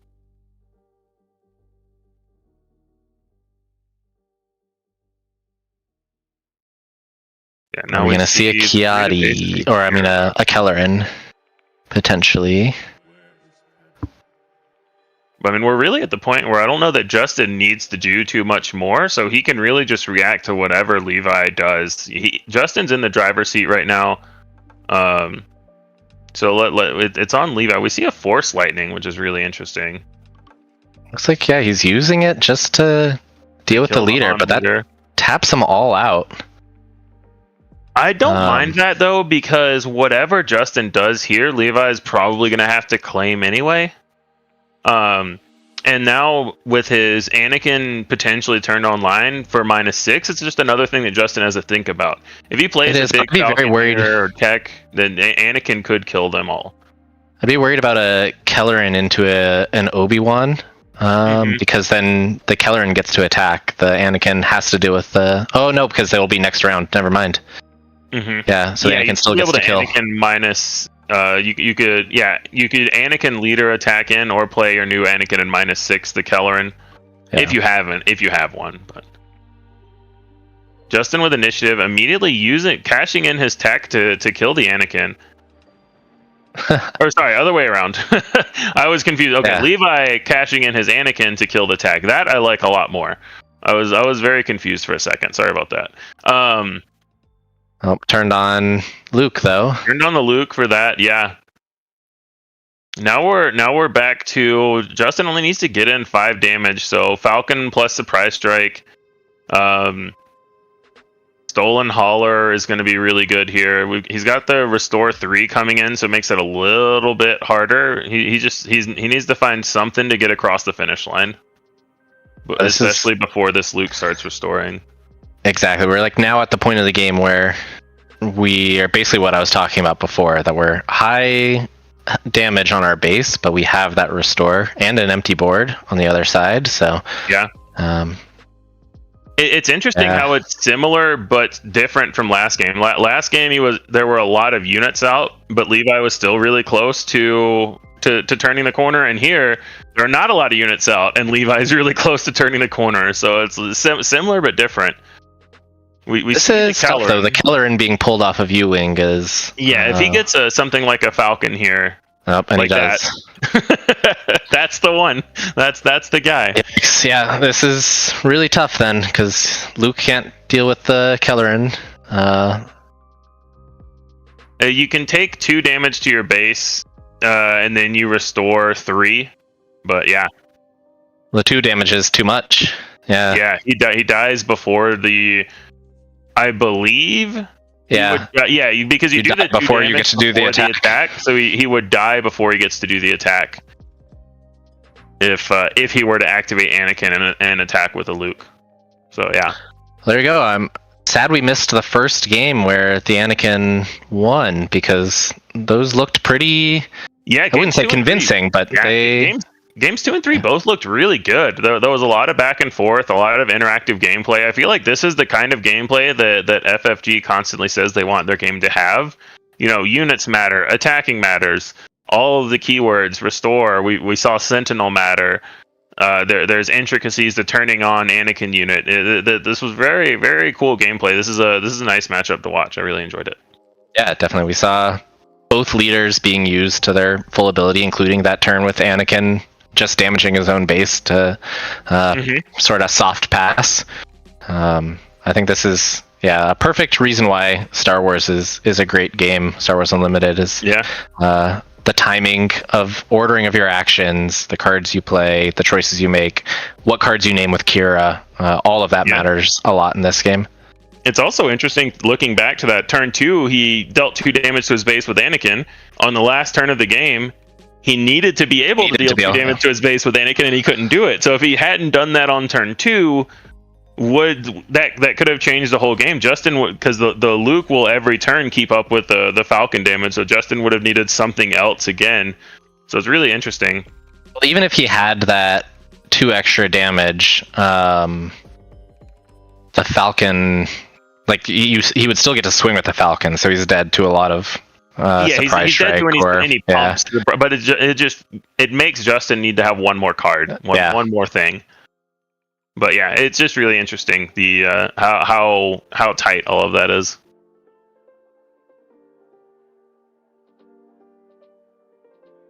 Okay, so now we've got some meta breakdown stats that we're looking at. So we see the number 1 deck is Han 2. I haven't been able to watch any of the games, or I watched the last round, but not the first couple rounds. So I don't know if we saw any Han 2s on stream, but we have seen Han 2 on stream. I believe it was Blue Force. Okay. And yeah, we see here Han 1 is an interesting spread. We see green non-force, blue force. I believe Shattered Undercity is blue force.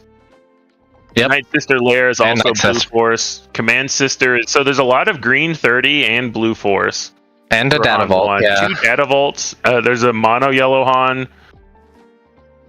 I think Navarro City is also a yellow 30. Maz Kanata's Castle is another green 30. So there's a lot of interesting 30 HP bases with the Han 1, and a smattering of blue and green with a couple of yellows thrown in.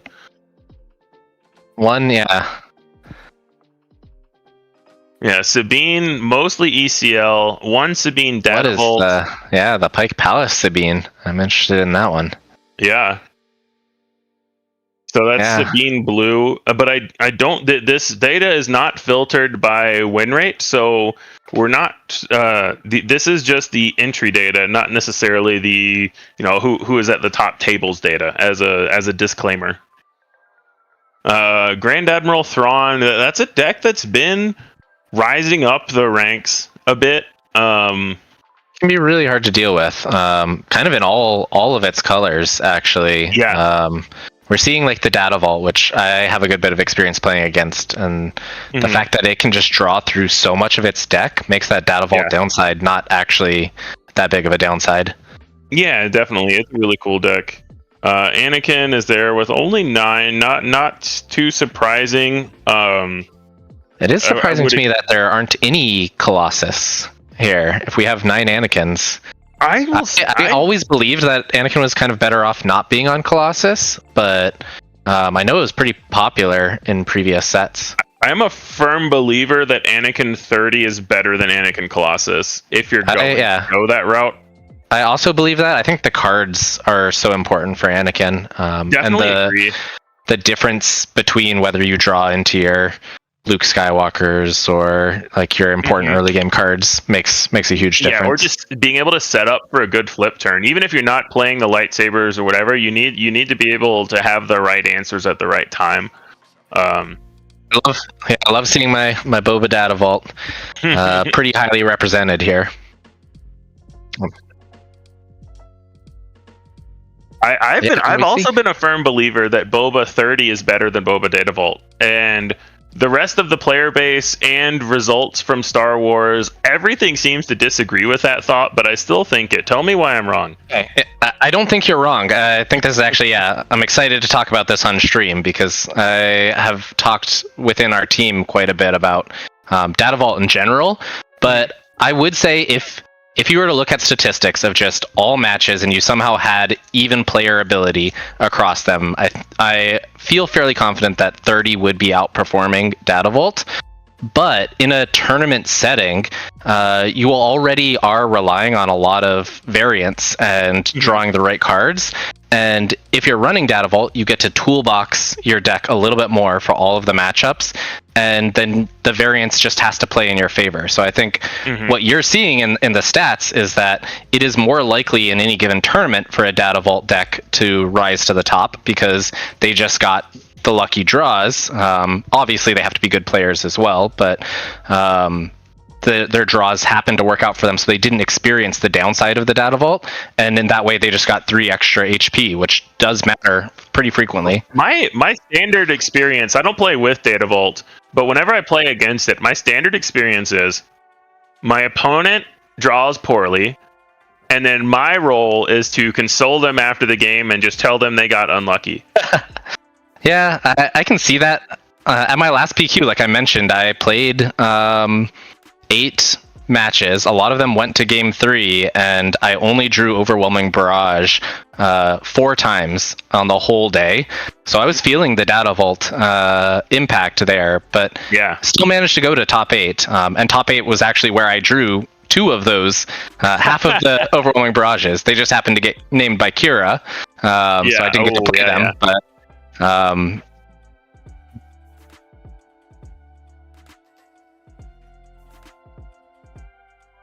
yeah, so there are multiple Boba Data Vault videos. I believe Woo just released one, Woo from KTOD and from I Am Woo on YouTube. And then there is a late night gaming video coming out soon on that as well.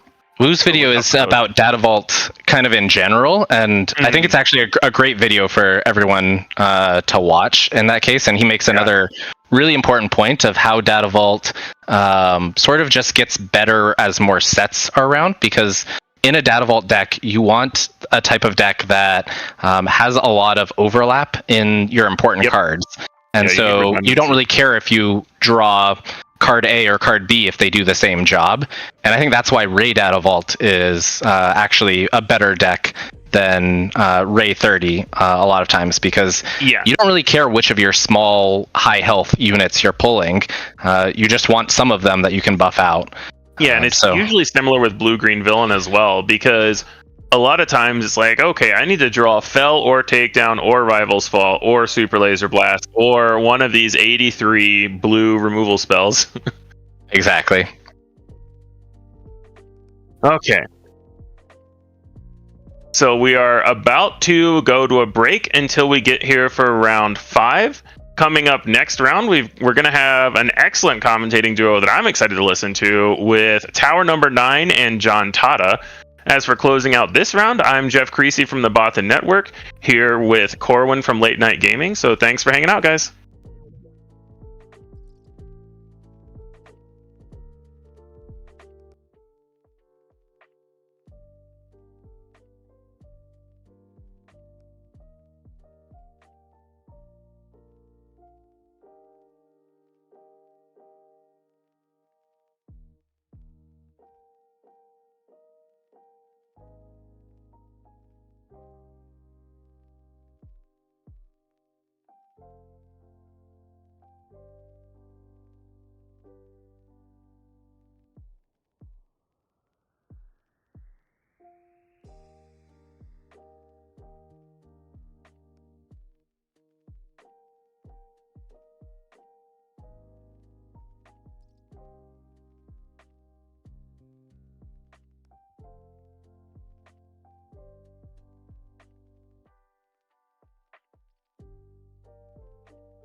I am a Jedi, like my father before me.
Welcome back, guys, to the coverage of the Portland Sector Qualifier event. I am Tower number 9, joined here by John Tata, and we are about to bring you an exciting match between two members of our own teams.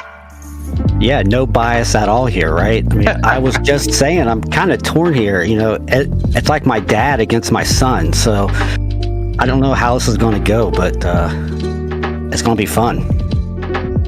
Yeah, so on the right here, I believe we have Bobby Sapphire from the KTOD team playing Palpatine Yellow. And on the left, we have Pasquale from the McClunky Gaming team, who is playing Ray Datavault. Yeah, this matchup is going to be pretty exciting. In my experience, I've played quite a bit of Ray Datavault, obviously. This matchup can be pretty tight, but the Palp Yellow is actually pretty tough for Ray Datavault, mainly because of the change of hearts. Ray only has so many threats, like, you know, the loops and the home ones. And what Mike is going to want to do is just control the board and then save those change of hearts, which he has 3 main deck of for like those home ones and those loops. Yeah, I think we're headed for a very long match, to be honest with you, Tata. Many things could happen, but both of these are very grindy decks. Yeah, they certainly can be. You know, I don't think we will be needing the backup stream match this round, but you know, maybe these players can prove us wrong. Yeah, it's true. We will have to see just how that goes. Looks like we just saw the do our best to have no bias here, right, Tower? Yeah. Yeah. Or just equal bias. It should be it should be not the world's most impartial commentary, but I think it's going to be a fun time. Yeah, so these players are rolling. Let's see. I think Pasquale won the roll here, so looks like he's going to be starting us off.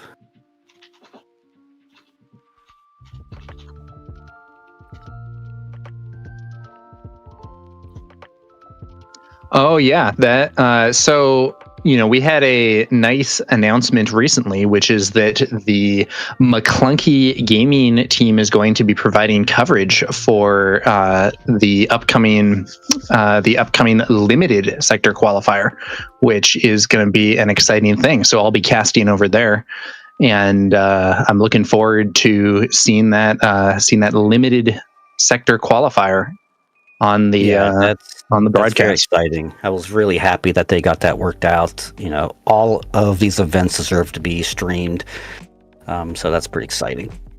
Yeah, and big shout out to FFG for helping make that happen. You know, I think it's going to be a very hype moment for the game, especially because this is kind of the first season where we've been seeing those limited events. But today we're playing Constructed here, and it looks like the players are about to start resourcing. Yeah, let's see. Now, there's some predictions that the Ray is going to run the Palp out of cards. That certainly is a possibility. You know, I have seen that happen. But, you know, you have to keep in mind that Mike does have the 3 main deck change of hearts. He has Traitorous. He has lots of ways to take control of this game. So turn 1 Yaddle into a Bazine. So let's see. The main things Mike's going to want to look for here is cards like Luke, U-Wing, and Home 1. And right off the bat, we see this. There's U-Wing. A U-Wing. Yeah, it looks like the other cards there are going to be a Mon Mothma and a copy of Admiral Akbar. Yeah. So, yeah, there goes the U-Wing. Good prediction there on the higher value card being removed. Yeah. You just want to try to strip all of their ways to win the game. You know, because this Ray deck, as big as it can pump their little weenies, it's never going to do 30 damage to Palp with these random like 1/4s. Yeah, I think there's a situation where, you know, when faced with the choice between 2 kind of like mid-level small units that can maybe get pumped up versus U-Wing reinforcements, which is kind of a bomb card for this deck, the U-Wing reinforcement is just kind of clearly the valuable choice there, I think. Yeah, absolutely. So right away we see a buff on the Yaddle, into a Super Laser Tech from Mike here, Bobby Sapphire. So this is exactly what you want from Palp. Yeah. Looks like Yaddle being used there to remove Bazine, and then we're going to see that Mon Mothma that was visible in hand from Bazine, and Pasquale finding another copy of Admiral Akbar there. Yeah, so Pasquale very wisely took out that, Bazine. So Ray, its main purpose for all these small guys is to control the board. So what he's trying to do is make sure that Mike can't play, cards like McClunky to, take out these smaller units. Yeah, that would be something that I think would be a very unfortunate outcome for Pasquale. So he's trying to keep the board clear, trying to buff up his guys and get into sort of an overwhelming position if he can. Yeah, and he found a second copy of Akbar. So I do want to point out that Akbar is probably, I'd say, the third best unit in this raid deck. He's kind of sneaky, pretty broken here. After Luke and Home One, Akbar is the best unit. Does something. Yeah, Akbar is very, very strong when you have a wide board, and you honestly don't even need your board to be all that wide for him to work, depending on how strong your opponent's units are. And then once you have that when played effect, you're also left with another one of those units with 1 power that Ray likes to buff up. And yeah, just a very high value card, which is interesting because I think in Spark of Rebellion, Akbar wasn't really considered that good, but his time to shine has kind of come later. So here's a really interesting play. So Pasquale, I know it doesn't sound great, but he could have played Akbar to kill that contracted hunter. So Mike couldn't sack it here to do that to block the draw essentially, and the 1 damage on Mon Mothma. Yeah, but of course, maybe he was playing to something like Spark of Hope like that. So yeah, both players ramping this turn with the Super Laser Technician for Bobby Sapphire and the Spark of Hope there for Pasquale, and then both players playing more small units. Look at that. Yeah, so they're playing pretty quickly, which is what you want to see in a matchup that's going to go to 15 resources.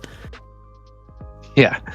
So it looks like we have a Gunji versus Salacious Crumb on the field now, and Salacious Crumb did also heal the 1 damage that Bobby Sapphire had taken from Mon Mothma there. Yeah.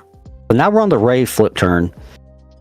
So we're buffing this Gunji so it can take out this Crumb, but Mike wisely just bouncing it, before any of that could happen. Yeah. So let's see how he wants to play this flip turn. We know he has Akbars. We know. Let's see, what else do we know it's in his hand? I don't think we know any other cards in his hand at the moment. He's kind of keeping it close to his chest. I think we know he has 2 Admiral Akbars unless he resourced one of them. The Mon Mothma that we saw in hand was already played, and the U-Wing Reinforcements was discarded from business. Elite P-38 Starfighter for Bobby Sapphire, inflicting 1 damage on Gunji with the when played ability. Yep.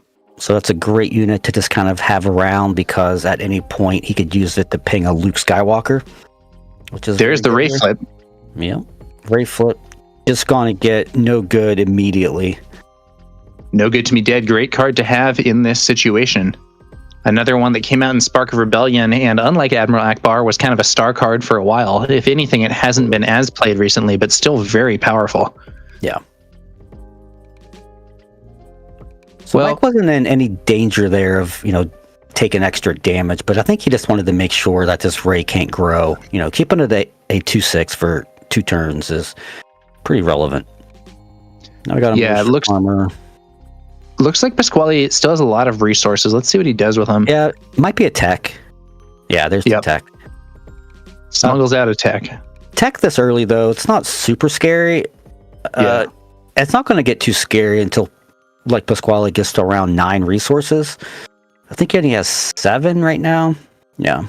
At this point, I think it's very likely that he has more efficient plays in hand than he does in his resource row. But tech gets really frightening when you're at that, 15 resource board state or whatever that we were talking about previously. Right, for sure. Mike is going to want to have a plan for it here. He can't just let it sit there forever. I don't think he has to deal with it right away. But here in like a turn or two, it's going to want to be off the board for sure. Yeah, the moisture farmer there isn't threatening Bobby at all, but it does help Pasquale in that if that elite P38 starts pushing damage in the space arena, the moisture farmer can start recovering some of that. Yeah, just make sure that he's not going to take any damage. Right. And if Bobby Sapphire had a blue deck, it would be nice for Power of the Dark Side too, but that's not what we're seeing here. Yeah, five resources for something. As soon as the camera picks back up, we'll see. Oh, he's going for the Legacy Run. Legacy Run. Could be some big damage. Yeah, so that's going to be able to deal 7 damage total. So we got the tech's going to take the 5 probably. He could opt to also remove the Ray.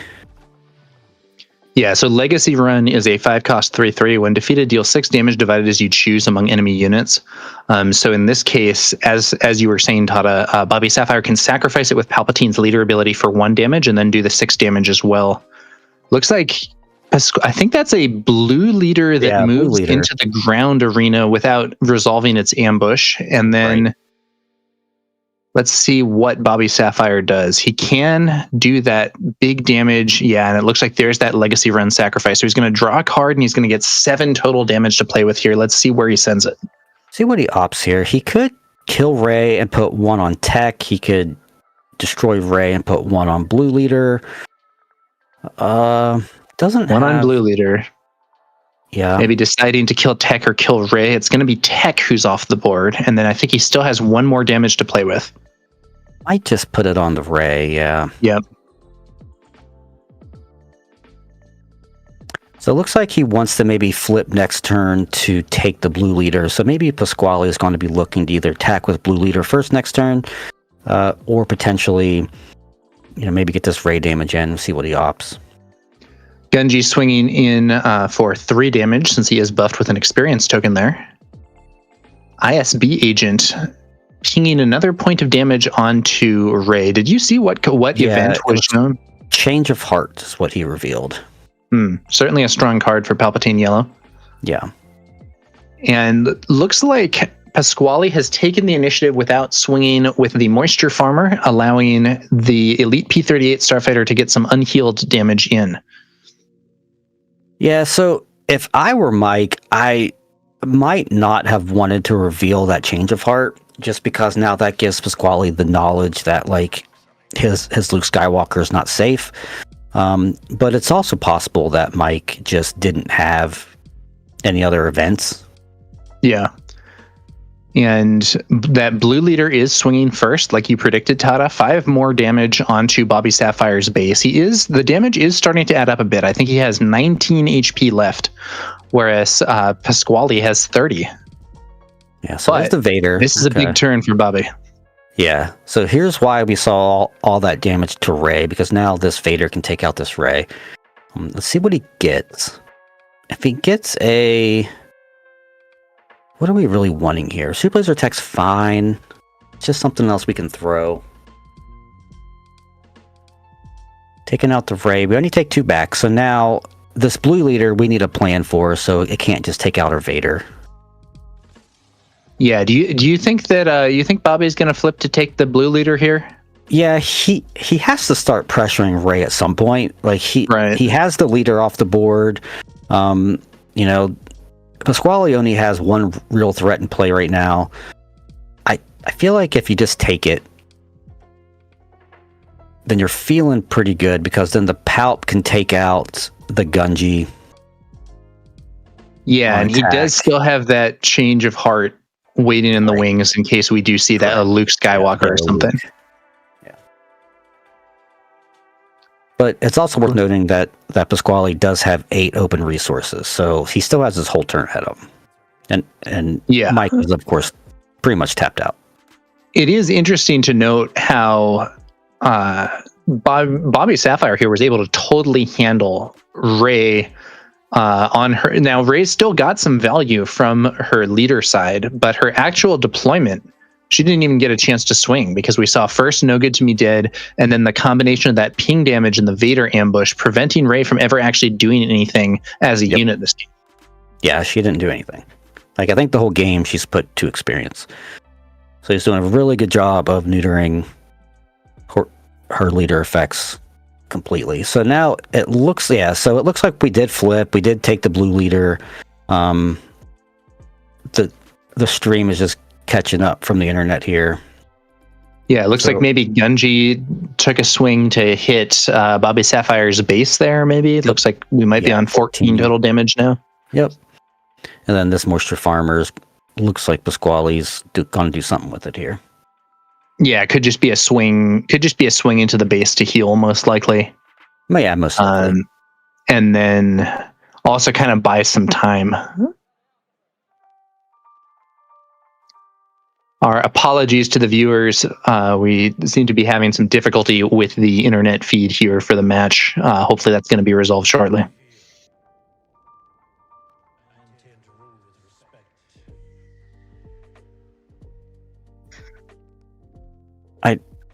I think I see pixels of Admiral Akbar. Yep. Yeah. Admiral Akbar on the board. I think he's getting ambushed by a contracted hunter now. Hunter is taking him out pretty much immediately here. Maybe. Hunter... Yeah, it looks like there's a lot of damage on Palpatine there. Palp has 7 damage on him, it looks like. Yeah, and it looks like somehow all of the resources were spent. Yeah.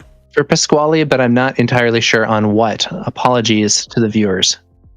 Yeah, going into this next turn, though, Bobby Sapphire has really reversed the situation and has a very powerful board. Yeah, so Gunji's going to take out Palp first action, so now both leaders are taken care of. That's pretty good for Pasquale here, because Palp's pretty tough to take out, a lot of the time here. Yeah, at the same time, though, a Ray Data Vault doesn't really have powerful board wipes available, so having this much of a disadvantage on the board is not a place that Pasquale wants to be. Right. So we got this a Village Protector, shield taken out by ISB agent immediately, and then Vader's just going to finish it off. So this Vader should have, there you go, 5 damage. And then Obi-Wan as well. Another Sentinel there. Yeah, it's not going to have Sentinel here in a second. Well, okay. Guess it's not going to matter because it's going to get defeated anyway, I would assume. Let's see what we find with the Vader here. Yeah, so that's going to be another copy of Darth Vader defeating the previous one and bringing out Bazine. Looks like another Obi-Wan, and then what's that card on the left? Is that a takedown, maybe? I don't know. I didn't see. Looks like whatever it was, I think Bobby Sapphire opted not to discard, so he may have figured this is not looking like a hand that's going to be able to stop him easily. It might have been like a fell or a takedown or whatever. Like, I don't think Mike really cares about single target, spells like fell or takedown. Pasquale's not going to win the game by just 1-for-1ing. He's pretty far behind right now, and we know that Mike has at least 1 change of heart, so not even like a home 1 or Luke's going to save us here. Yeah, it's a pretty undesirable position here for Pasquale, unfortunately. I think that, if we were seeing this being like a blue-green villain deck, this would be a time where a Super Laser Blast or something might be what you're looking for, but blue-green heroism doesn't really have those same options. Maybe once we see Secrets of Power, we could see things like that Bo-Katan that gives the opponent's whole board -3/-3 or whatever. Right. But that has not released for this tournament, and there's not really a board wipe option available here for Pasquale. So it was a fell, and he just felled the Vader. Yeah, I mean, that's some value, but like you said, Tata, I don't think it's necessarily going to be enough. But hey, take a look at that. I think is timely reinforcements for he's gonna 4, 5, 6, for 4. Yeah, I thought he might have conceded there, but it looks like he just put his deck box on the table to grab his X-Wing tokens. I only see 9, no 10. Okay, Mike does have 10 resources. I thought I only saw 9, but I think one side's stacked. that timely reinforcements gives you an X-Wing token with Sentinel for the phase for every 2 resources your opponent controls. So while it may not be a board wipe, Pasquale suddenly has 5 2/2s in the space arena, which is a powerful asset here. I don't know if it's going to be enough, but definitely I think we're going to take out like 3 of these at least. So we have McClunk. Yeah, we're just going to just like demolish all this. Mike doesn't care about any of those. He can have Fel and Obi-Wan. I think this P-38 might just attack into one of these and take out the other one. Take out the damaged one with the 1 damage when defeated. Yeah. Yep. So clean that up pretty nicely. But it is worth noting that Pasquale did show a Fel the Dragon, and if he plays that Fel on this blue leader, then it's just back to pretty much an even board. Yeah, and it looks like, unfortunately for Bobby Sapphire, he was not able to make use of all of his resources, or even really very close to all of his resources there. So we are ending up with a remarkably even board after it looked like Bobby Sapphire had taken a huge advantage, but he's making a big play here. Let's see what it is. Like Devastator, yeah. Nice. That's a great counter to those little X-Wings. But there's another Fel from... have we seen all 3 Fels now from Pasquale? Yeah. That's the 3rd Fel. 1 on Vader, 1 on Devastator, and 1 on the ship that was stolen. Rey using her ability to buff that X-Wing, and it swings in for 3. So we now have a very weak board on both sides, but Pasquale is a little stronger right now with a 3/3 X-Wing versus a 1/3 Bazine Natal.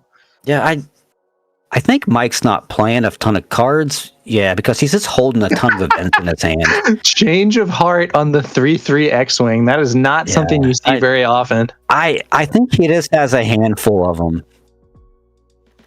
Yeah, I don't think I've ever seen Change of Heart played on a token unit before, but that may reflect the odd circumstances here. Yeah, it's like he just has a handful of events. Like he just doesn't have units to play, so he just wants to just do stuff, right? Okay, now this tech is late game tech, extremely good. That is super threatening for Bobby. Yeah. So, because Pasquale has 1 card in his hand, so this tech effectively increases his hand by 13 or however many resources he has. Palpatine's ability used to sacrifice him to damage tech, but that isn't an immediate removal on tech, so Pasquale is likely going to be able to play at least something from resources. So wait. It's the 1 card in hand. It's a copy of Bright Hope, not bouncing anything. Yeah, that was interesting that he played the Bright Hope there instead of just instantly claiming. Yeah, I don't know, because there's no chance Mike can't kill this tech, right? This has to be just dead. If it's not just dead, I think he's in big trouble. Yeah, but yeah, there we see a Fennec Shand. Yeah, so Shirley has 4 different cards. So 1, 2, 3, 4, 5. He's showing, he's 8 different costs, 7 different costs. I don't know. He has everything in there. Yeah, he has more than enough. Yeah, I don't know how long she's really good. Yeah, Fennec is really good in Palp just because you play so many different costs, right? I mean, he just showed 6, 7 different costs there. So Fennec can kill literally anything. Yeah, that on attack ability really paying off there. Yep. Looks like a Yaddle there for Pasquale. Yeah. So that's going to save him a damage because now this, Bazine can't get in. I don't think it was ever really going to anyway, but Lothcat exhausting Obi-Wan. Yeah. Let's see what happens here. 2 base from Bright Hope. And Pasquale still has really a lot of resources here. Yeah, but he only has 1 card in his hand. So, Rey's going to activate here and give an XP to probably Bright Hope. Yeah. Yeah, and Mike's on a claim. Okay. Ooh, and the 1 card in hand was an R2-D2. That is not the highest impact thing you could be playing here. He left the card on top, which means it has to be something like a home one, or maybe a Kelleran would be really good here with 6,000 resources. Home one, Kelleran, U-Wing, Luke. There's definitely some options here. And now we're back to both sides having some board. Fennec Shand swinging base. Yeah, it wastes her on attack ability, but it puts Pasquale very close to lethal. Yeah. Mike has lethal now. Yeah, but so it was home one. So Mike surely has a change of heart here. Like, I don't think there's any question. Or like a Devastator, maybe. Yeah, I think it looks like he was exhausting those resources in advance for his counter, but Pasquale still needs to pull whatever unit home one is going to bring back. Right. Yeah, there's no world where Mike plays a change of heart on a token if he doesn't have at least one more. What do you think? What do you think you go for here as Pasquale? With all these resources, like, I don't know. There are a lot of different options here. Like, you could get a force unit to get OB Sentinel. Village People's something too, but change of heart. He's going to take the Bright Hope because it's lethal. Opens the space arena, but there is a fair amount of healing here from Pasquale. So going to heal 2 from Yaddle. Then Bright Hope's going to deal 3 up into 31. I don't know if Mike just didn't count properly, or he just doesn't care. So he gets to exhaust Obi-Wan's. That prevents he has 6 damage still.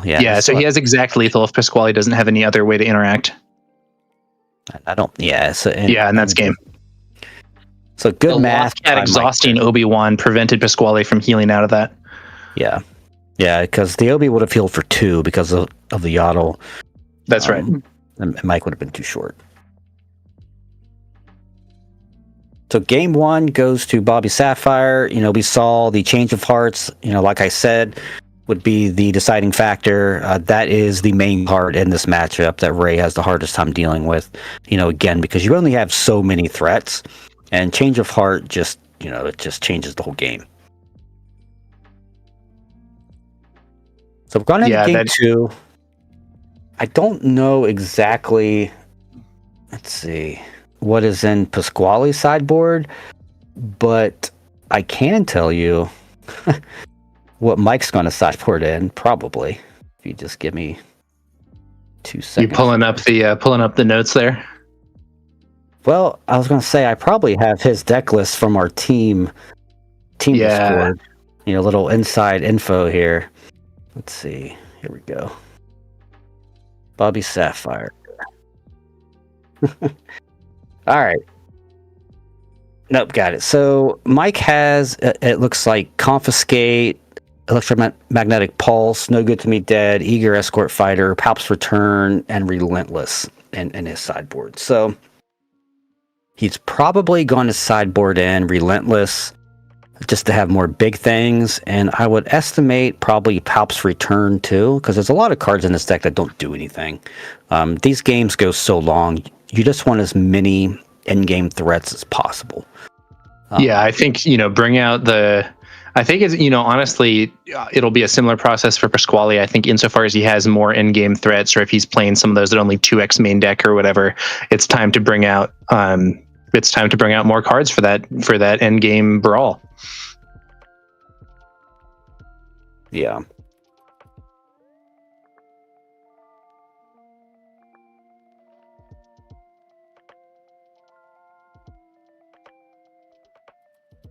See what we can do. So what do you know about Pasquale here, Tower?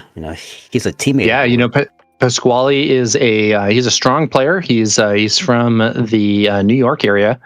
Interesting fact about Pasquale is he spent an extended amount of time working on cruise ships as I believe as a singer, and so so he had he actually had a show recently in New York that he was doing, and he was also, I believe, a very experienced Yu-Gi-Oh player at one time. But now Star Wars Unlimited is his game, and I believe he had actually won a PQ with Ray Data Vault earlier. He did, yeah. He won one relatively early in set 4 or whatever it was. And then on the other side here, Bobby Sapphire, Mike Jim, he's pretty well known in the Star Wars world, head of KTOD, figurehead. And fun fact about Mike here is that he is a whole 2 years older than me. I feel like I have to call that out every time. I think I, for one, would not have predicted that, seeing the two of you together. I'll say that. So the Bobby Sapphire, also a PQ winner. Mike did finally win a PQ, yes, about 3 weeks ago, I think. He's been on quite the run lately. He top 8'd or top 4'd one, and then won one right after that. And here he is now at 4-0. Maybe making us our hand of free flight and hotel. 6,008 drops, so it looks like he's going to mulligan that one. That's what you want to see as your draws once you're on 10 or 15 resources or whatever. Not what you want to see in your opening hand usually. It's kind of an awkward situation. Yeah, that's a hand you want to see like turn 5 when it's like all right, cool. I have all my end game. Let's go. But on turn 1, I don't think that's what we want. So both players mulliganing. I don't know what Pasquale has in the sideboard for this matchup. When I played Ray, it was more like, okay, I want like timely reinforcements, things like that. But he's playing a main deck, so I'm not sure what his sideboard looks like. Yeah, I don't know what his current revision of this deck looks like. At least when I've played around with Ray decks, sometimes I do have some of those endgame cards as sideboard for the grindier games. But like you said, Tada, he's playing the at least some of it main deck. So I don't know if he has more copies in the sideboard that he's going to bring in, or if there are some other options or what. But let's see how this one goes. Yeah. So I saw was that Spark of Hope, Akbar. I think it's a Spark of Hope. It's a foil. Looks like he has a Akbar, Blue Leader. I don't know if he has a turn 1 play in there. Oh yeah, he has Mon Mothma. Okay. I think there's a Mon Mothma, yeah. Yeah. All right, here we go. There is that Mon Mothma for the opening play for Pasquale, and he's going to get to search up for a Rebel unit on the top of the deck. Not ideal. Like Mon Mothma is a just amazing card in this deck, but it's not usually what you want to start with. No, I think there's other cards you would rather lead with, but it's certainly not, no value. And there's an ISB agent from Bobby Sapphire revealing a copy of Palpatine's Return to deal 1 damage to Mon Mothma. Yeah, I assumed that he would bring those in just because, like I said, these games go late, so you just want things to do late game with all of your resources. Yeah, each copy of Palpatine's Return is like having another copy of one of your best cards. Yep. Looks like that ISB agent also sacrificed there for 1 damage and a card draw. Yeah. Which is definitely what you want to do there. Just draw as many cards as you can. Ping stuff. Pasquale, I don't know what he has. I know he had like a handful of blue leaders, which isn't what you want. So he might be forced just to play one to have something. Nope, he's opting for the experience. Yeah, there's a buff on Mon Mothma Super Laser Tech for Bobby Sapphire. Let's see if Pasquale has a 2-drop or something. 1-drop at least, R2D2. Yeah, R2. So this is not what Pasquale wants here. Like, it's not any great. Restore. He doesn't have anything to really control the board with. Of course, there is no board, but like if there were, it's just his board is really weak right now. And yeah, Super Laser Tech can even take out Mon Mothma right away.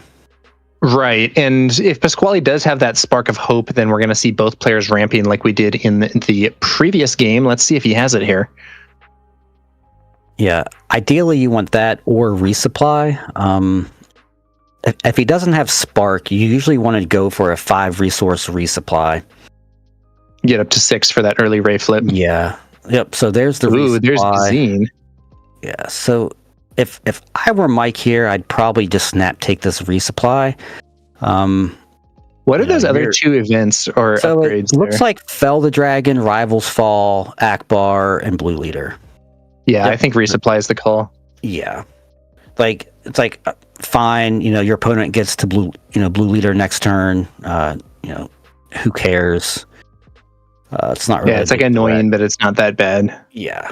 No, you keep him off this flip turn for an extra turn. So an early Ray flip is, I think, a lot more of a threat than a blue leader here. Yeah, and it's not even so much the early Ray flip. It's more just like being equal on resources to play all the big threats. Like Mike is up on resources, so he's going to be playing Vaders and Walkers, before Pasquale can really do anything to really react to that.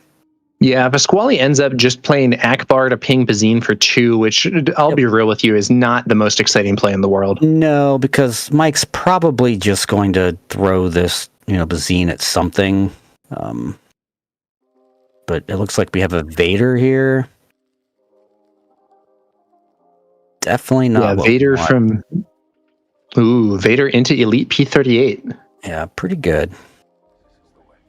Bobby Sapphire building a board advantage here before we even see the flip. Yeah, Vader's great here because, Pasquale has to either fell it or throw blue leader into it. Both options seem pretty poor here. Now, did Bobby Sapphire ramp twice this game? Just once. Okay, so Pasquale should be on 6 resources, is that right?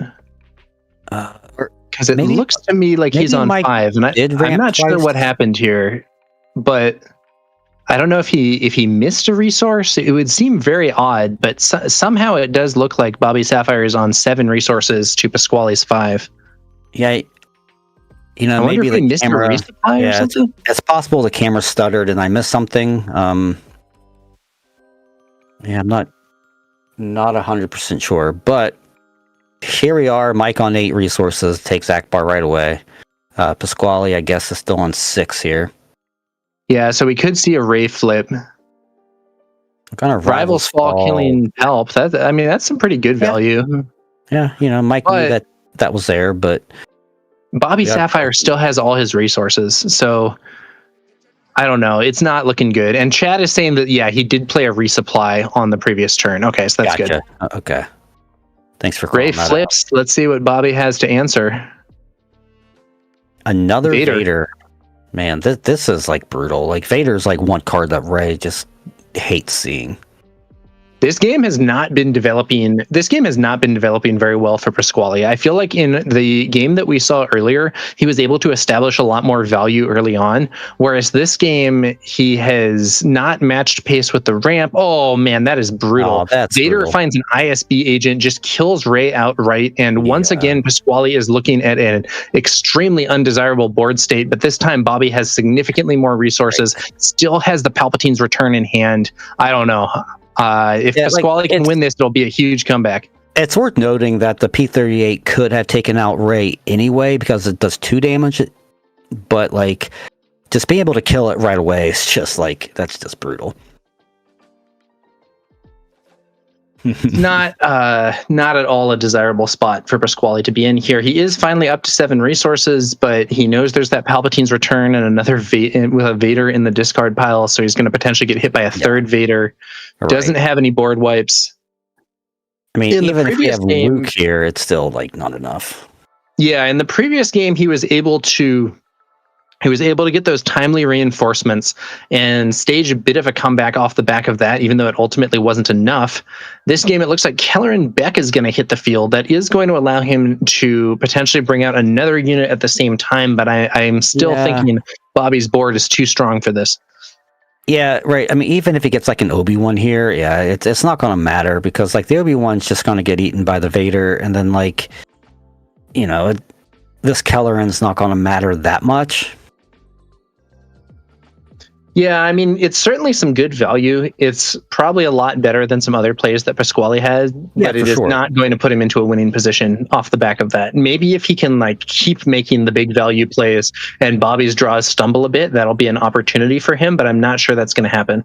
Yeah, Mike's just kind of gone through the motions here. I mean, he's not even looking at his hand. It's just off to the side. So he sacrifices the Vader to deal 1 damage, and now he's going to be able to use that Palpatine's return to bring Vader back. Yep, there we have it. And then he can defeat Kelleran. He could choose not to ambush with Vader here to just build up his board, or he could ambush Kelleran and then also hit Kelleran with one of the 1 power units there. Right, and this is really telling. So like if Mike just ambushes here to kill his own Vader, you know that his hand is stacked, right? Like he just has everything, because this isn't really a very good trade for Mike. Yeah, I mean, you would be in a situation. Ooh, that's pretty good though with the Elite P38. Yeah, so then he can trade it without having to lose another unit. Right. Yeah, that's pretty good. And those two, I think Pasquale preemptively added 2 damage to his base from the 2 one power units there. And now Bazine Natal, seeing the hand there. Let's see. Know. Is that timely reinforcements on the far left? I can't tell what that event is. It might be that or U-Wing or something. Yeah. So I don't think you care about any of those. Like, I guess it's possible. Maybe we care about timely, but like, nah. Yeah, timely is probably the best of it, but I think there are other cards that might be better, like U-Wing or whatever. So yeah, he doesn't care. When Ray's this far behind, like timely's not going to save you. Like that's a card you play late game when you have like a home 1 out. Well, we'll see what happens here. I think it might be timely. No, it's U-Wing. U-Wing here. See what he gets. I don't know what he can get to really save him.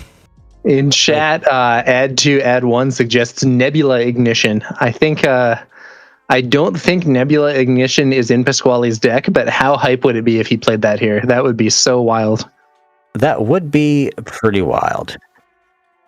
Yeah. Let's see what he's got. Like, you definitely want like 3 units here, like Village Protectors, R2 Akbar. Like, yeah, I think that's like the dream. Like 2, yeah. So Village Protectors, yeah, and if he can get Village Protectors, Gunji, Mon Mothma, not as good as bringing out Akbar, but still I think decent. Akbar really needed to be one of them there. But like this Mon Mothma is pretty good too. Maybe Mon Mothma can find him Luke or something. Well, home 1's what you want. Yeah, that's definitely what you want. Yeah, that's some real value, but yeah, I don't know that it's enough. Yeah, well, that gives us a fighting chance. ISB knocks the shield off of the Village Protectors. I think we're likely going to see Ray's ability used to buff the Village Protectors here. Yep, that's right. Yeah. So this ISB should have 2 damage on it, but that is true. Probably getting sacked anyway. Those Elite P38s are adding things up there. 6 damage from the Space Arena. Devastator killing the Sentinel, and now we're going to see probably 2 more damage to base. Yeah, healing 1. So, I don't think it matters that much, but Mike should have 2 damage on this ISB agent. Yeah, that's correct. However, I think that's maybe the least of Pasquale's concerns at this time in the game. Exactly, yeah. I mean, we got 16 damage in space. I mean, that's lethal. He's got to answer Devastator here, and he does have a fill. Okay, that's step 1. Even with that, he's still very behind on board. Problem is that we can't play our home 1. Like we have to place kill the big things and also play home 1, and it's just we can't get there. Yeah, it looks like he's got 5 resources now. Looks like 5. Yeah. So he had 9 total going into this turn. And here's where taking that, all of Pasquale's ramp really paid off, right? I mean, taking that resupply on turn 2 was the main difference in this game. Now we're seeing those timely reinforcements. Timely's making 5? Yeah.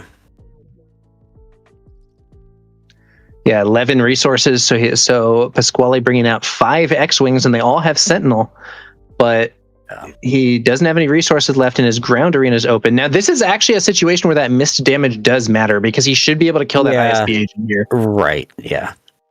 Exactly. I don't know that it's going to be the deciding factor, but that is quite relevant. Is that a Clunky for Bazine? Yeah.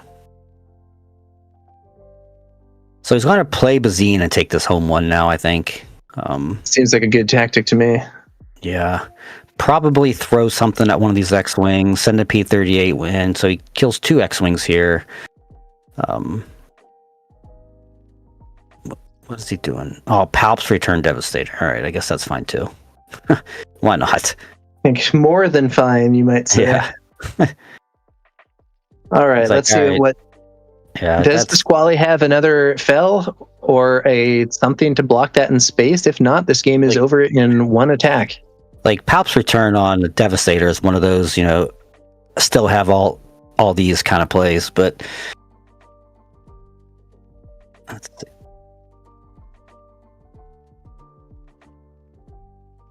So let's see what he's got.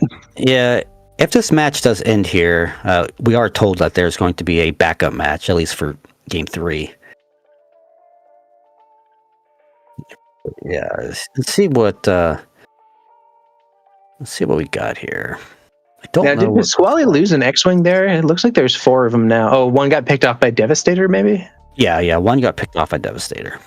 Okay, so now, does Pasquale have an answer for Devastator? If not, this game is basically over. He doesn't have a natural answer, but he is going to U-wing and see if he can find a Space Sentinel or something? There's no answer here. I mean, U-wing for like Bright Hope plus something is your best bet, but it's still. I don't think. Yeah, I think this is going to be. I mean, you could get this is going to be curtains for Pasquale, but let's see what he can do. There is a Bright Hope there, so that's going to at least give him some defenses. Yeah, like Bright Hope plus Village Protectors is maybe not lethal. Devastator does have Overwhelm though, so even if it just crashes into Bright Hope, that's still 4 damage getting through to base. Or 7, 10. I mean, there's 10 damage in space here. Like, there's nothing that you can do, right? I mean, even with Bright Hope, that's still taken. I mean, if Devastator does crash into Bright Hope, one of the X-Wings can take out one of the P-38s. So then it's only 3 damage left in oh no, but Devastator's itself is Sentinel, so that doesn't work. He'd have to also have... Right. And we have all this ground damage, too. Like, we have... Yeah, I don't think it's going to happen for Pasquale this game, unfortunately. Admiral Akbar, so that allows him to ping off one of the elite P-38s. One of these, but then that's going to deal damage to... I guess Gunji. Yeah, it doesn't really matter. Then he's going to do Bright Hope and bounce Admiral Akbar, so he gets to draw a card. That's a nice play. Still just have 3 resources here, though. Right. So he could, even if he replays Akbar, he could replay Akbar to kill the elite P-38, I guess. I don't think attacking with Devastator was even the right first attack. Like, he should have just attacked with this Akbar on the ground first, just for 1 damage, because now this Gunji can just kill it for free. I mean, I think he has to play Akbar to kill the other elite P-38, maybe? Yeah. So he does do that. Yeah, I think Bobby can just take the... Well, no, because if Bobby claims the 4 X-Wings can crash into Devastator and kill it... Yeah. That's a funny scenario. Okay, so now Akbar swings base. Yeah, so we go to 28 here. That ISB agent not having the damage on it is weirdly relevant this game. Exhausting 1 million resources. Reinforcement Walker doesn't win the game, but it sure makes the board better. This wins the game. Game is now over because he has 2 lethal threats. Sure, we can kill Devastator, but then this Walker just gets in, right? Mike can just claim an 8 point. I think Pasquale claimed here, and I don't see a way out for him really, you were saying. Yeah, just none of these cards matter. Yeah, it's 2 home ones, but they're not enough to save him anymore. Matter. Yeah. That's that is the thing about timely reinforcements. The Sentinel on those X-Wings only lasts for a turn. So without another Sentinel in the space arena, that Devastator can just swing for lethal. And I think I don't see a way out. I think that maybe he can deal with 1 threat, but if he kills Devastator, Reinforcement Walker kills him. And if he kills Reinforcement Walker, Devastator kills him. Yeah. Having played many games of Ray, I can tell you for sure that there's nothing outside of out of aspect, Super Laser Blast. Oh, dude, Nebula Ignition right now. Yeah. Those are the only 2 cards in the entire game of Star Wars, that are even useful at all right now. Sadly. I mean, as a Ray enjoyer. Yeah. There's the handshake. Bobby Sapphire with the 2-0. So we are going to go to a quick be right back but I do believe that we are going to have a backup match here.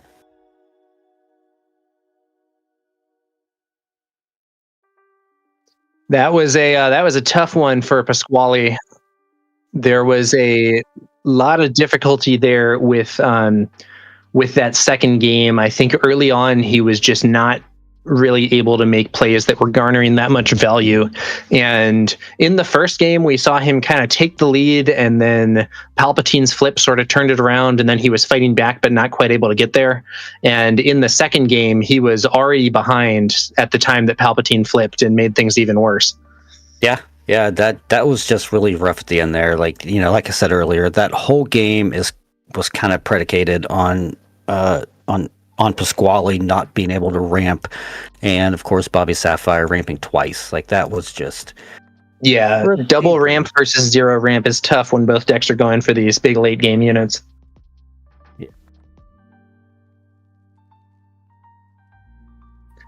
And it sounds like the alternate match actually also ended up being a 2-0 and has concluded. So I believe we are not going to have a second match here. Yeah, I don't know who the alternate was. I mean, I'm just kind of looking through the results, and I see that most of the top tables here, in fact, pretty much all of the top tables are done. Now here is Bobby Sapphire, our winner of the previous match. The co-founder and leader of KTOD, top 16 at the Denver Sector Qualifier, won the Connecticut PQ this set, and has 8 PQ top 8s in addition to that. Yeah, and he finally got a win. This might be slightly outdated because he did get a win. He has 1,000 PQ top 8s, so, well done to him. 115 points season 1, but still didn't get the bye, unfortunately, because he didn't have, the win.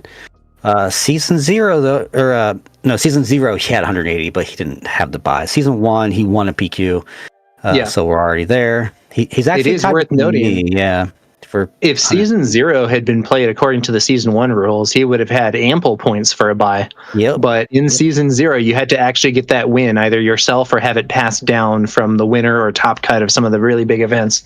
And there is the point breakdown for how this system now works. So top 8 at a PQ is 15 points.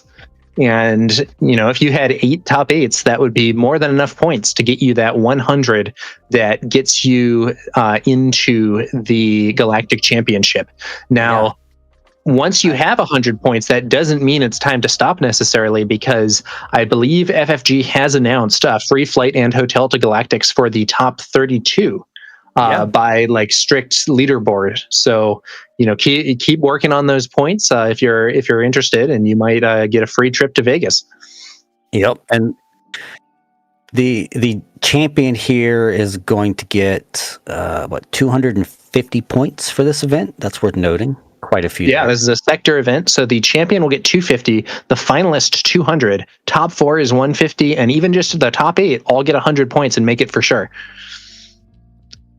Plus, all the way down to top 64, there is some amount of points that you're going to be getting. So if you make the top 16, that's 50 points. Top 32, 25. Top 64, that's 15. Yeah, so quite a bit of points being thrown around here. Absolutely. Let's take a look at the prizes here for this event. I think we have them here. Yeah, so we got the prize wall, which I feel like they did a really good job with the prizes. So season 0, they kind of struggled a little bit on the prizing for sectors and the regionals in particular. And here they've kind of upped their game since World. Absolutely. And now we have these really sick looking promos. And it's also worth noting the Galactic Championship itself also actually had really sweet prizing. The actual winners prizing was not incredibly spectacular, but they had really cool prize cards that actually made it a substantial way down the standings. So, I did not even make day 3. I did pretty well on day 2, but I was ultimately 5-3 and needed to be 6-2 to make it. But I still got a bunch of prize packs, cool promotional stuff, and it was really hype. So I think that FFG has kind of heard the fan complaints about pricing in Season 0 and has upped their game for Season 1. Yeah, no, I was in the same boat. Just missed. Well, I mean, I didn't just miss day 3, but I missed day 3, and I was still pretty happy with the prices, that I walked home with. So this is really great that they're really doing better prizes. The, like even the placement promos are great now. I think for sectors, it's Yaddle for participation, and I forget what it is for placements, but I know regionals is Luke. I like they've highlighted sectors. I like that they've highlighted some of these double aspect legendary events, which are very strong cards. Yeah, and it's also worth noting that, like, since we're getting all these promos of the double aspect cards, I wonder if they'll reprint them in set 7. That might be kind of wild, but I think they said that they didn't, that they wanted to reprint mostly commons and stuff. I don't remember this for sure, but I think there was some interview where they said that reprints were a thing, but were going to be centered on lower rarity. I wouldn't mind if they made an exception for the double aspect legendary events, because quite frankly, I think double aspect is not relevant without those cards. I would totally agree with you there. I think that double aspect is really struggling without the set 1. Double aspect. Maybe they're going to print set 7 double aspect cards that are just as good, but they're different cards. However, I personally think it would be cool for these to remain in the game. That's just my opinion. Yeah. No. Also, I'm with you. Do you think FFG either knows something we don't, or had a prediction that didn't pan out with respect to Vernestra Rowe? Because we've seen her on a bunch of promo stuff, and I'm not sure there's any deck that actually plays her in competitive play. Han, so Han Blue plays her, and Han 1 Blue, yes, okay, and she's also played in some like fringe decks, like God, I forget the name of the leader now. Cal Kestis. I had a Sabine Yellow Force deck that used her, but she was like the only good payoff for Force, so I ultimately thought it wasn't that worth it. She's quite good. Like I think she's quite good. I think that right now there's just not a real home for her outside of like these weird like Han 1 Blue decks or Cal Kestis. I think after rotation, her stock, really goes up. She's a very, very good card. She's basically Cassian for 3, right? Cassian's a 5 resource, 3/5. She does the same thing for 3. So she is a very hype card, but just hasn't quite found a really super consistent home. Yeah, and great art. Like the playmat. Yeah, the art on that card is sick. Incredible. Yeah. So.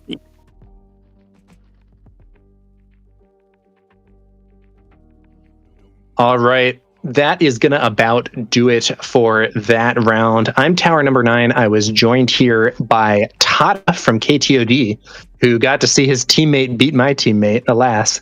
And we are going to be bringing you the next round shortly, where I believe the casters will be Jeff Creasy and RT Chomp. So...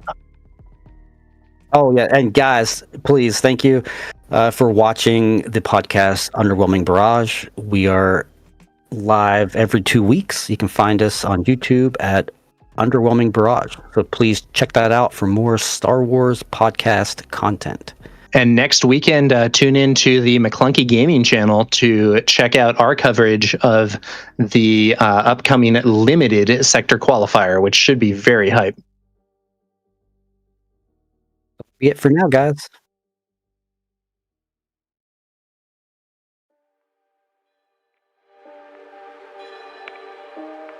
Where is Padme? Is she safe? Is she all right?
Hey, we don't serve their kind here.